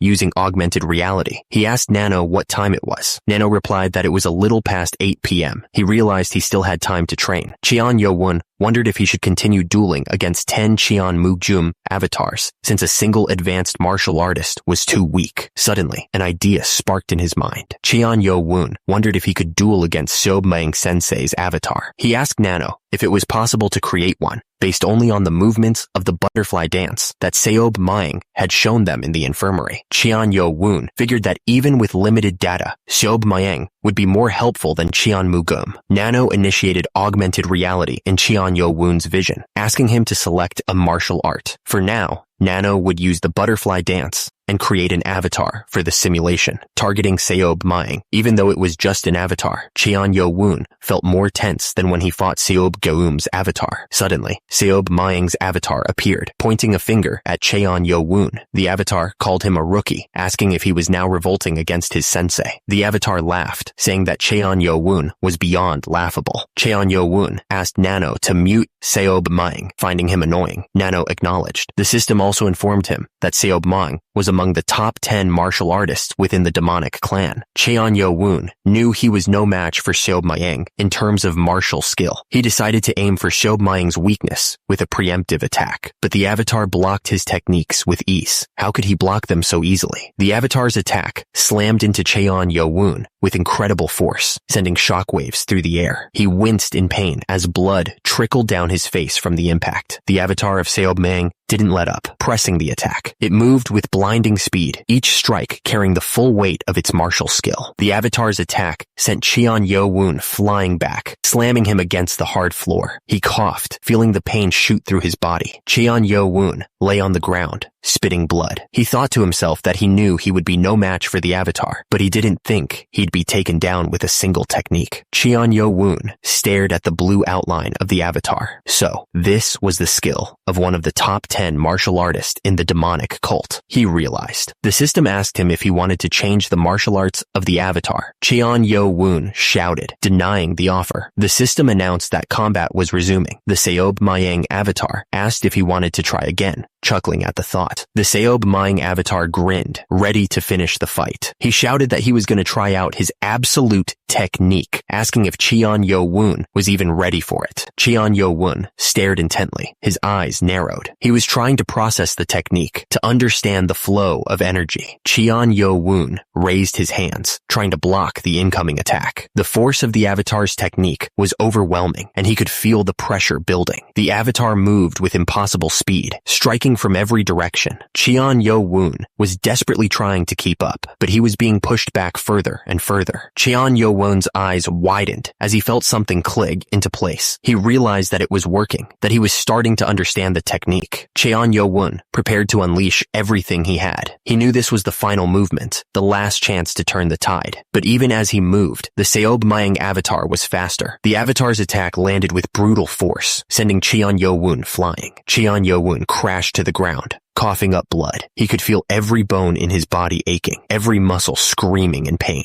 Cheon Yo-woon struggled to get back on his feet, but his body wouldn't listen. He thought that he was still no match for Sensei, even with the absolute technique. He was starting to get desperate. Then, Cheon Yo-woon saw something flicker in his vision. The system interface was lighting up, showing him something new. The system showed the Seob Maeng avatar, highlighting the damage he had managed to inflict. There were sword wounds all over the avatar, but they were shallow. Cheon Yo-woon realized that his sword technique might have surpassed Sensei's avatar, but he couldn't deal a critical blow. The massive difference in martial prowess was the problem, and he couldn't face off against a real master just by having gained the absolute technique. Cheon Yo-woon knew he had 4 years to complete the 8 arts of the demonic academy. Within those years, he would surpass Sensei, starting with his avatar. Days later, he was at the demonic academy grand martial training grounds. The air was thick with dust and the scent of sweat. Cheon Yo-woon looked frustrated. He had given it his all the previous day, yet the best he could do was fight on par with 10 Cheon Mugum avatars. He still had a long way to go. Lee Hameng, his voice booming across the training grounds, asked if they'd enjoyed their 4-day break. He then called out for Motto, his voice sharp and demanding. Lee Hameng announced that they would explain the 3rd test and distribute the Black Dragon medicine balls. He added that the test would require 12 people to perform a formation. A murmur rippled through the crowd of cadets. They looked at each other, some with concern, others with determination. Cheon Yo-woon realized that his intel was accurate. The minimum requirement for being part of the 12-person formation was advanced martial prowess. Nearby, someone placed their hand on a stack of books, the sound echoing softly in the training grounds. The next test was coming, and preparations were already underway. Lee Ha-meng explained that this was the basics for the Sword Demon Sword formation, which the main branch of the demonic cult prided itself on. He added that the secret martial arts book for the advanced martial art was the 7 Demon Sword. Lee Ha-meng told them that if they absorbed the medicine balls given out today and worked hard to learn the 7 Demon Sword, there shouldn't be any problems achieving advanced martial art prowess. The cadets listened intently, their expressions a mix of hope and determination. Cheon Yo-woon's expression grew serious as he listened. Lee Ha-meng continued, telling them that up till here, it didn't seem that difficult, but the third test would occur on exactly the 28th day from today. Lee Ha-meng stated that each group in a formation had to defeat the martial arts instructors standing in front of them right now. The instructors stood silently, their faces unreadable. The cadets started murmuring amongst themselves, clearly shocked. One of them asked if every instructor wasn't a martial arts expert. The idea of defeating them seemed impossible. Cheon Yo-woon thought to himself that he heard some of the instructors had even reached the prowess of a master. He was just thinking it sounded too easy, and that it would be much easier to just fight the other cadets. He realized everything was going as Yunpa had said it would, so all that was left was for them to announce the group leaders. Lee Ha-meng explained that the entire process would be different from the second test. He announced that they would leave everything up to the cadets, so they should do their best to gather up group members and learn the sword formation. Lee Ha-meng continued, saying that after he explained the selection process for the group leaders, they'd hand out the secret books and medicine balls before dispersing. Cheon Yo-woon was surprised and wondered if they weren't selecting by grades. Lee Ha-meng asked if they saw the name tags on the instructors in the front row. He announced that the 17 martial instructors there would be the target. The students who could take the yellow name tags from them within 7 days would be the group leaders. The cadets were completely stunned. One of them exclaimed that taking the name tag of an instructor was basically saying they'd kick them all out. They looked around at each other, realizing how screwed they were. One of the cadets was starting to understand the situation. He realized that if they couldn't take all the name tags, the number of groups would decrease, and some people were destined to fail. He also realized they wanted them to steal the instructor's name tags before they even got to the main test. The cadet was clearly worried. The other cadets started to panic. One of them said that the instructors with yellow name tags wouldn't use their special techniques and would only use the 7 Demon Sword. Another cadet chimed in, saying that it didn't solve their problems because it didn't make a difference that an expert was only using an advanced martial art. They were screwed. A cadet realized the instructor's hidden intentions. He explained that to be able to nullify the 7 Demon Sword within a short time, they needed to have a deep understanding of its sword movements. He continued, saying that they didn't decide on this method simply to raise the difficulty, but to give the cadets a sense of crisis and make them desperate. Lee Ha-meng watched the cadets from above. He thought to himself that they were all confused and wondered if he should shake them up a bit more. He grinned, enjoying their suffering. Lee Ha-meng spoke up, asking if any cadets wanted to challenge them right now, even though they had 7 days. He was clearly trying to provoke them. Lee Ha-meng looked down at the cadets and thought that he expected at least one of them to volunteer. He wondered if he expected too much, because if they had insides and skills, it would be a great chance to gain recognition. But of course, it would have the opposite effect if they lost. Lee Ha-meng sighed and said that he guessed none of them had that much insides. He paused, raising his hand as if to say something important. Lee Ha-meng's face stretched into a grin, and he exclaimed, clearly about to announce something that would shake things up. Lee Ha-meng announced that the leader of Group 1 was Kinyeon Mu Leon, the Dark Clan's Vice Lord candidate. He then added that the leader of Group 8 was Cheon Yo-woon. Lee Ha-meng continued, pointing out that the one who defeated the Poison Clan's Vice Lord candidate, Cheon Jong-sum, and became Group 12's leader was Cadet 18, Baek Gi. Lee Ha-meng's eyes widened slightly. He was thinking that 2 guys he didn't expect had volunteered. He thought that it was how exciting. The guy with the ponytail just stared ahead, waiting to see what would happen next. The air was thick with tension, and everyone was on edge. One of the guys muttered that Cheon Jong-sum wasn't the leader of Group 12 anymore. He added that the new leader looked pretty fierce from where he was standing. Lee Ha-meng laughed, saying he liked the fire in their eyes. He then asked the instructors which of them wanted to step up and entertain the cadet. A group of guys started walking forward, their eyes locked on the cadets. They moved like a pack, ready to pounce. Lee Hameng scowled, pointing out that the guys were the instructors for groups 1, 8, and 12. He added that he'd already told them not to get attached to their cadets. Senior martial instructor Ho Jin Chang spoke up, curious about the situation. Meanwhile, instructor Lee Hameng stared up at him. The cadets stood in formation, their swords gleaming in the dim light. They knew that whatever came next would test them to their limits. Lim Pyong, the supervisor for Group 8, chimed in. He said there was no need for him to volunteer if Ho Jin Chang was taking charge. The instructors warned Cheon Yo Woon that he'd have to look after himself from now on. They added that no matter who he picked, none of them would go easy on him.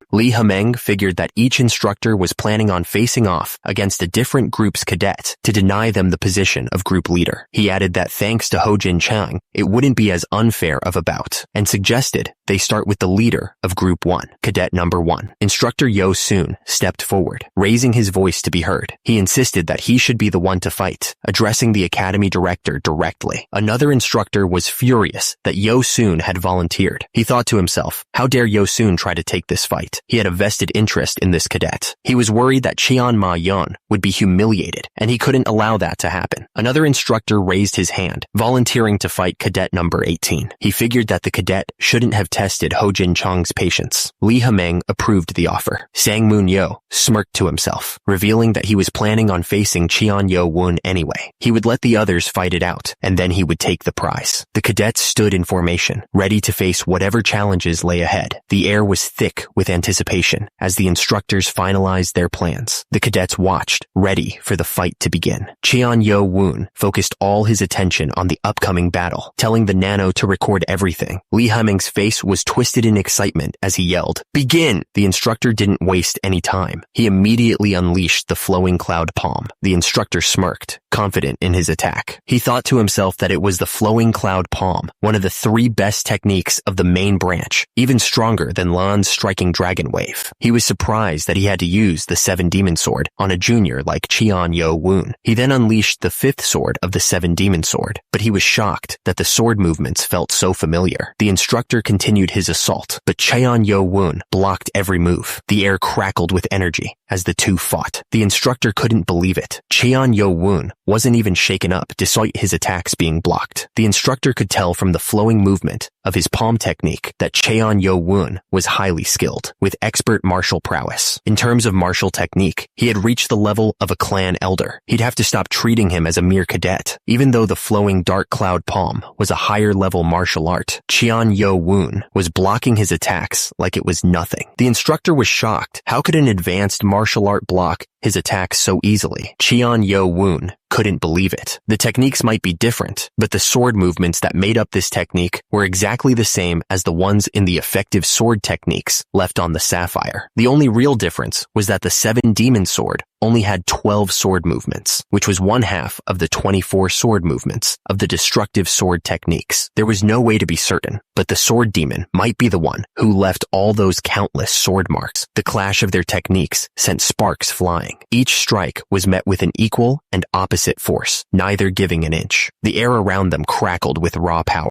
The instructor realized that Cheon Yo Woon was an expert like him, but slightly more skilled. Since he could block his palm techniques with only an advanced martial art, he bet Cheon Yo Woon had far more combat experience. He guessed he was an instructor for a reason. The instructor knew he had to end the fight quickly, or he'd be at an even bigger disadvantage. He took a deep breath, steeling himself for what was about to come. It couldn't be helped. The instructor changed his stance, gathering all his energy. Cheon Yo Woon realized he was planning on ending the fight with his ultimate move. He prepared to block the strike. The instructor launched a right palm technique. Cheon Yo Woon focused, ready to block the attack. Cheon Yo Woon was caught completely off guard. The instructor's left hand, the instructor's palm, slammed into Cheon Yo Woon, sending him flying back. He coughed up blood from the force of the impact. The instructor realized the movements were the same as before, but now inverted. He thought it was going to be hard to deal with, and decided to seal Cheon Yo Woon's left hand. Cheon Yo Woon managed to raise his arms in time to block the instructor's attack. The force of the blow still shook him to his core, but before the instructor could follow up, Cheon Yo Woon struck back. A blade of pure chi pierced through the instructor's defenses. The instructor coughed up blood, his eyes wide with shock. He hadn't expected Cheon Yo-woon to be able to pull off such a technique. The cadets watching the fight were going wild. They couldn't believe that Cheon Yo-woon had actually beaten an instructor, and with a chi blade no less. One of them thought that Cheon Yo-woon was already at expert martial prowess, and that the Dark Clan's young master was the closest to the position of Vice Lord. Lee Ha-meng thought to himself that the technique was a secret art that let one use two special techniques at once, inverting from left to right and vice versa at will. He knew it secured the Dark Clan's leader, Mu Jin-won's, place as the second best martial artist in the cult. He realized that the only one who managed to master it was in front of him, and that Cheon Yo-woon was a true genius. Lee Ha-meng told Cheon Yo-woon that he had earned the right to become a group leader for the third test. Cheon Yo-woon thanked him. As the crowd clapped, Cheon Yo-woon thought about the wording of the test. Something about it bothered him. He wondered if one person was able to earn only one name tag. Cheon Yo-woon stood alone in the training grounds. The eyes of the crowd focused on him. The tension in the air was heavy, the silence broken only by the rustling of robes. Cheon Yo-woon decided to put a hold on that thought, since how he did here would decide his future. He needed to prove himself in front of everyone. The instructor thought to himself that Cheon Yo-woon was impressive. He couldn't believe that Cheon Yo-woon wasn't nervous, but instead all fired up, despite being face to face with an instructor. The instructor admitted he was a bit surprised. He thought Cheon Yo-woon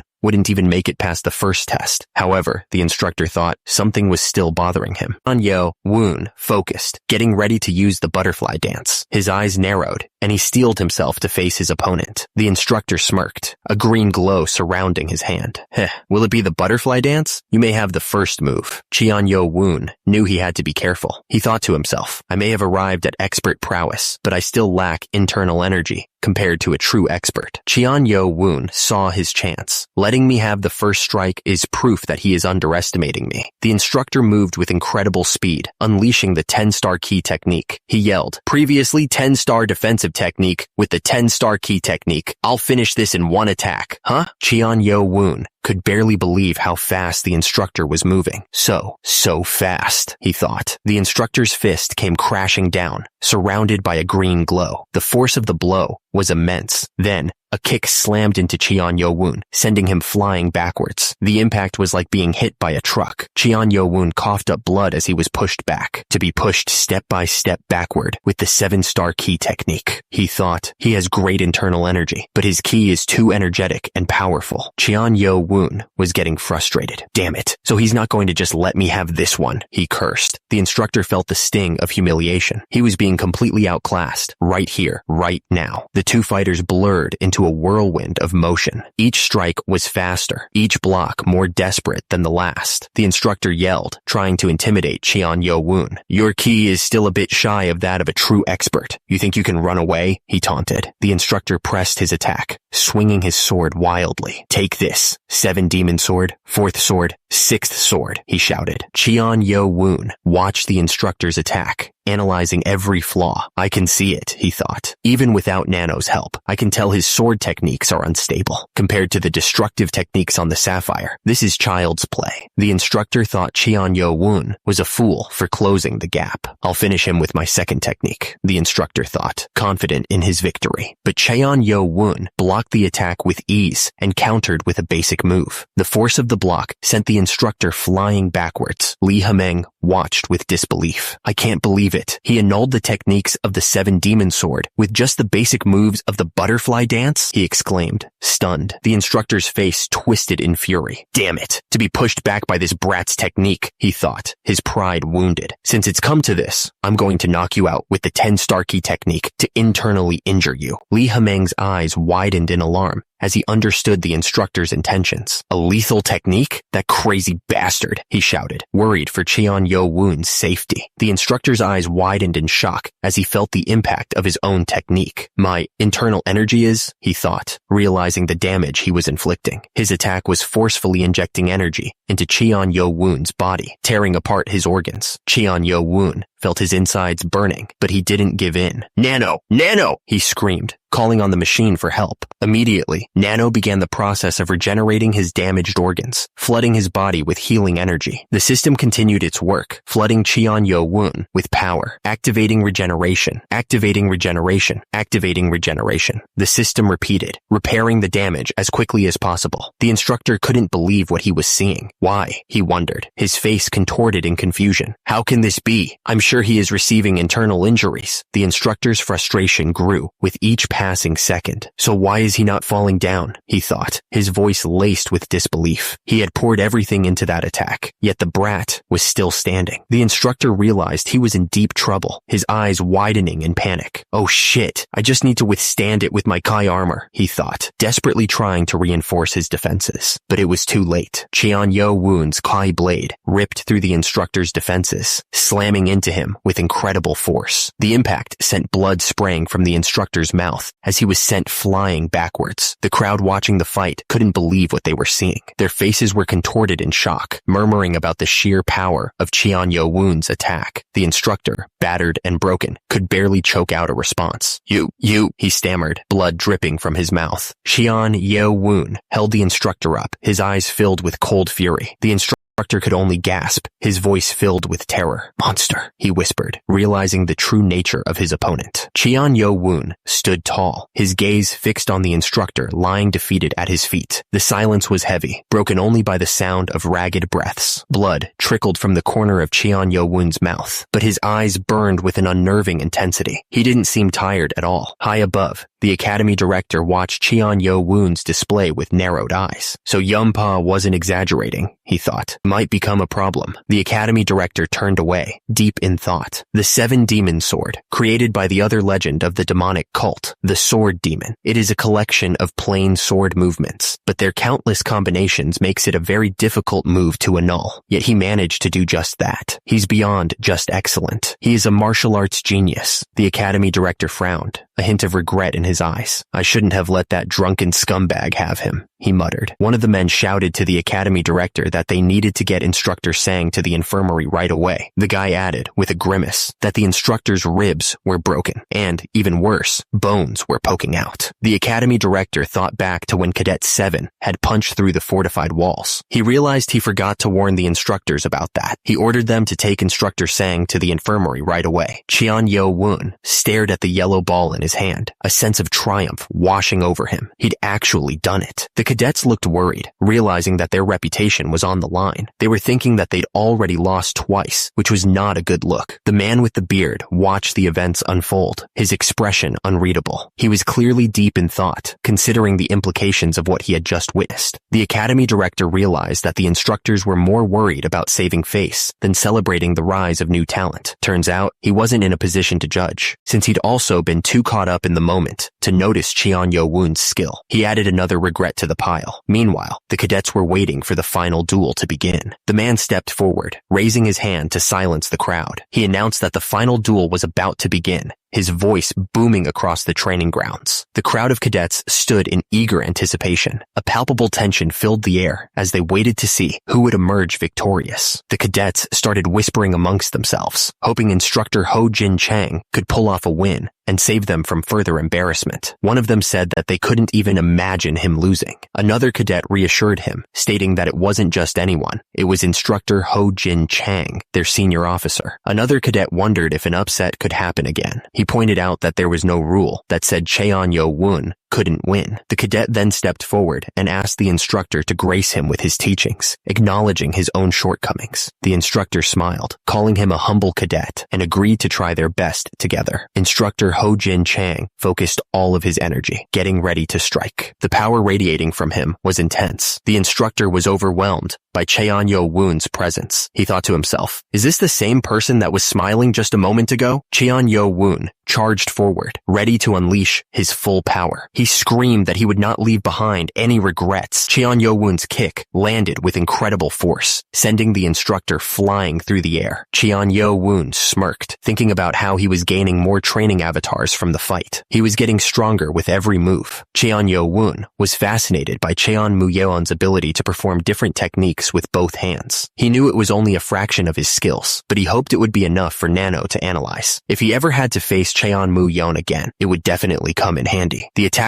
came down with a powerful kick, the force of it creating a shockwave that ripped through the training grounds. Dust and debris flew everywhere. His eyes narrowed, a fierce determination burning within them. He wasn't going to back down, not even for a second. Cheon Yo-woon easily dodged all of the attacks by simply moving his torso. The instructor kept coming, but his attacks were all in vain. Cheon Yo-woon saw his chance. He pointed out that the instructor's back foot was wide open, leaving him vulnerable. The kick landed squarely, and Cheon Yo-woon was sent flying back, grunting in pain. The force of the blow was intense. The instructor seemed surprised by something. "Oh ho?" he muttered, his expression shifting. Cheon Yo-woon didn't stay down for long. He launched himself forward with a powerful kick of his own, aiming to turn the tables. Nearby, two observers watched with their eyes wide open. "It connected!" one of them shouted, disbelief written all over his face. The impact was brutal, splattering blood across the training grounds. A scream echoed through the air. The Kai blade tore through him, leaving a trail of blood. The instructor's face contorted in shock, realizing what he was up against. Keyblade, he managed to choke out. The force of Cheon Yo-woon's kick sent the instructor hurtling through the air. The impact was enough to shatter stone. The instructor landed hard, the air knocked out of him.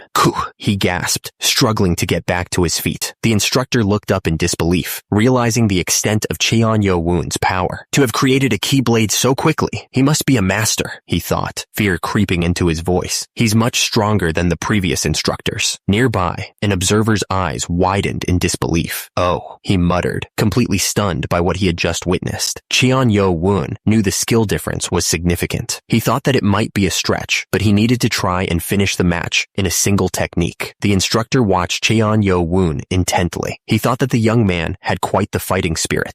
Cheon Yo-woon unleashed a flurry of attacks on the instructor. The air crackled with energy as their techniques collided. Even with an injured foot, Cheon Yo-woon wasn't backing down. The instructor was impressed, thinking that he was quite the young man. Cheon Yo-woon moved with blinding speed. The instructor's eyes widened in surprise as he realized it was a feint. The instructor was sent hurtling downward, defeated by the unexpected attack. Cheon Yo-woon watched him fall, the faintest hint of surprise on his face. The instructor's eyes widened, and he thought to himself, so this kid has also achieved expert prowess. He couldn't believe it. The instructor launched a desperate attack, but it was too late. Looking up, Cheon Yo-woon saw the attack coming, and the instructor realized, an afterimage, I fell for it. Cheon Yo-woon watched the instructor fall, his expression unreadable. He thought to himself, you weren't too bad. It's a shame. The blow landed with devastating force, a final display of Cheon Yo-woon's power. The impact reverberated through the training grounds. The instructor was sent spiraling downward, energy crackling around him as he fell. The force of the blow had clearly taken its toll. He plummeted from a great height, the ground rushing up to meet him. The distance drove home just how badly he'd been beaten. The instructor slammed into the ground with a sickening thud, dust and debris exploding around him. The impact sent tremors through the training grounds. Coughing up blood, the instructor lay defeated on the ground. He thought to himself, he lost, to go down after just a few techniques. It really is no easy task to face an instructor. Cadet 1 and Cadet 7 were just monsters. It's my loss. He gasped, adding, if he hadn't gone easy on me and had used a Kai blade, it would have pierced my heart. Cheon Yo-woon watched the fallen instructor, his expression unreadable. He just thought that the instructor was unlucky. Cheon Yo-woon thought to himself that the instructor might have stood a chance if he hadn't faced a master. He also figured the other instructors were probably glad he lost.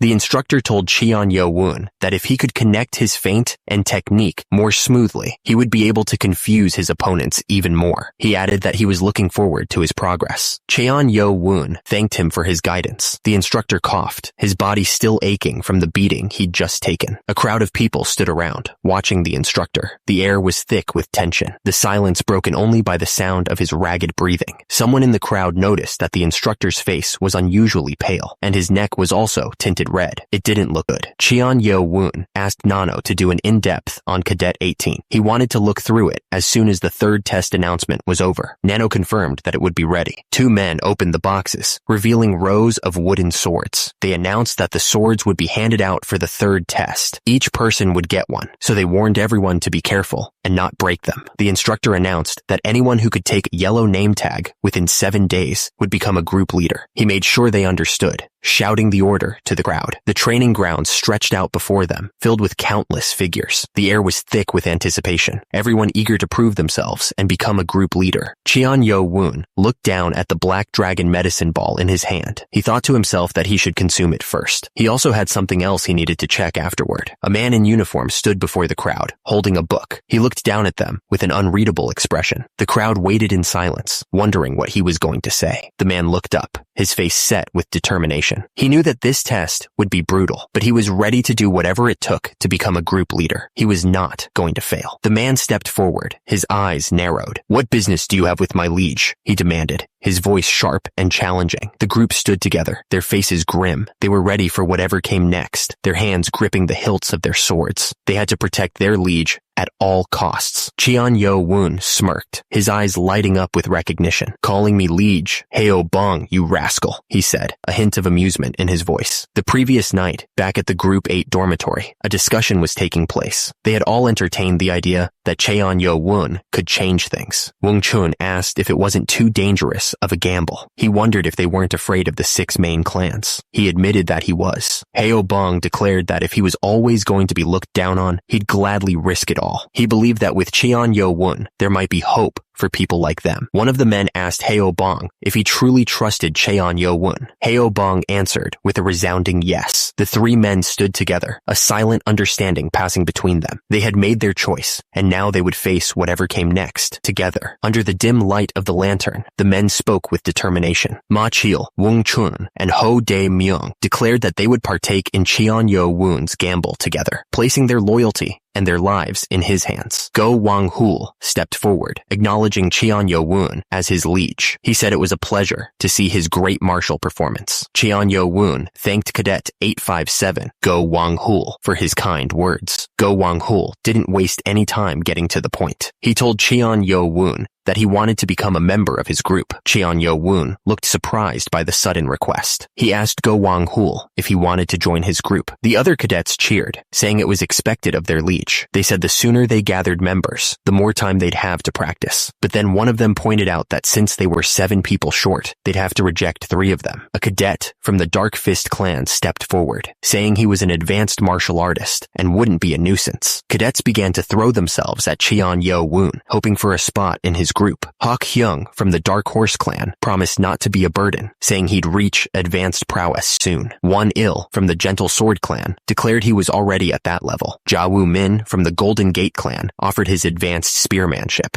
despite lacking internal energy. A voice in the crowd expressed the frustration that everyone else was feeling. The cadet complained that 5 out of 16 people were from elite clans. He cursed, realizing only 2 spots were left, and that he hated those guys from elite clans. Cheon Yo-woon held up his hand, silencing the crowd. He thanked them for wanting to join his group, but made it clear that he wasn't simply looking for people to pass the third test. The other cadets looked at each other, confused by his words. He looked up at the sky. His eyes narrowed. He knew that when he left the demonic academy, he'd be stepping onto a harsh path, one laid out by the main branch. Cheon Yo-woon stared at them. Cheon Yo-woon sighed, wondering what he should do. He didn't want to get caught up in the battle of the heirs. He assured the cadets that he didn't care if they were from an elite clan or a small one, as long as they wished to join forces with him. Cheon Yo-woon clenched his fist, his expression determined. He declared that he was going to change the 6 foundations of the main branch. The cadets whispered amongst themselves, wondering if Cheon Yo-woon had lost his mind. One of them thought that Cheon Yo-woon might be a vice lord candidate, but wondered if he had any means to back it up. Another cadet realized that Cheon Yo-woon's declaration was basically a declaration of war, and that they'd have to wait for a different group leader. Cheon Yo-woon extended his hand, his voice sincere. He asked them to be his comrade for the journey and become a new foundation for the heavenly demonic cult. He made it clear that that was what he, Cheon-Yo-woon, desired from his group members. One of the cadets apologized to Cheon-Yo-woon, explaining that he simply wanted a leader to pass the third test with. He said it was a shame, as he wanted to be a part of Cheon-Yo-woon's group, but it wasn't fated to be. The cadets looked around at each other, clearly unsure of what to do next. One of them finally spoke up, offering a simple, "I'm sorry." The cadet with the headband looked worried, realizing the gravity of the situation. "This is bad," he muttered. "Maybe we should have told them after accepting them." The system displayed the identities of the new recruits. Go Wang-hul from the elite Dark Fist Clan, Cadet 857, Ja-woo Min from the mid-sized Golden Gate Clan, Cadet 77, and Oh-jong from the Treasure Sword Clan, Cadet 999. Go. Wang-hul stepped forward, addressing Cheon-Yo-woon directly. "Young Master Cheon, I've watched the other Vice Lord candidates as well, and something about you is different from them. The journey you've described is so dangerous that it could lead you and all your comrades to the grave." Go Wang-hul looked down, his expression conflicted. "To be frank," he admitted, "I want to give up on it as well." The first man admitted that he wasn't surprised by the other's hesitation, given his privileged background and the option to support a more promising candidate. But the second man declared that, as a martial artist, hearing Cheon-Yo-woon's ambition had only strengthened his resolve. He dropped to his knees, the sound echoing slightly in the open space. The gesture was absolute, a clear sign of surrender and devotion. With a loud voice, Go Wang-hul swore his loyalty to young master Cheon-Yo-woon, making it clear to everyone present that he had chosen his side. Go Wang-hul continued, stating that while he may still be lacking, he would never kneel to anyone except Cheon-Yo-woon. He then asked that Cheon-Yo-woon use him, Go Wang-hul, as his first sword, one of the demonic god's future 6 swords. The other men followed suit, kneeling in unison. Their heads were bowed, a silent pledge of loyalty to their new leader. The first man, Ja-woo Min of the Golden Gate Clan, declared his allegiance to Cheon-Yo-woon with a loud voice. Next, Oh-jong of the Treasure Sword Clan followed suit, swearing his loyalty to the young master. Cheon-Yo-woon looked at the men, a slight smile forming on his face. He seemed calm, but there was a hint of something else in his eyes, as if he was already planning their future. Cheon-Yo-woon addressed the group, simply saying thank you. The word hung in the air, a promise of things to come. One of the cadets spoke up, declaring that he didn't care about the title of Liege's sword. He proclaimed himself to be Cheon-Yo-woon's first subordinate, laughing at his own boldness. At the entrance of the Demonic Academy's individual training facility, Cheon-Yo-woon gave his orders. He wanted them to absorb the medicine ball and memorize the entire text of the 7 demon sword. One of the cadets asked, "The text?" Cheon-Yo-woon explained that starting tomorrow morning, they would train together. He added that he would personally check everyone's movements and techniques. The cadets were already impressed. They thought that sticking with Cheon-Yo-woon as their liege was the right choice, since he was taking such good care of them. One of them thought about how he would just beat the techniques into them until they learned, just like his sensei did. Cheon-Yo-woon ordered everyone to go to their individual training rooms. He instructed them to regroup around 10 o'clock at night after they'd consumed the medicine balls. The cadets responded with a loud, "Yes, liege!" As Cheon-Yo-woon walked away, one of the cadets followed him, asking if there was something he wanted to say. The cadet said he might be worrying about nothing, but he thought that from now on, Cheon-Yo-woon should always have him or another subordinate accompany him at all times. One of the cadets voiced his concerns. He was troubled by the instructions they had received about taking the yellow name tags from the instructors. The cadet continued, now thinking about the academy director's words. He realized that the real objective might not be to defeat the instructors, but for the cadets to take name tags from each other. The cadet advised Cheon-Yo-woon to be cautious, since his group had significantly fewer men than Cadet 1 from the Dark Clan. Cheon-Yo-woon appreciated the advice, but the cadet insisted that it was only natural, since he had sworn to serve him as his liege. The cadet then offered to use the training room next to Cheon-Yo-woon's, so he could be close by, but Cheon-Yo-woon revealed that he wasn't even headed there. Cheon-Yo-woon explained that he was now using the training rooms over there. The cadet was shocked, asking if that place wasn't only permitted for cadets that had reached expert prowess. He then exclaimed how amazing Cheon-Yo-woon was, and vowed to try his best to reach expert prowess as soon as possible, so that he could use the same training facility as his liege. Cheon-Yo-woon just responded with a, "all right." The hallway was completely empty, The doors leading to various training rooms closed and silent. The place felt deserted, as if everyone had already left to complete their tasks. Cheon-Yo-woon focused, and a bright blue energy started to flow from his hand. It swirled around his fingers, like a tangible force ready to be unleashed. Cheon-Yo-woon stared at the energy in his hand, marveling at the power he now possessed. He thought to himself that this was what it meant to be a true expert, having surpassed 60 years of ki. He wondered if he could now imbue a blade with this power and create a proper ki weapon. Cheon-Yo-woon thanked Nano, acknowledging that all this was thanks to Nano, helping him absorb the energy. Nano responded that it was because of him, which made Cheon-Yo-woon wonder if there was no such thing as humility in the future. Nano simply stated that it existed, which made Cheon-Yo-woon respond with a, "Is that so?" Cheon-Yo-woon said alright, and then asked Nano to show him the video of Baekgi's fight from earlier. Nano confirmed, explaining that in order to replay the video, augmented reality would be enabled in his vision. Cheon-Yo-woon coughed, then told Nano to pause the video. He needed a closer look. He then asked Nano to zoom in on Baekgi. Nano zoomed in on the target, following Cheon-Yo-woon's instructions. Cheon-Yo-woon then asked Nano to zoom in even closer on Baekgi's face and neck. Nano zoomed in further, revealing Baekgi's face was ghastly pale and his eyes were bloodshot. Cheon-Yo-woon noticed the red spots on Baekgi's neck, which made him narrow his eyes. Cheon-Yo-woon stared intently. His eyes narrowed. He was sure of what he was seeing, and he was about to say it. Outside, the building stood silent under the vast sky. Nothing seemed amiss, but inside, a dark truth was about to be revealed. The two figures traded blows with blinding speed, each strike carrying enough force to shatter bone. The clash of their fists echoed through the training grounds. Hong Du-wee watched with narrowed eyes. He realized that his opponent had already surpassed the skill of a normal cadet. He thought to himself, I can't defeat him by just copying the 7 demon sword. He's a true expert. Hong Du-wee was skeptical that someone could analyze the 7 demon sword in such a short time, but he had to admit the cadet was a genius. Hong Du-wee realized who he was facing. Cheon Yu-chan, the Blade Clan's Vice Lord candidate. He's a genius, rivaling the other two, Hong Du-wee thought to himself. Hong Du-wee stepped back, saying, dueling anymore will be pointless. We can stop here. The cadet looked shocked, wondering what this meant. Hong Du-wee then handed over his name tag. I'll give you my name tag, Hong Du-wee said. Go gather your group members. I expect great results from you. Cheon Yu-chan bowed slightly and replied, thank you very much. He held up the name tag, a twisted smile spreading across his face. Heh,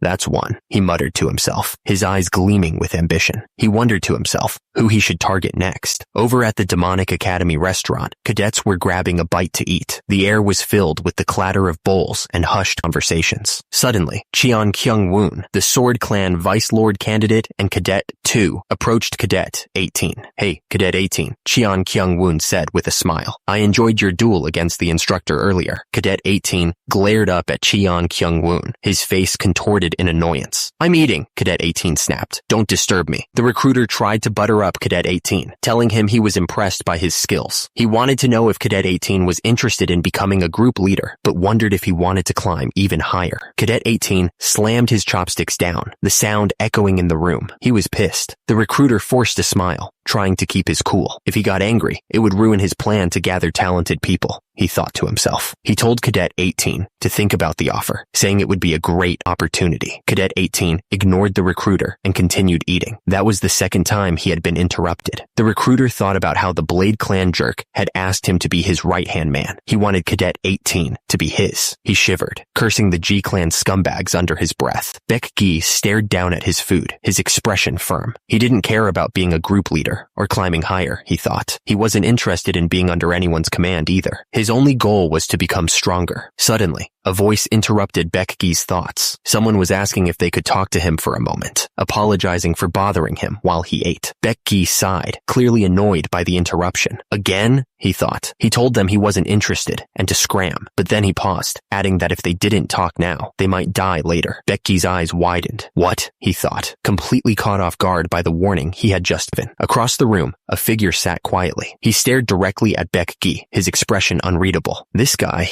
is, he thought. His eyes narrowed. Cheon Jong-sum looked absolutely furious. He sneered, telling Baek Gi that even though he wasn't from the main clans, his arrogance was worse than the other two guys from before. He couldn't believe Baek Gi actually thought he could recruit someone like him. Baek Gi looked surprised by the outburst. He calmly tried to explain that there was a misunderstanding. Cheon Jong-sum slammed his hands on the table, glaring down at Baek Gi. A misunderstanding? He asked, his voice dripping with sarcasm. He reminded Baek Gi that he had threatened him, so there was no way he was buying that. Baek Gi's expression turned serious. He told Cheon Jong-sum that he didn't mean the threat like that. He paused, then dropped a bomb. It appeared that Cheon Jong-sum had been poisoned. Cheon Jong-sum looked completely shocked. Poisoned? He exclaimed. He demanded to know what nonsense that was. Baek Gi pointed out that he had observed Cheon Jong-sum during the duel earlier. He noted that Cheon Jong-sum's face was as white as a sheet, and there were red spots on his neck. Cheon Jong-sum looked completely taken aback. Poisoned, he thought, his mind racing. He couldn't believe it, especially since he had been keeping a close eye on Cheon Jong-sum ever since being assigned to Group 12. Baek Gi stared at Cheon Jong-sum, his eyes narrowing. Besides that, why was he even telling him this? Even if he had been poisoned, it shouldn't be Cheon Jong-sum's concern. A bead of sweat trickled down Cheon Jong-sum's face. The red spots on his neck were becoming more noticeable, a clear sign that something was definitely wrong.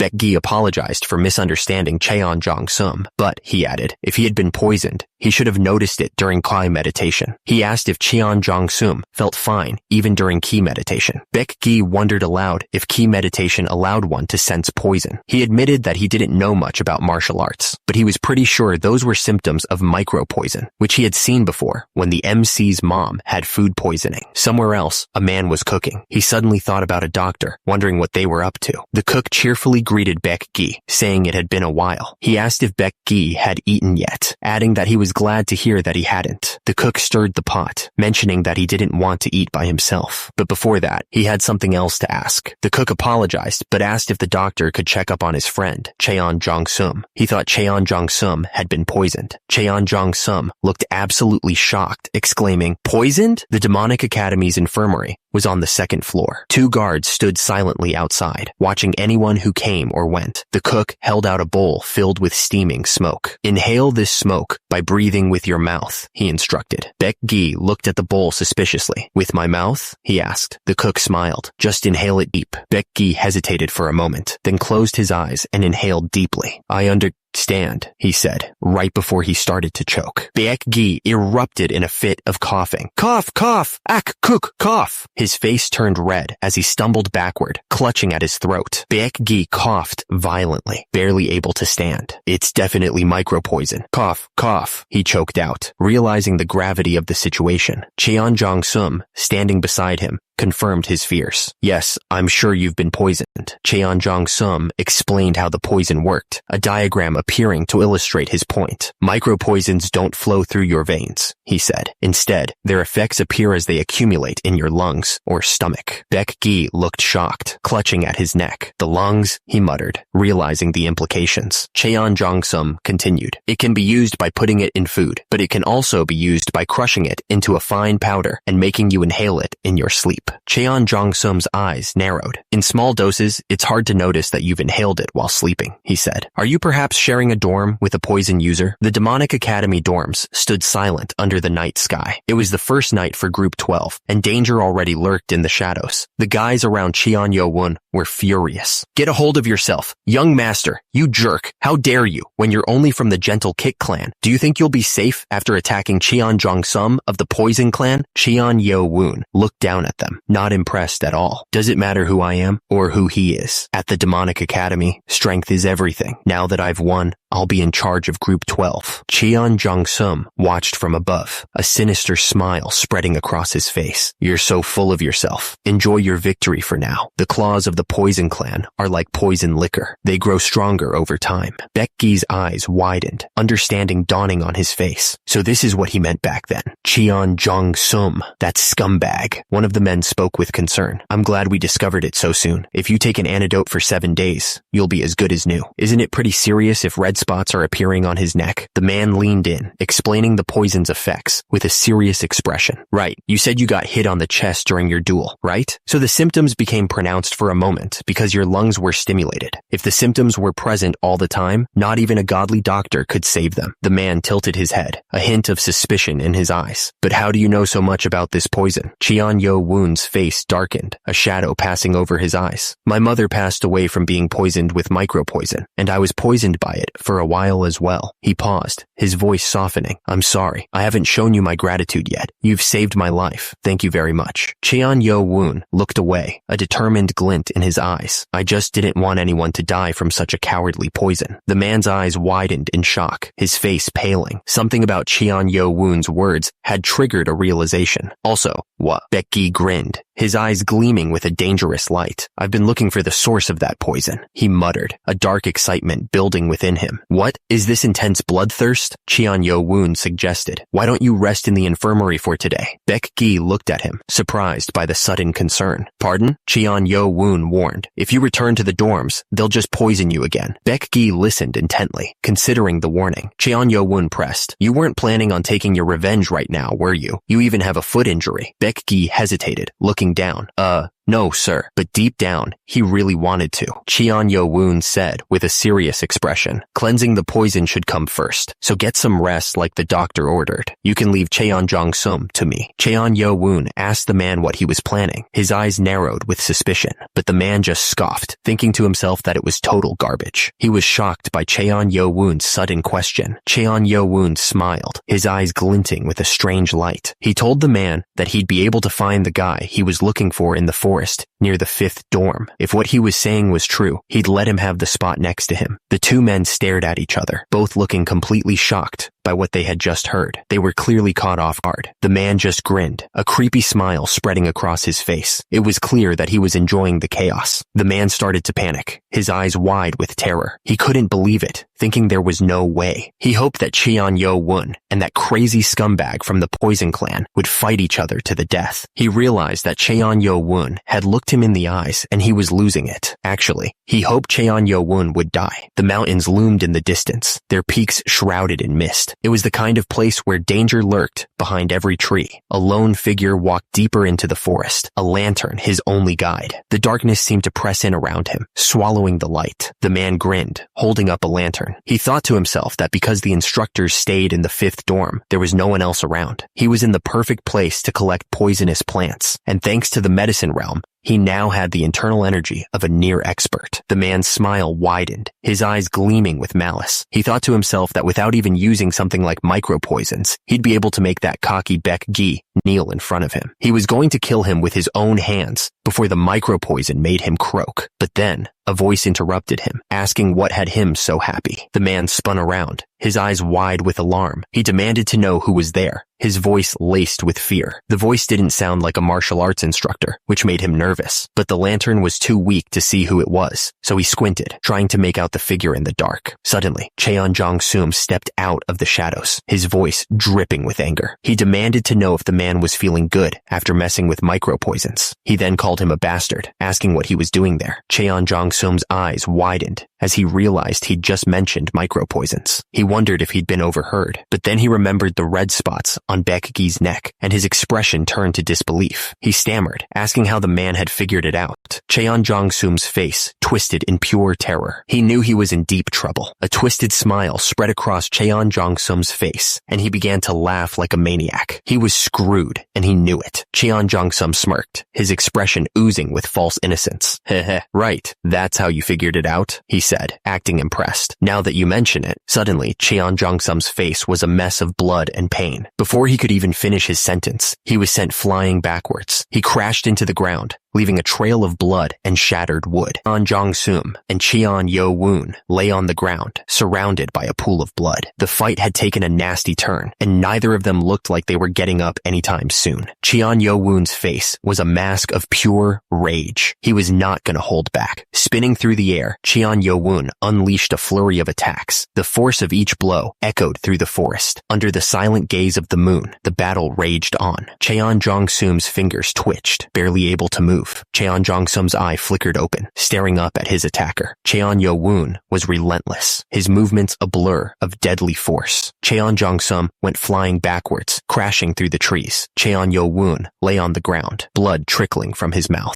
Cheon Yo-woon's face was a mess of blood and sweat. He coughed, trying to clear his lungs. A pool of blood spread across the ground. The sound of someone choking filled the air. Cheon Jong-sum lay on the ground, unable to move. He could barely breathe. Cheon Yo-woon looked absolutely shocked. He wondered. Yu walked closer, taunting his opponent to not be such a little baby. He was just getting warmed up after all. Yu's face was covered in blood as he realized his opponent was actually trying to kill him. He thought it was impossible, since that would break the Demonic Academy's rules. He tried to convince himself that the other guy was just bluffing. Yu realized his body wouldn't move. He cursed, wondering what the other guy had done. He knew his opponent had crossed a line. Yu's hands trembled as he begged for mercy. He was completely helpless. Yu's eyes darted around in panic as he tried to force his body to move. Sweat poured down his face as he struggled against whatever was holding him back. Yu stared down at his helpless opponent, consumed by rage. He cursed at his own weakness, shouting. Yu's face twisted with fury as he remembered the insults. He roared, struggling to move. The opponent unleashed a flurry of attacks, screaming about his Hazar technique. He taunted Yu, calling him a lonely bastard and urging him to drop his guard. Yu's eyes widened in disbelief. He was completely caught off guard. Yu stared at his hands in disbelief, realizing he was completely restrained. His mind raced as he thought. Yu's attack landed with a sickening thud, and the opponent screamed in agony. The force of the blow sent blood flying everywhere. The opponent coughed, blood splattering from his mouth. He realized Yu wasn't messing around. He cursed, thinking he needed to end this fight. Yu stared at his outstretched hand, his expression unreadable. What was he going to do next? Yu didn't hesitate. He struck again, sending the opponent flying through the air. The force of the impact echoed through the forest. The opponent crashed to the ground, defeated. He couldn't believe how quickly things had turned against him. Yu coughed, struggling to breathe as the poison took hold. He could feel it burning through his veins, a searing pain that threatened to overwhelm him. Yu grinned, a twisted smile spreading across his face. He thought it worked. His 4th level poison detection let him keep pieces of poison inside him. Yu realized he couldn't worry about the clan's rules when he was about to die anyway. He was ready to do whatever it took to survive. Suddenly, the system warned him that a powerful acidic poison was attacking his face and hand. It immediately activated emergency defense mode, neutralizing the poison and restoring his damaged skin. The wounds on Yu's face began to close as the poison was neutralized. His skin started to heal, the red spots fading as the system worked to repair the damage.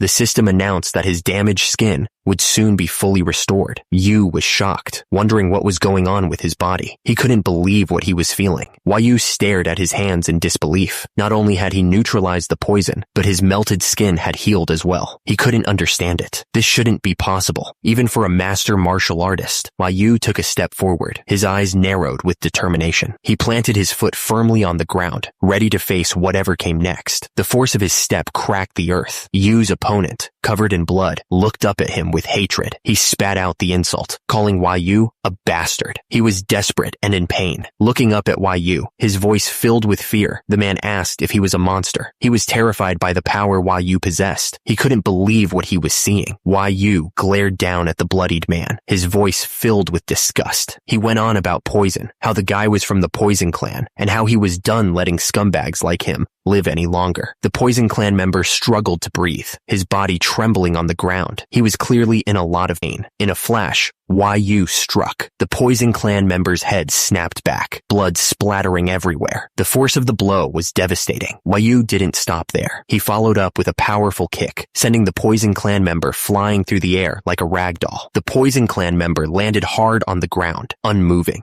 Dust swirled around him as his body lay limp, the fight completely gone. The scene was gruesome. Blood covered his hands and face, a testament to the brutal beating he had just endured. He was in terrible shape. He gasped for air, his lungs burning. He screamed, his voice hoarse and desperate. Somewhere above, the moon hung high in the sky, a silent witness to his suffering. Yu stared down at the man, his face hard. He showed no emotion, no pity. Whatever he was about to do, he was ready.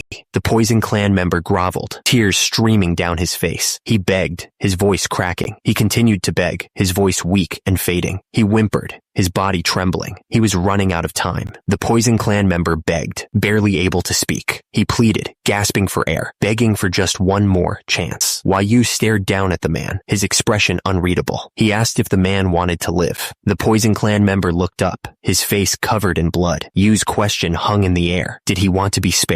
Yu's face twisted with rage. He reminded the man that his mother had died in agony, and that he had the nerve to ask for mercy. He was absolutely furious. Sum knew he was done for. He was so screwed. He realized that Cheon Yeo-woon would never forgive him. He was inside the dorm. Cheon Jong-sum tried to scream for help, but his voice was almost gone. He was desperate to be saved. Cheon Yeo-woon looked down at him. He asked if Cheon Jong-sum thought he could scream for help, since the dorm for the instructors was nearby. He called him a freaking retard. Cheon Yeo-woon raised his foot. He asked if this was the hand that Cheon Jong-sum used to spray poison on his face. He was furious. Cheon Jong-sum could barely speak. The system analyzed his lip movement and determined that he was likely trying to say, "No, not this hand." The foot came down hard, crushing Cheon Jong-sum's hand. The bone snapped under the pressure, and he screamed in agony. Cheon Yeo-woon stared down at him, panting. He said he wasn't going to kill him today. He didn't want to get kicked out of the demonic academy for killing a piece of trash like Cheon Jong-sum. Cheon Jong-sum thought he was going to be spared. Cheon Yeo-woon's expression hardened. He told Cheon Jong-sum that instead, he was going to torture him so badly that he would beg for death. He asked if he should start with his bones. Cheon Jong-sum's face was a mess of blood and bruises. Tears streamed down his face as he stared up, broken and defeated. Cheon Jong-sum coughed, barely able to breathe. He wondered how he had ended up like this. He couldn't remember. Then Baekji's name flashed in his mind. Cheon Jong-sum lay on the ground, a brutal mess. He wondered why he had used something like micro-poison on Baekji. He cursed the goddamn micro-poison. Cheon Jong-sum's mind flashed back. He remembered learning about micro-poisons years ago at the Poison Clan's main house apothecary. He recalled asking how long it would take for the poison to work. He looked up from his book, curious. The woman smiled, handing him a cup. She said it would take less than a year, which sounded dandy. The woman, partially hidden behind a veil, asked if they wouldn't notice it if they lacked knowledge of internal energy. She seemed confident. Lady Baek explained that anyone without internal energy would never detect the poison. She then asked what the micro-poison was for, her eyes gleaming with curiosity. Lady Baek wondered aloud where it would be used, a sinister smile playing on her lips. She seemed to relish the thought of the poison's effects. Lady Baek stood by the window, the light casting strange shadows across her veiled face. She seemed lost in thought, perhaps already imagining the chaos to come. A close-up showed Lady Baek's face, a sly smile spreading across her lips. She looked like she was enjoying a private joke. Less than a year later, the news spread like wildfire. Lady Hweba, the Lord's seventh wife, had died. The demonic cult was abuzz with whispers and rumors. Cheon Jong-sum recalled that his mother had been elated by the news of Lady Hwa's passing. She had hated that woman's very existence, he remembered. However, that happiness didn't last long, Cheon Jong-sum thought. They soon found out that Lady Hwa's death was caused by micro-poisoning. His father was furious, but they managed to avoid his anger because the demonic doctor claimed that micro-poison was only used by the Poison Clan. But the cook, who used to prepare her food, killed himself, and the real culprit was never found. Cheon Jong-sum remembered. The only thing they discovered was that the cook had been in contact with the lady in the veil, but no one could figure out who she was. Because of this incident, Cheon Jong-sum's grandfather, the head of the Poison Clan and one of the 6 council elders, lost his position in the council. His father also cut all ties with his wives from the 6 main clans. It wasn't true, Cheon Jong-sum heard someone say. His mother didn't use it. The older woman asked if her child had seen her hand the poison to her. She explained that confessing would be the same as admitting to the murder. She told her child, Sumi, that this secret had to go with them to their graves, or else he would face his father's anger. The child, Cheon Jong-sum, just stared, shocked by his mother's words. He could only manage to say mother.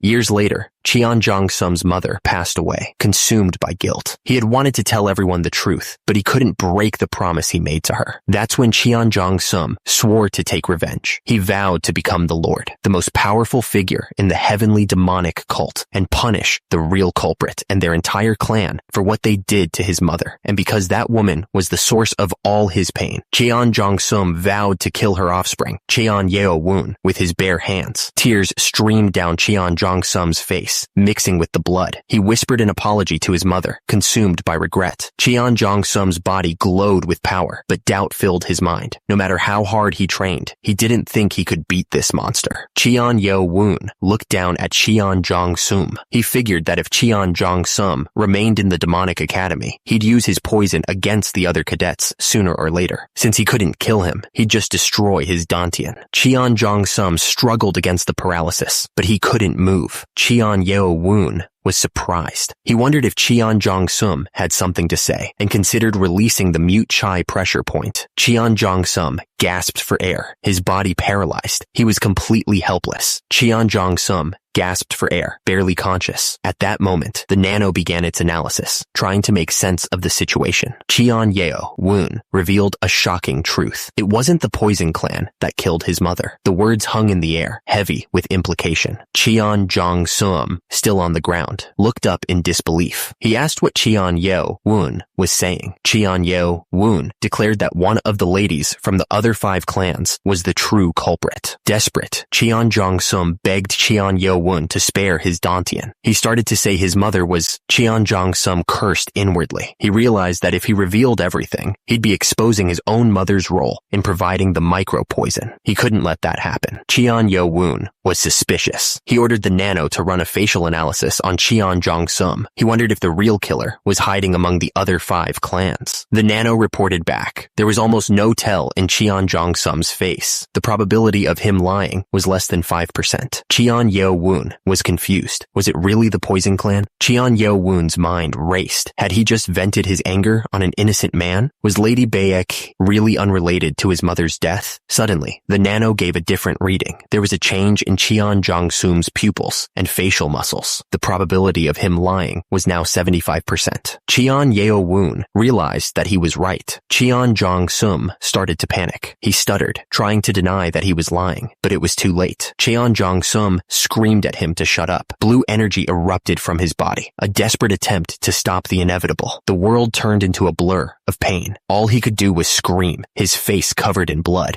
Cheon Jong-sum realized his internal energy was going crazy. It was erupting from him, uncontrollable and destructive. A horrifying scream echoed through the air. It was a sound of pure agony. Hours later, Cheon Yeo-woon sat in the Demonic Academy's infirmary on the 2nd floor. He was deep in thought, processing everything that had just happened. Cheon Yeo-woon sighed, a bad feeling washing over him. He thought to himself that he should have some antidotes ready, just in case. Suddenly, the door to the room burst open with a loud crash. A man rushed in, carrying Cheon Jong-sum on his back, who was covered in blood. He yelled for a doctor, demanding that someone do something to help him. Another man looked at Cheon Jong-sum with shock, then turned his furious gaze to Cheon Yeo-woon. He demanded to know what Cheon Yeo-woon had done to him that he ended up in such a state. The man called Cheon Yeo-woon crazy scumbag, demanding an explanation. He couldn't believe that Cheon Yeo-woon had actually brought him back like this. The man's eyes widened in disbelief as he looked at Cheon Jong-sum. He gasped, realizing that Cheon Jong-sum's dantian had been completely destroyed. The poison of destruction, the text explained, was the Poison Clan's best martial art. The internal energy held within the lower dantian was essential to maintain the poison, and its destruction caused the poison to rampage through his body. The man admitted he wasn't a martial artist, but he knew how much they valued their dantians. He knew something bad would happen, but he didn't expect this. Energy swirled around Cheon Jong-sum's body as someone tried desperately to heal him. The energy glowed with a faint, ethereal light. The man gasped, recoiling from the stench. He couldn't believe how Cheon Jong-sum's blood smelled. He wondered how he was still alive with such putrid poison flowing through his veins. The man watching over Cheon Jong-sum wondered if he had a high resistance to poison due to his martial arts training. He was barely hanging on, and at this rate, he wouldn't last much longer. Cheon Yo-woon suddenly realized he had something that might help. Cheon Yo-woon started searching frantically. He swore he had put it here somewhere, but where was it? Cheon Yo-woon shouted that he had found it, his teacher's antidote. He told Cheon Jong-sum it would feel like he was dying, but if he wanted to live, he needed to swallow it. Cheon Yo-woon cursed, realizing he couldn't let Cheon Jong-sum die like this. He asked Nano if it was possible to get inside Cheon Jong-sum's body and cure him directly. Nano responded that it went against the system's rules. Cheon Yo-woon realized that nothing could be done that way. He wondered if there was any other solution. Then he asked Nano if it could analyze the poison from the blood, and Nano said it was possible. Cheon Yo-woon placed his fingers on the brutal substance right over his heart. He asked if that was the right way to do it. Nano began analyzing the poison. The system reported that the analysis was complete and that different toxins were interacting, causing a new toxic effect. Cheon Yo-woon's eyes darted around as he asked which medicines he could combine to make an antidote. He needed to act fast. The system started creating an augmented reality screen within Cheon Yo-woon's vision. It listed off a bunch of medicines, like Pueraria lobata and Tarasicum platycarpum. Cheon Yo-woon wiped the sweat from his brow, relieved. He had stopped the spread of the poison with his teacher's antidote and acupuncture. Cheon Jong-sum seemed to be doing a little better now. The man watched Cheon Yo-woon with a confused expression. He wondered what he was doing. He asked something, his voice laced with disbelief. Cheon Yo-woon didn't even look up as he continued to mix the herbs. He said something calmly. The man looked at him, completely stunned. The man's eyes widened, and he stammered in disbelief. He trailed off, completely lost for words. The man's eyes darted to the herbs, and he gasped. Cheon Yo-woon finally looked up, his gaze intense. Cheon Yo-woon looked at Dr. Beck, his face etched with urgency. He begged the doctor to trust him, just this once. The room was lined with tall cabinets, each filled with countless drawers. It was the Demonic Academy's infirmary, a place of both healing and experimentation. Cheon Yo-woon carefully inserted the needles, his brow furrowed in concentration. He breathed of relief, explaining that since Cheon Jong-sum swallowed the antidote, he clearly still wanted to live. Now, they just had to stop the poison from spreading any further. Dr. Beck looked at Cheon Yo-woon, his expression stern. He admitted that Cheon Yo-woon had combined the ingredients correctly, but warned him not to act on his own again. He then apologized for causing Cheon Yo-woon trouble. Another man stepped forward, his voice laced with concern. He questioned if Cheon Yo-woon really had to destroy Cheon Jong-sum's Dantian. He pointed out that the Demonic Academy might accept survival of the fittest, but this seemed excessive. He wondered what Cheon Yo-woon was going to do about the Academy director and Poison Island. Cheon Yo-woon looked determined, a bead of sweat trickling down his face. He thanked the man for his concern, but insisted that he caused this mess and would be the one to fix it. Cheon Yo-woon stared back at the man, his expression unreadable. The air hung heavy with unspoken worries, each man lost in his own thoughts. The man sighed, his face etched with worry. He said that Cheon Jong-sum was still young, and though he might have acted like an adult, he could still see the foolishness of a kid. He wished Cheon Yo-woon would think harder about the consequences of his actions. The man went on, explaining that from his time at the main branch, he learned that cunning was more important than strength. He hoped Cheon Yo-woon would become less stubborn. With a final, he told Cheon Yo-woon to go back for now. A new voice piped up, sounding almost forgotten. The man looked over, surprised, as the other man asked what about him. The man just replied, right. Cheon Yo-woon stood alone under the night sky, the weight of his actions pressing down on him. The silence of the night seemed to amplify his inner turmoil. He stood firm, his boots planted on the ground. He wasn't going to back down from this. Cheon Yo-woon looked up at the moon, his mind racing. He thought to himself, I only wanted to become stronger, which was possible thanks to Nano. But was I thinking that power is all I need to stand above all the scumbags of the demonic cult? Cheon Yo-woon's expression hardened as he looked up. Nothing more than just my arrogance, he wondered. Cheon Yo-woon stared at the other man, his eyes filled with a mix of regret and determination. The man's gaze met his, a silent acknowledgement of the path ahead. Cheon Yo-woon Yo-woon looked like he regretted what he had done, but he didn't back down from his decision. He explained that he couldn't hold back his anger. Cheon Yo-woon reasoned that if he had left Cheon Jong-sum alone, he might have used his poisons on the other cadets. He felt like he had no choice. The other man watched Cheon Yo-woon carefully. He thought to himself that Cheon Yo-woon's decision-making wasn't perfect, but he seemed different from the other Vice Lord candidates. The man's expression was hard to read. He seemed to be thinking hard about something, trying to figure out what to do next. Suddenly, another man ran up to Cheon Yo-woon, relieved. He asked if this was where Cheon Yo-woon was. He reminded him that they were supposed to go together at midnight, and that he was worried Cheon Yo-woon might have been ambushed. The man looked relieved as he apologized for making them worry. He added that he was just glad that their liege was safe.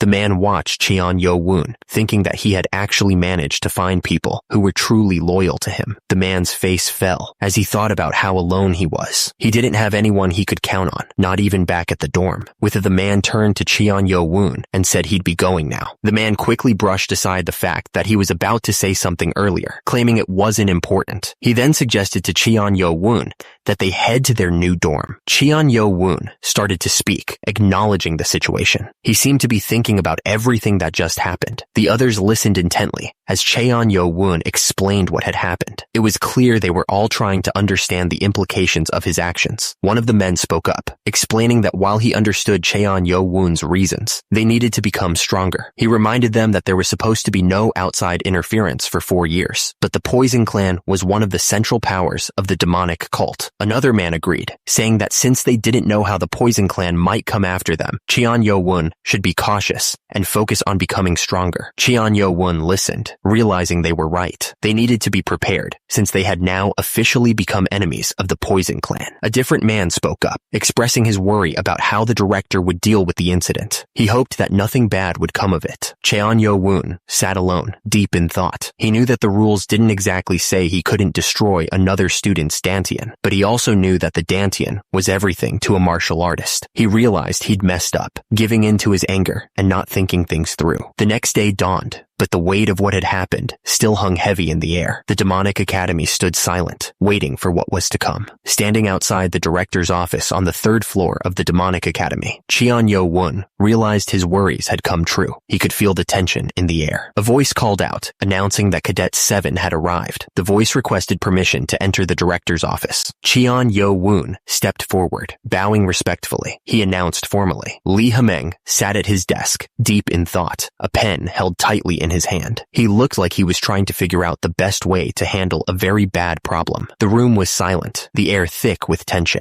Cheon Yo-woon stood at the edge of the room, while Lee Ha-meng remained seated at his desk, the silence stretching between them. Cheon Yo-woon waited, his hands clasped in front of him. Lee Ha-meng looked up from his desk, his expression unreadable. Cheon Yo-woon remained still, lying on the floor. Lee Ha-meng watched him from his seat, his gaze intense. Lee Ha-meng slammed his hand on the desk, looking absolutely pissed. He told Cheon Yo-woon not to expect a warm greeting, since he had to waste time writing an incident report because of him. Lee Ha-meng pointed and ordered Cheon Yo-woon to sit down. Cheon Yo-woon simply replied something and did as he was told. Cheon Yo-woon sat down at the long table. The air was still thick with the tension from before as Lee Ha-meng stood over him. Lee Ha-meng began to speak, announcing that he was going to address things from the perspective of the director of the demonic academy. Cheon Yo-woon listened carefully, wondering what was coming. Lee Ha-meng stated that destroying someone's dantian was a stupid act that had never happened in the academy's history. He added that if it was overlooked, other idiots might do the same thing in the future. Lee Ha-meng slammed his hands on the table, his eyes burning with anger. He ordered Cadet 7, Cheon Yo-woon, to give up his yellow name tag and spend 5 days in empty chamber training at the detention center. Cheon Yo-woon's eyes widened, a bead of sweat trickling down his face. He looked completely stunned. Lee Ha-meng explained that expulsion from the demonic academy only happened if a cadet failed a test, or if they killed another cadet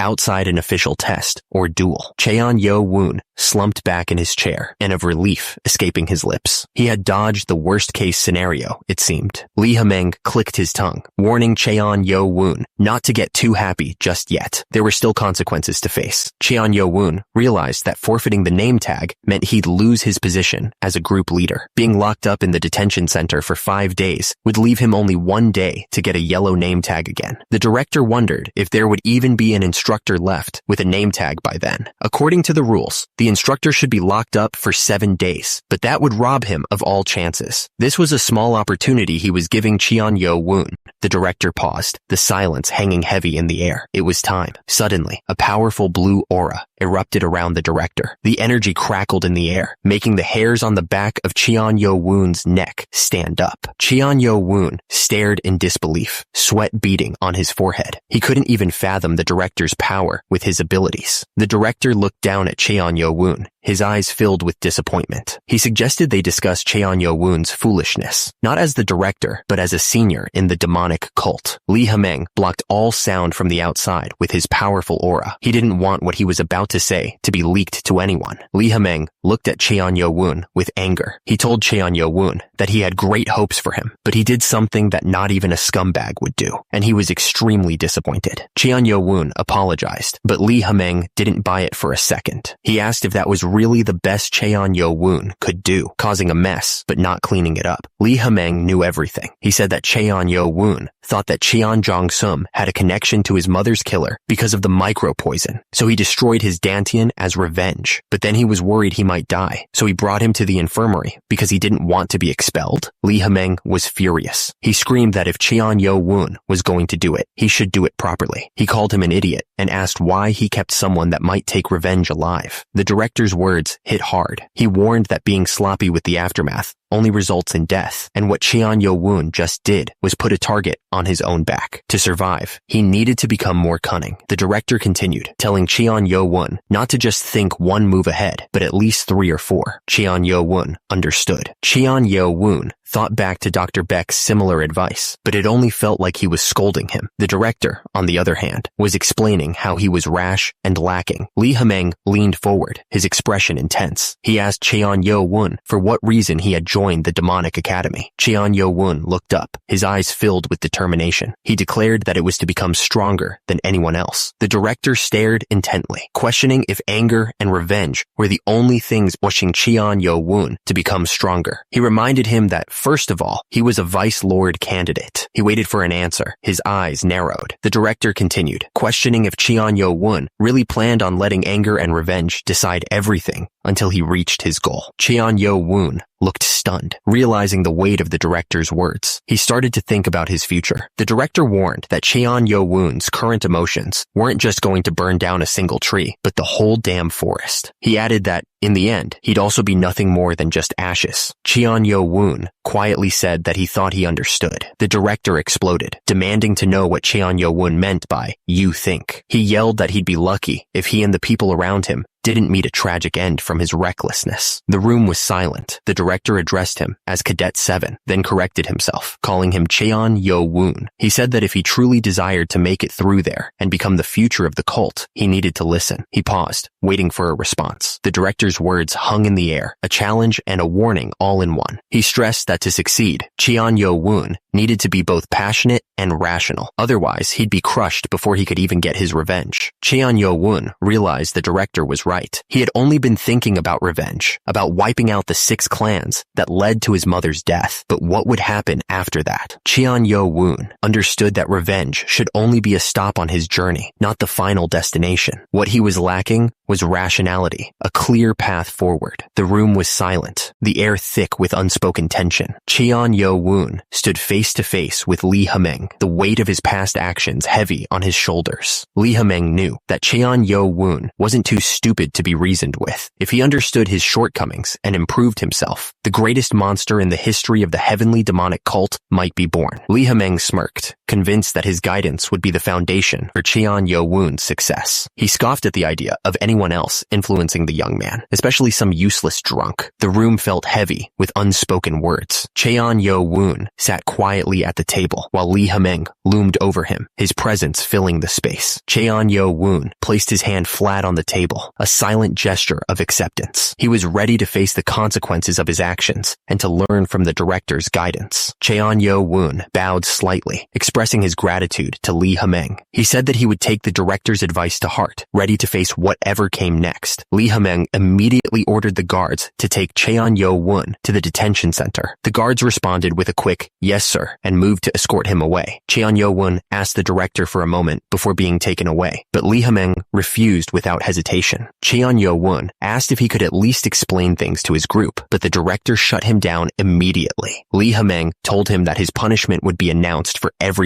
to hear. Lee Hameng reminded him that they were his former group members, just normal cadets now. Cheon-yo-woon realized the director wanted to teach him about the consequences of foolish actions. He was furious. The demonic academy loomed in the distance, a silent reminder of the harsh realities within its walls. The place was huge. The sign declared that Cadet 7 had destroyed Cadet 4's Dantian, taking away a talented individual's martial arts. It announced that he had been removed from his position as group leader and would face 5 days of empty chamber training in the detention center. The message was clear. The demonic academy would not tolerate such actions. The other students whispered amongst themselves, shocked by what Cheon-yo-woon had done. They thought he was just strong, but now they wondered if he was a psycho. One of them pointed out that Cheon Jong-sum was from the Poison Clan, meaning he was as good as dead. 2 students watched from the side, their faces a mix of shock and disbelief. One of them started laughing, unable to contain himself at the sheer audacity of it all. The other student just stared, speechless. Another student doubled over in laughter, tears streaming down his face. He couldn't believe what had just happened. He was thinking that Cheon-yo-woon had lost it and wondered how he even came up with the idea of destroying someone's Dantian. The student was still laughing like a maniac, clutching his stomach as he struggled to breathe. He was enjoying every second of the chaos. Cheon-yu-chan watched with a cold smile. He had been worried about a 3-way rivalry, but it seemed that Cheon-yo-woon had knocked himself out of the running. He was the Blade Clan's Vice Lord candidate, and now his path was clear. Cheon-kyung-woon, the Sword Clan's Vice Lord candidate, grinned, seeing an opportunity in the chaos. Below him, Cheon-mu-yeon, the Dark Clan's Vice Lord candidate, stood silently with his own group, also calculating their next move. Far from the director's office, a group of students rested in the forest. They were probably trying to make sense of what had just happened, wondering what it all meant for them. The man wondered if anyone realized how big of a deal this was. He figured that everyone was shocked, but they had bigger problems coming. He was concerned that when their liege returned, there might not even be any yellow name tags left, and they might have to take the name tag of another group instead of an instructor. Suddenly, a voice called out to the group. He just said something, but it was enough to make them all turn around. It was Baek Ji. Everyone was surprised to see him. The next day, around 10 p.m., the mountains were quiet. The air was still, holding its breath before whatever was about to happen. 2 guards stood silently in a cave, their faces unreadable. The fire crackled, casting long shadows that danced on the cave walls, adding to the tense atmosphere. A single lantern hung on the wall, its light flickering slightly. The dim glow barely pierced the darkness, but it was enough to see the rough texture of the stone. Cheon-yo-woon was pushing himself to his limit. Suddenly, the system announced something. Cheon-yo-woon felt exhausted, his muscles burning. He muttered, grabbing a small piece of food. Cheon-yo-woon sat alone in the dim room, picking at the food. He muttered that he had to eat this stale stuff for 4 more days, and it was so bland. Cheon-yo-woon shifted uncomfortably, sweat dripping down his face. He complained about how stuffy and humid it was, adding that most cadets wouldn't last a day in here. Cheon-yo-woon frowned, thinking to himself. He said it was smaller than the individual training facility, but at least no one was watching him, and he needed to get as strong as he could in 5 days. Suddenly, Cheon-yo-woon's eyes widened, and he looked shocked. He wondered why the doors were opening when it wasn't time yet. A figure stood in the doorway, shrouded in darkness. Cheon-yo-woon felt a wave of killing intent wash over him and wondered who this person was. Suddenly, Cheon-yo-woon was surrounded by a surge of energy, his body glowing with power. He couldn't believe it, muttering in shock as he realized he was using KI telekinesis. A dark figure emerged from the shadows, his face hidden beneath a hood. He spoke with a chilling tone, recognizing the cadet. The night before, inside the heavenly demonic cult castle's west wing, lay the Poison Clan's manner. The place was quiet, but inside, things were about to get crazy. A man jolted awake in his bed, eyes wide with disbelief. He exclaimed, clearly stunned by what he had just heard. Baek Moon Woong, the Poison Clan chieftain's second son and Cheon Jong-sum's uncle, barked out orders. He demanded that the information be reported to the chieftain immediately. In a dimly lit room, a man carefully handled a bag of powder, his face grim. The air was thick with anticipation. Something bad was definitely about to happen. Another man slammed his fist on the table, his face contorted with rage. He yelled. One of the men suggested sending an assassin to quietly take care of him. Another suggested bribing one of the instructors to do the dirty work, while a third proposed poisoning his food. The room was filled with their dark plotting. One of the men interrupted, telling them to stop suggesting such awful ideas. He reminded them of what happened to their poison clan 6 years ago, after the death of Lady Hua. He was worried that if they didn't act, their reputation would be stained. Another man spoke up, telling them not to be so foolish. He pointed out that if it were that easy, the Sound Clan would have already acted. The others listened intently, knowing he had a point. Baek, the Poison Clan chieftain, warned them that ever since that incident, the Lord had been trying to weaken the power of the 6 clans with any excuse he could find. He explained that harming a cadet inside the demonic academy would give him a prime reason to strike. One of the men asked if they just had to wait until he exited the academy on his own. The other man looked grim, realizing they didn't have much of a choice. They were stuck for now. The claw-like feet tapped impatiently on the floor, as if eager for action. It seemed like this was the only way forward, but there were still doubts. Baek, the Poison Clan chieftain, made up his mind. He announced that he would personally go meet with the Left Guardian, ready to set his plan in motion. Cheon Yo Woon floated in the air, his body radiating power. Facing him was the hooded figure, their presence heavy with intent. The air crackled with energy as they prepared to fight. The hooded figure's power was immense. Even with his 10-star ki, Cheon Yo Woon felt like he couldn't resist at all. He realized that the hooded figure's skills were far beyond anything he could have imagined. Cheon Yo Woon could feel the killing intent radiating from the hooded figure, fueled by pure hostility. He didn't know why someone this skilled had come to the detention center, but he knew they were definitely not on his side. Cheon Yo Woon knew he had to do something, anything. If he didn't, he was as good as dead. His muscles strained against the unseen force, every fiber screaming in protest. The hooded figure's eyes widened in disbelief. What? He hadn't expected this level of resistance from someone so young. The hooded figure studied Cheon Yo Woon, trying to understand his power. The hooded figure realized that the kid was resisting with sheer physical strength, not internal energy. Was it possible for someone to have such powerful external energy? The hooded figure's expression hardened. It couldn't be helped. Cheon Yo Woon gritted his teeth, feeling his body pushed to its absolute limit. The hooded figure unleashed a wave of energy, aiming to crush Cheon Yo Woon. Cheon Yo Woon gasped, feeling the force slam into him. The hooded figure's attack was overwhelming, radiating intense energy. The system detected the hostile force and went into emergency defense mode. Cheon Yo Woon heard Nano's frantic warning to stop. Cheon Yo Woon knew he had to be careful. He told Nano to stay on standby, deciding it was best not to retaliate so rashly, or he'd end up injured. He figured the hooded figure must have a reason for coming all this way. The hooded figure noticed that Cheon Yo Woon hadn't tried to retaliate against his Kai technique. He commented that the kid was a quick thinker. Baek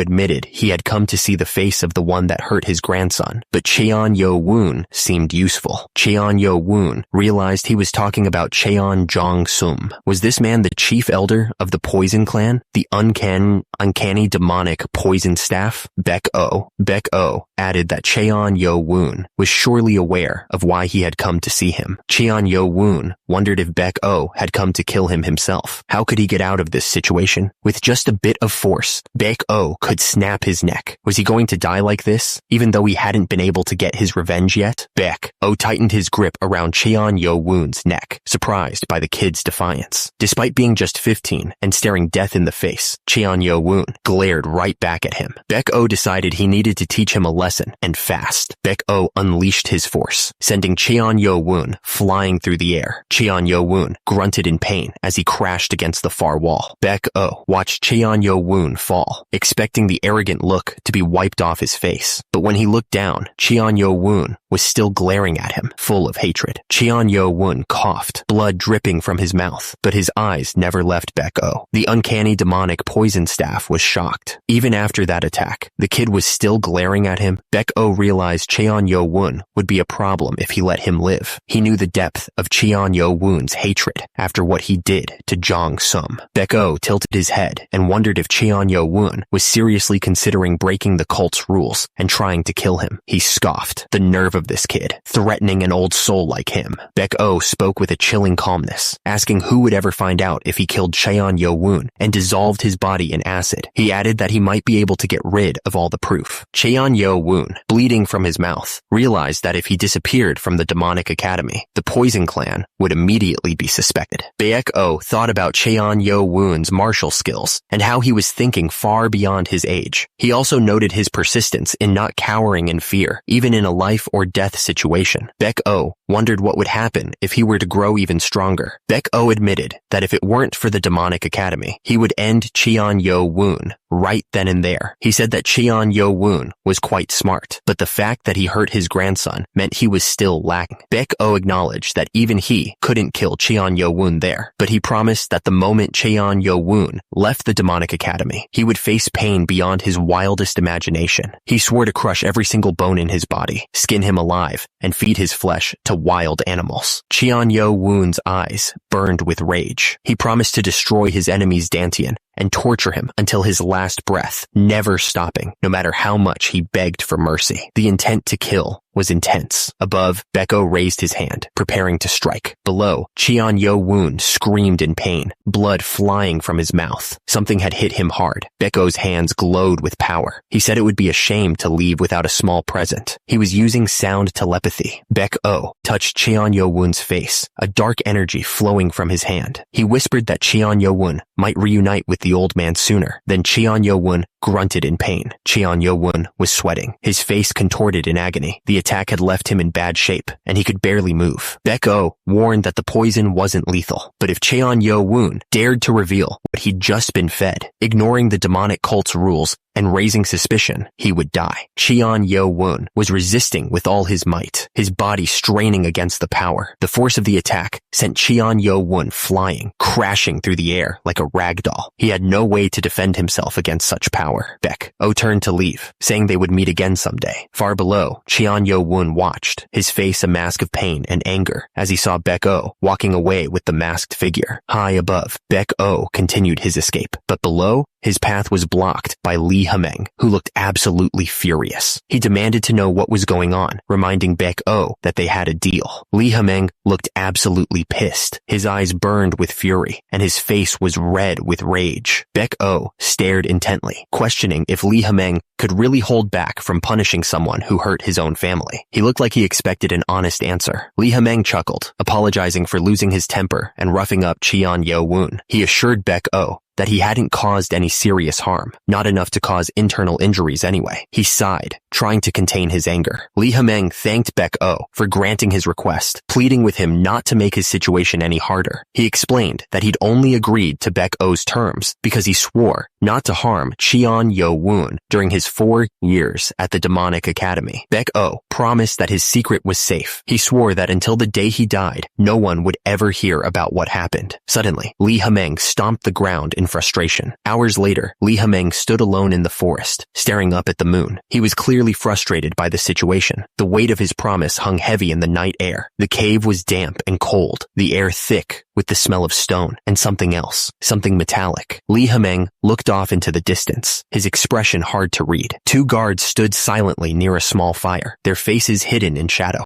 Lee Ha-meng's face was grim as he spoke. His eyes narrowed. He warned that Cheon Yo-woon only had 4 years to receive protection from the outside. Cheon Yo-woon was on his knees, head bowed. The words hung in the air like a death sentence. After that, it was all on him to survive. Cheon Yo-woon coughed, blood dripping from his mouth. He ordered Nano to expel the poison from his body immediately. Nano analyzed the substance. The system reported that the poison dissipated energy, but neutralizing it could stimulate the energy in his Dantian like a medicine ball. Cheon Yo-woon was surprised by the information. Cheon Yo-woon realized that the attacker wanted to weaken his internal energy. That way, they could kill him when he failed the 3rd test and got kicked out of the demonic academy. He thought it was a shame that things didn't go according to plan, since he had Nano. Cheon Yo-woon ordered Nano to expel only the poison. The system confirmed the order, stating that the poison would be extracted and expelled from his body. Yo-woon noticed the poison stank. The system reported that the remaining substance was reacting positively with the energy circulating through the 14 meridian points in his body, stimulating the dantian. He realized it had an effect similar to the reversion medicine ball. Yo-woon figured he'd try meditating using the 1,000 martial breathing technique. If he was right, this whole ordeal would turn out to be a huge blessing in disguise. He hoped it would accelerate his metabolism. The cave was damp and dark, water droplets falling from the ceiling. The air hung heavy with a strange energy. Yo-woon continued meditating, focusing on his breathing. He could feel the energy swirling inside him, building slowly. His eyes were closed, his face calm. He was completely focused on the energy flowing through his body. Yo-woon couldn't believe it. His internal energy had just jumped from 60 years worth to 90 years. He realized that the uncanny demonic poison staff hadn't given him a small present, but an enormous one. Yo-woon wiped the sweat from his brow, thinking about how bold the poison clan had been. He couldn't believe they'd actually try something like that. He knew he would have been in serious trouble if he didn't have Nano. Yo-woon knew this was all a result of his own misjudgment. He had gotten lucky this time, but he swore to himself that he would never be so short-sighted again. Yo-woon tossed aside his ruined shirt, clearly annoyed. He couldn't wear that thing anymore, not after what had happened. Suddenly, Yo-woon paused, tilting his head. What was that? There was a faint, cold breeze coming from somewhere.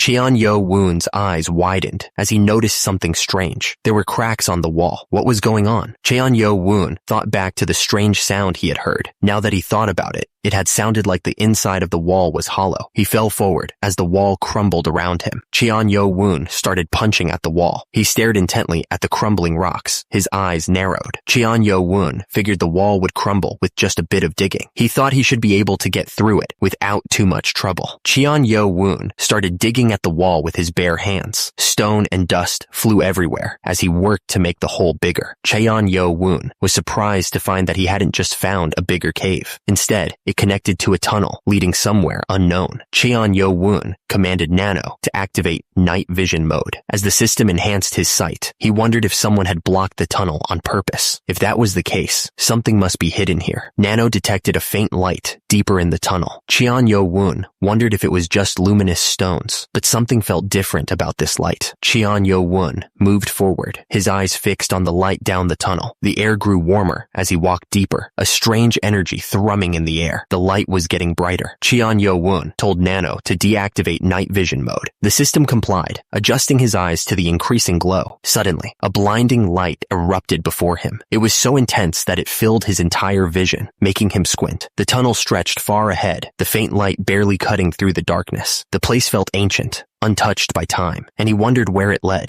Yo-woon took in the new surroundings, his eyes widening. He muttered, wondering what this place was. He took off, his footsteps echoing in the tunnel. The place was bigger than he thought, and he wanted to see what was at the end. Yo-woon stared up, his voice filled with disbelief. He couldn't believe such a place was hidden inside the detention center. Yo-woon walked towards what looked like an exit, now blocked with rocks. He figured that was probably the exit, but seeing how it's been blocked off, this place must no longer be in use. Yo-woon spotted something odd on the floor. He wondered what the mark could be. Yo-woon looked closer, his eyes widening. The mark seemed like something heavy, like a monolith, had been dragged across the floor. He couldn't believe it. Yo-woon spoke to Nano, asking it to activate augmented reality. He needed a 3D model of the sapphire monolith from the first floor of the precious library. The system started recreating a 3D model of the scanned sapphire monolith from the first floor of the library. Lines of code flashed as the image materialized. Yo-woon asked Nano to check the marks on the floor. He wanted to know if they could be from the monolith.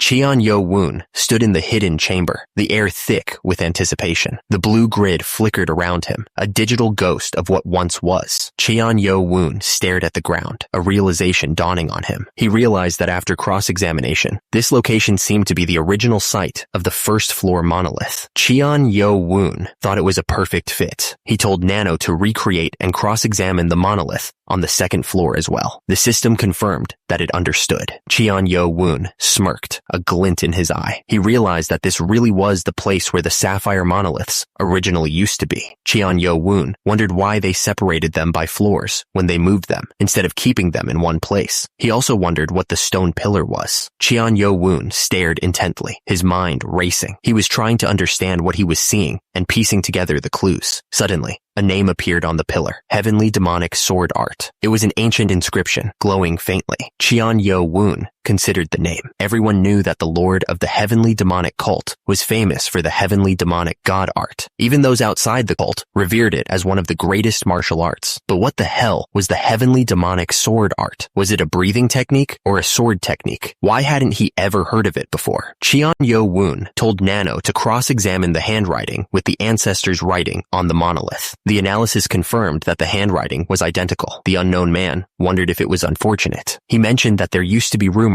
that the heavenly demon ancestor left a sword technique of his epiphany in this place. Cheon-Yo-Woon considered the heavenly demon ancestor's epiphany, curious about what he was implying. Cheon-Yo-Woon's eyes widened as it hit him. So, the true name of the absolute sword technique born from the heavenly demon ancestor's final epiphany was the heavenly demonic sword art. He couldn't believe he hadn't realized it sooner. He then noticed something else. There were holes in the wall, arranged in the form of a rising dragon. It was a clue, but to what? He couldn't yet tell. Cheon-Yo-Woon wondered what it was. What was it trying to say? He wondered if it had something to do with the number of holes again. He started to count them. 1, 2, 3. Cheon-Yo-Woon realized there were 24 holes. The heavenly demonic sword art had a total of 24 movements. He couldn't think of any other likely connections, but he was sure there was a link. Cheon-Yo-Woon was deep in thought. There had to be something more to it. Why would anyone make holes in the shape of a rising dragon? Suddenly, Cheon-Yo-Woon's eyes widened. A rising dragon? What could it mean? Could it be? Cheon-Yo-Woon's head snapped up as he looked at the monolith. He was starting to understand. Cheon-Yo-Woon shielded his eyes, groaning slightly. His eyes. The secret was hidden with light instead of darkness. What a twist. Nothing that the ancestor left behind had been easy to obtain. That was for sure. Cheon-Yo-Woon spoke to Nano. He asked if it could adjust the light perception in his eyes. He ordered it to activate anti-light vision mode. Cheon-Yo-Woon stared at the monolith, his eyes wide. He couldn't believe what he was seeing. Suddenly, Cheon-Yo-Woon grinned. He had found it. He realized there were small writings etched onto the luminous stones. Cheon-Yo-Woon commanded Nano to all the writings on the luminous stones. The system confirmed the order. The luminous stones glowed faintly as Nano scanned their surfaces. The system was cataloging every detail. Cheon-Yo-Woon ordered Nano to recreate 3D models of the stones so he could study them up close. He then told the system to sort the stones by their relevance to martial arts. Cheon-Yo-Woon's eyes widened as he stared at the luminous stones. He had found writings and drawings for a breathing technique on 24 of them. He couldn't believe it.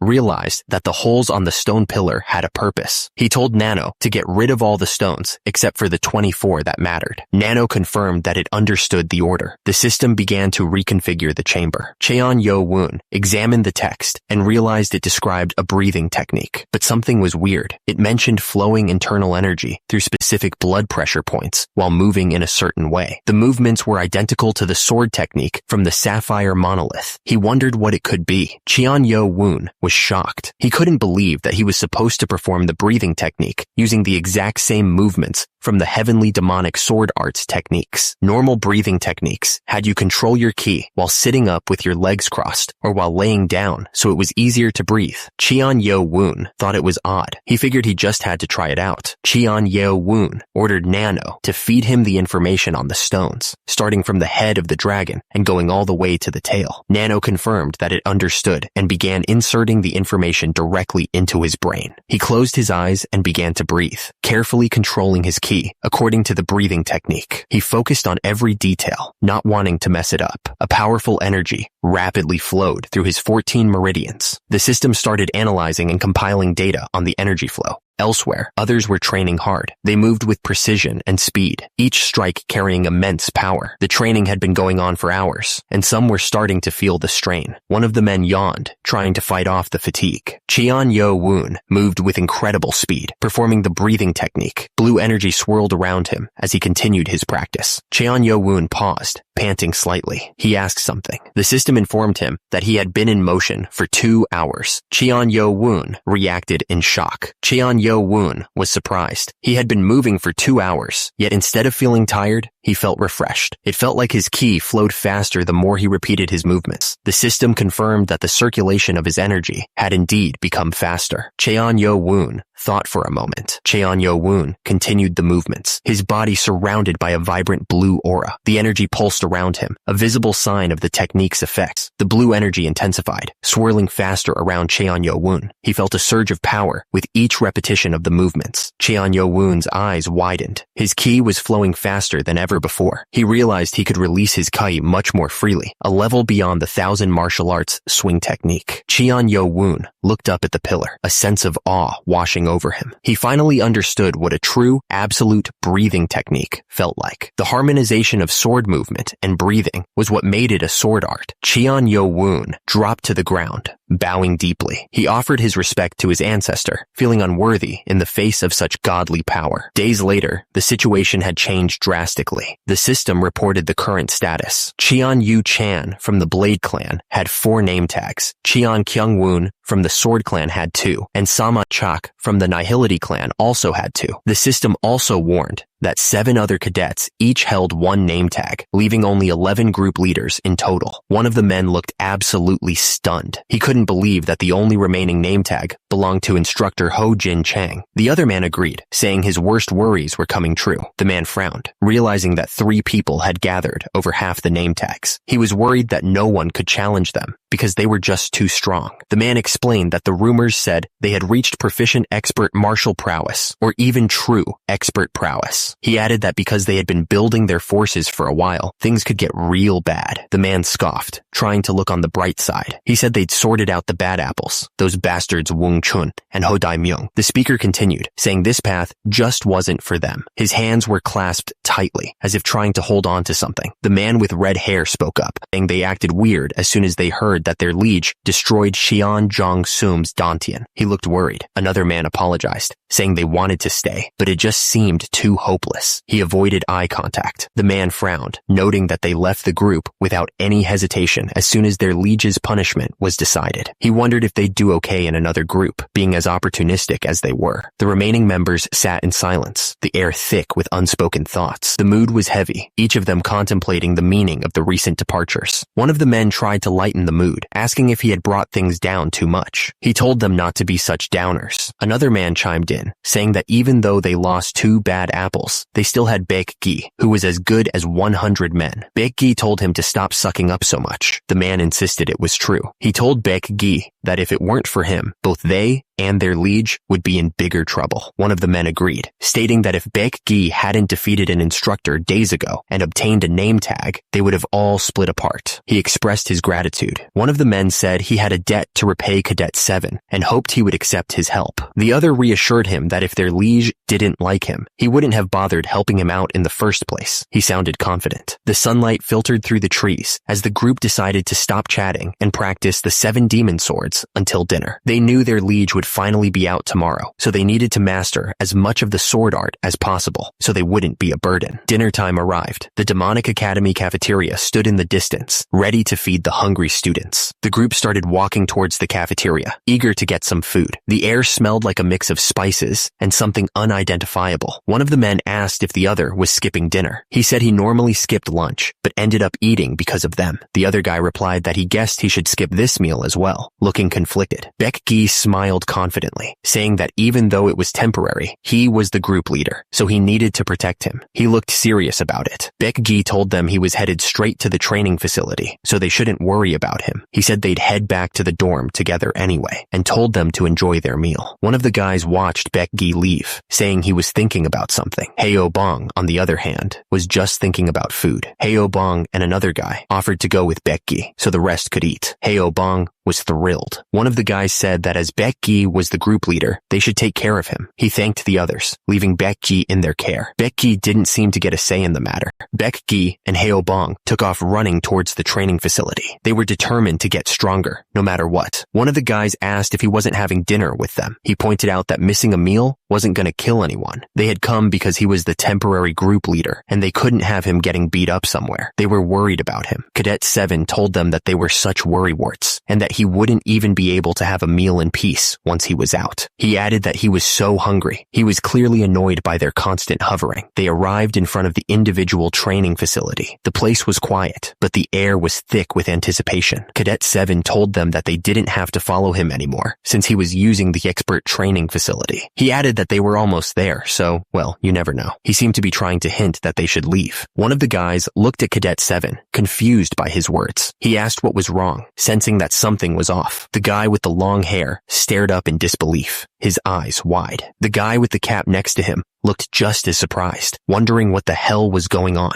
The air filled with the sound of bodies hitting the ground, a symphony of destruction. Men were sent flying like rag dolls, their faces contorted in pain as they crashed down. Cadet 7 glanced at the crowd, armed with wooden swords, and realized they'd walked right into a trap. One of his companions noticed something and wondered who that guy was. It was Ha-il-myong. He stood there, a smug look on his face, with 2 other guys behind him. This was definitely not good. Cadet 7 recognized the face instantly. It was Ha-il-myong. He stood there with a sinister grin, like he had been expecting them. The ambush was swift and merciless. The attackers moved with practiced precision, sending the cadets flying with each strike. Cadet 7 looked around at the chaos, his face etched with disbelief. He realized they had walked right into a trap, and it was worse than he'd imagined. Ha-il-myong sneered down at Cadet 7. He mocked him, asking if he was having a good time after abandoning his original group members. One of Ha-il-myong's cronies laughed, his eyes gleaming with malice. He wondered if Cadet 7 really didn't get what was happening to him. Ha-il smirked, reaching out his hand. He demanded the yellow name tag, his eyes gleaming with cruel intent. The cadet, clutching the yellow name tag tightly, glared back. He refused to just hand it over, his voice filled with anger. Ha-il's smile widened, but his eyes remained cold. He calmly threatened the cadet, making it clear that disobedience would have consequences. Ha-il sneered, calling them lackeys of that miserable cadet one. He made it clear that handing over the tag wouldn't save them. The cadet exploded in anger, calling Ha-il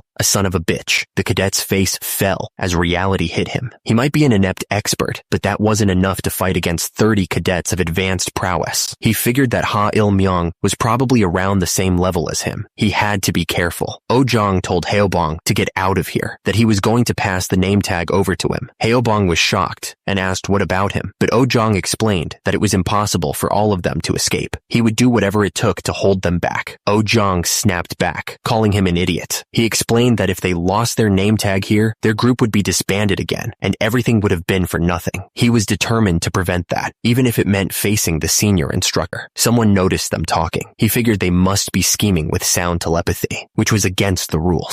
The others weren't going to let that happen. They charged forward, screaming at the top of their lungs. Oh-jong grabbed the yellow name tag, his fingers tightening around it. He had to get it to Haobong, no matter what it took. Suddenly, Haobong felt a hand clamp down on his chest. He gasped, looking down in shock. Haobong started screaming, asking why he had to be the one. He didn't want this responsibility. Ha-il's eyes narrowed as he spoke, telling them that he was sorry if they were mad at him for ditching them. However, that didn't mean he would forgive their scummy behavior. Ha-il bared his teeth, looking absolutely furious. He was gonna make them pay. The attacker's foot slammed into his opponent's face. The force of the kick sent the guy flying backwards, gasping for air. The man looked up, his eyes wide with surprise. He clearly hadn't seen that coming. The attackers stood over the bodies of their fallen opponents. The ground was littered with bodies, a testament to their ruthless efficiency. The man smirked, thinking to himself. He could sense his opponent's KY, and it was weak. He scoffed, wondering if the guy was just an inept expert like him. The man yelled, telling them now was their chance to run. He hoped they would take it. The fighter yelled to get going. His opponent looked ready to fight. The man crashed to the ground. He shouted in pain from the hard landing. The group of men yelled at each other, pointing. They shouted that the bald guy had the name tag, and they needed to get him. The bald man, Haobong, was furious. He yelled at them, asking who they were calling bald, and told them to shut up and get lost. The group was gaining on Haobong, yelling at him to stop. They were determined to get the name tag back. The man coughed as he ran. He knew he had to get away, but the others were closing in fast. Haobong cursed. He realized his movement skills weren't fast enough to lose the guys chasing them. The man yelled for Haobong to pass him the name tag. He looked absolutely desperate. The man yelled that he would pass the name tag. He reached out and quickly handed it over. The man yelled at Haobong to keep running, no matter what happened. He knew what he had to do.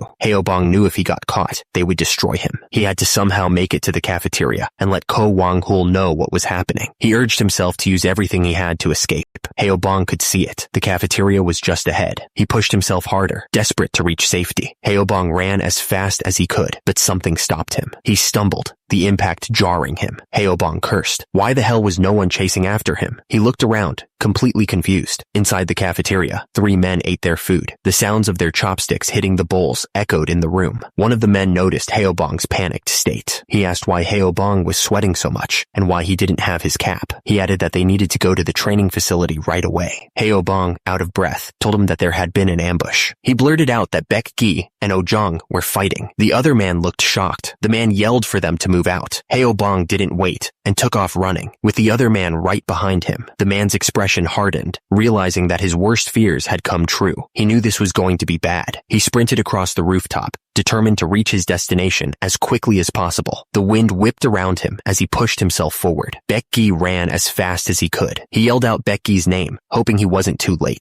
Baek Gi's eyes widened in disbelief. What the hell was going on? Ojong was lying on the ground, unconscious. It looked like they had knocked him out cold. The ambusher smirked, looking down at Ojong's body. He must be the one who took him out. Baek Gi looked absolutely furious. He yelled, his voice shaking with rage. Hubong looked surprised. He wondered who had just shown up. Ojong was still lying on the ground, unable to move. The ambusher grinned. He called the newcomers pests, like they were nothing to him. He seemed confident that he could take them all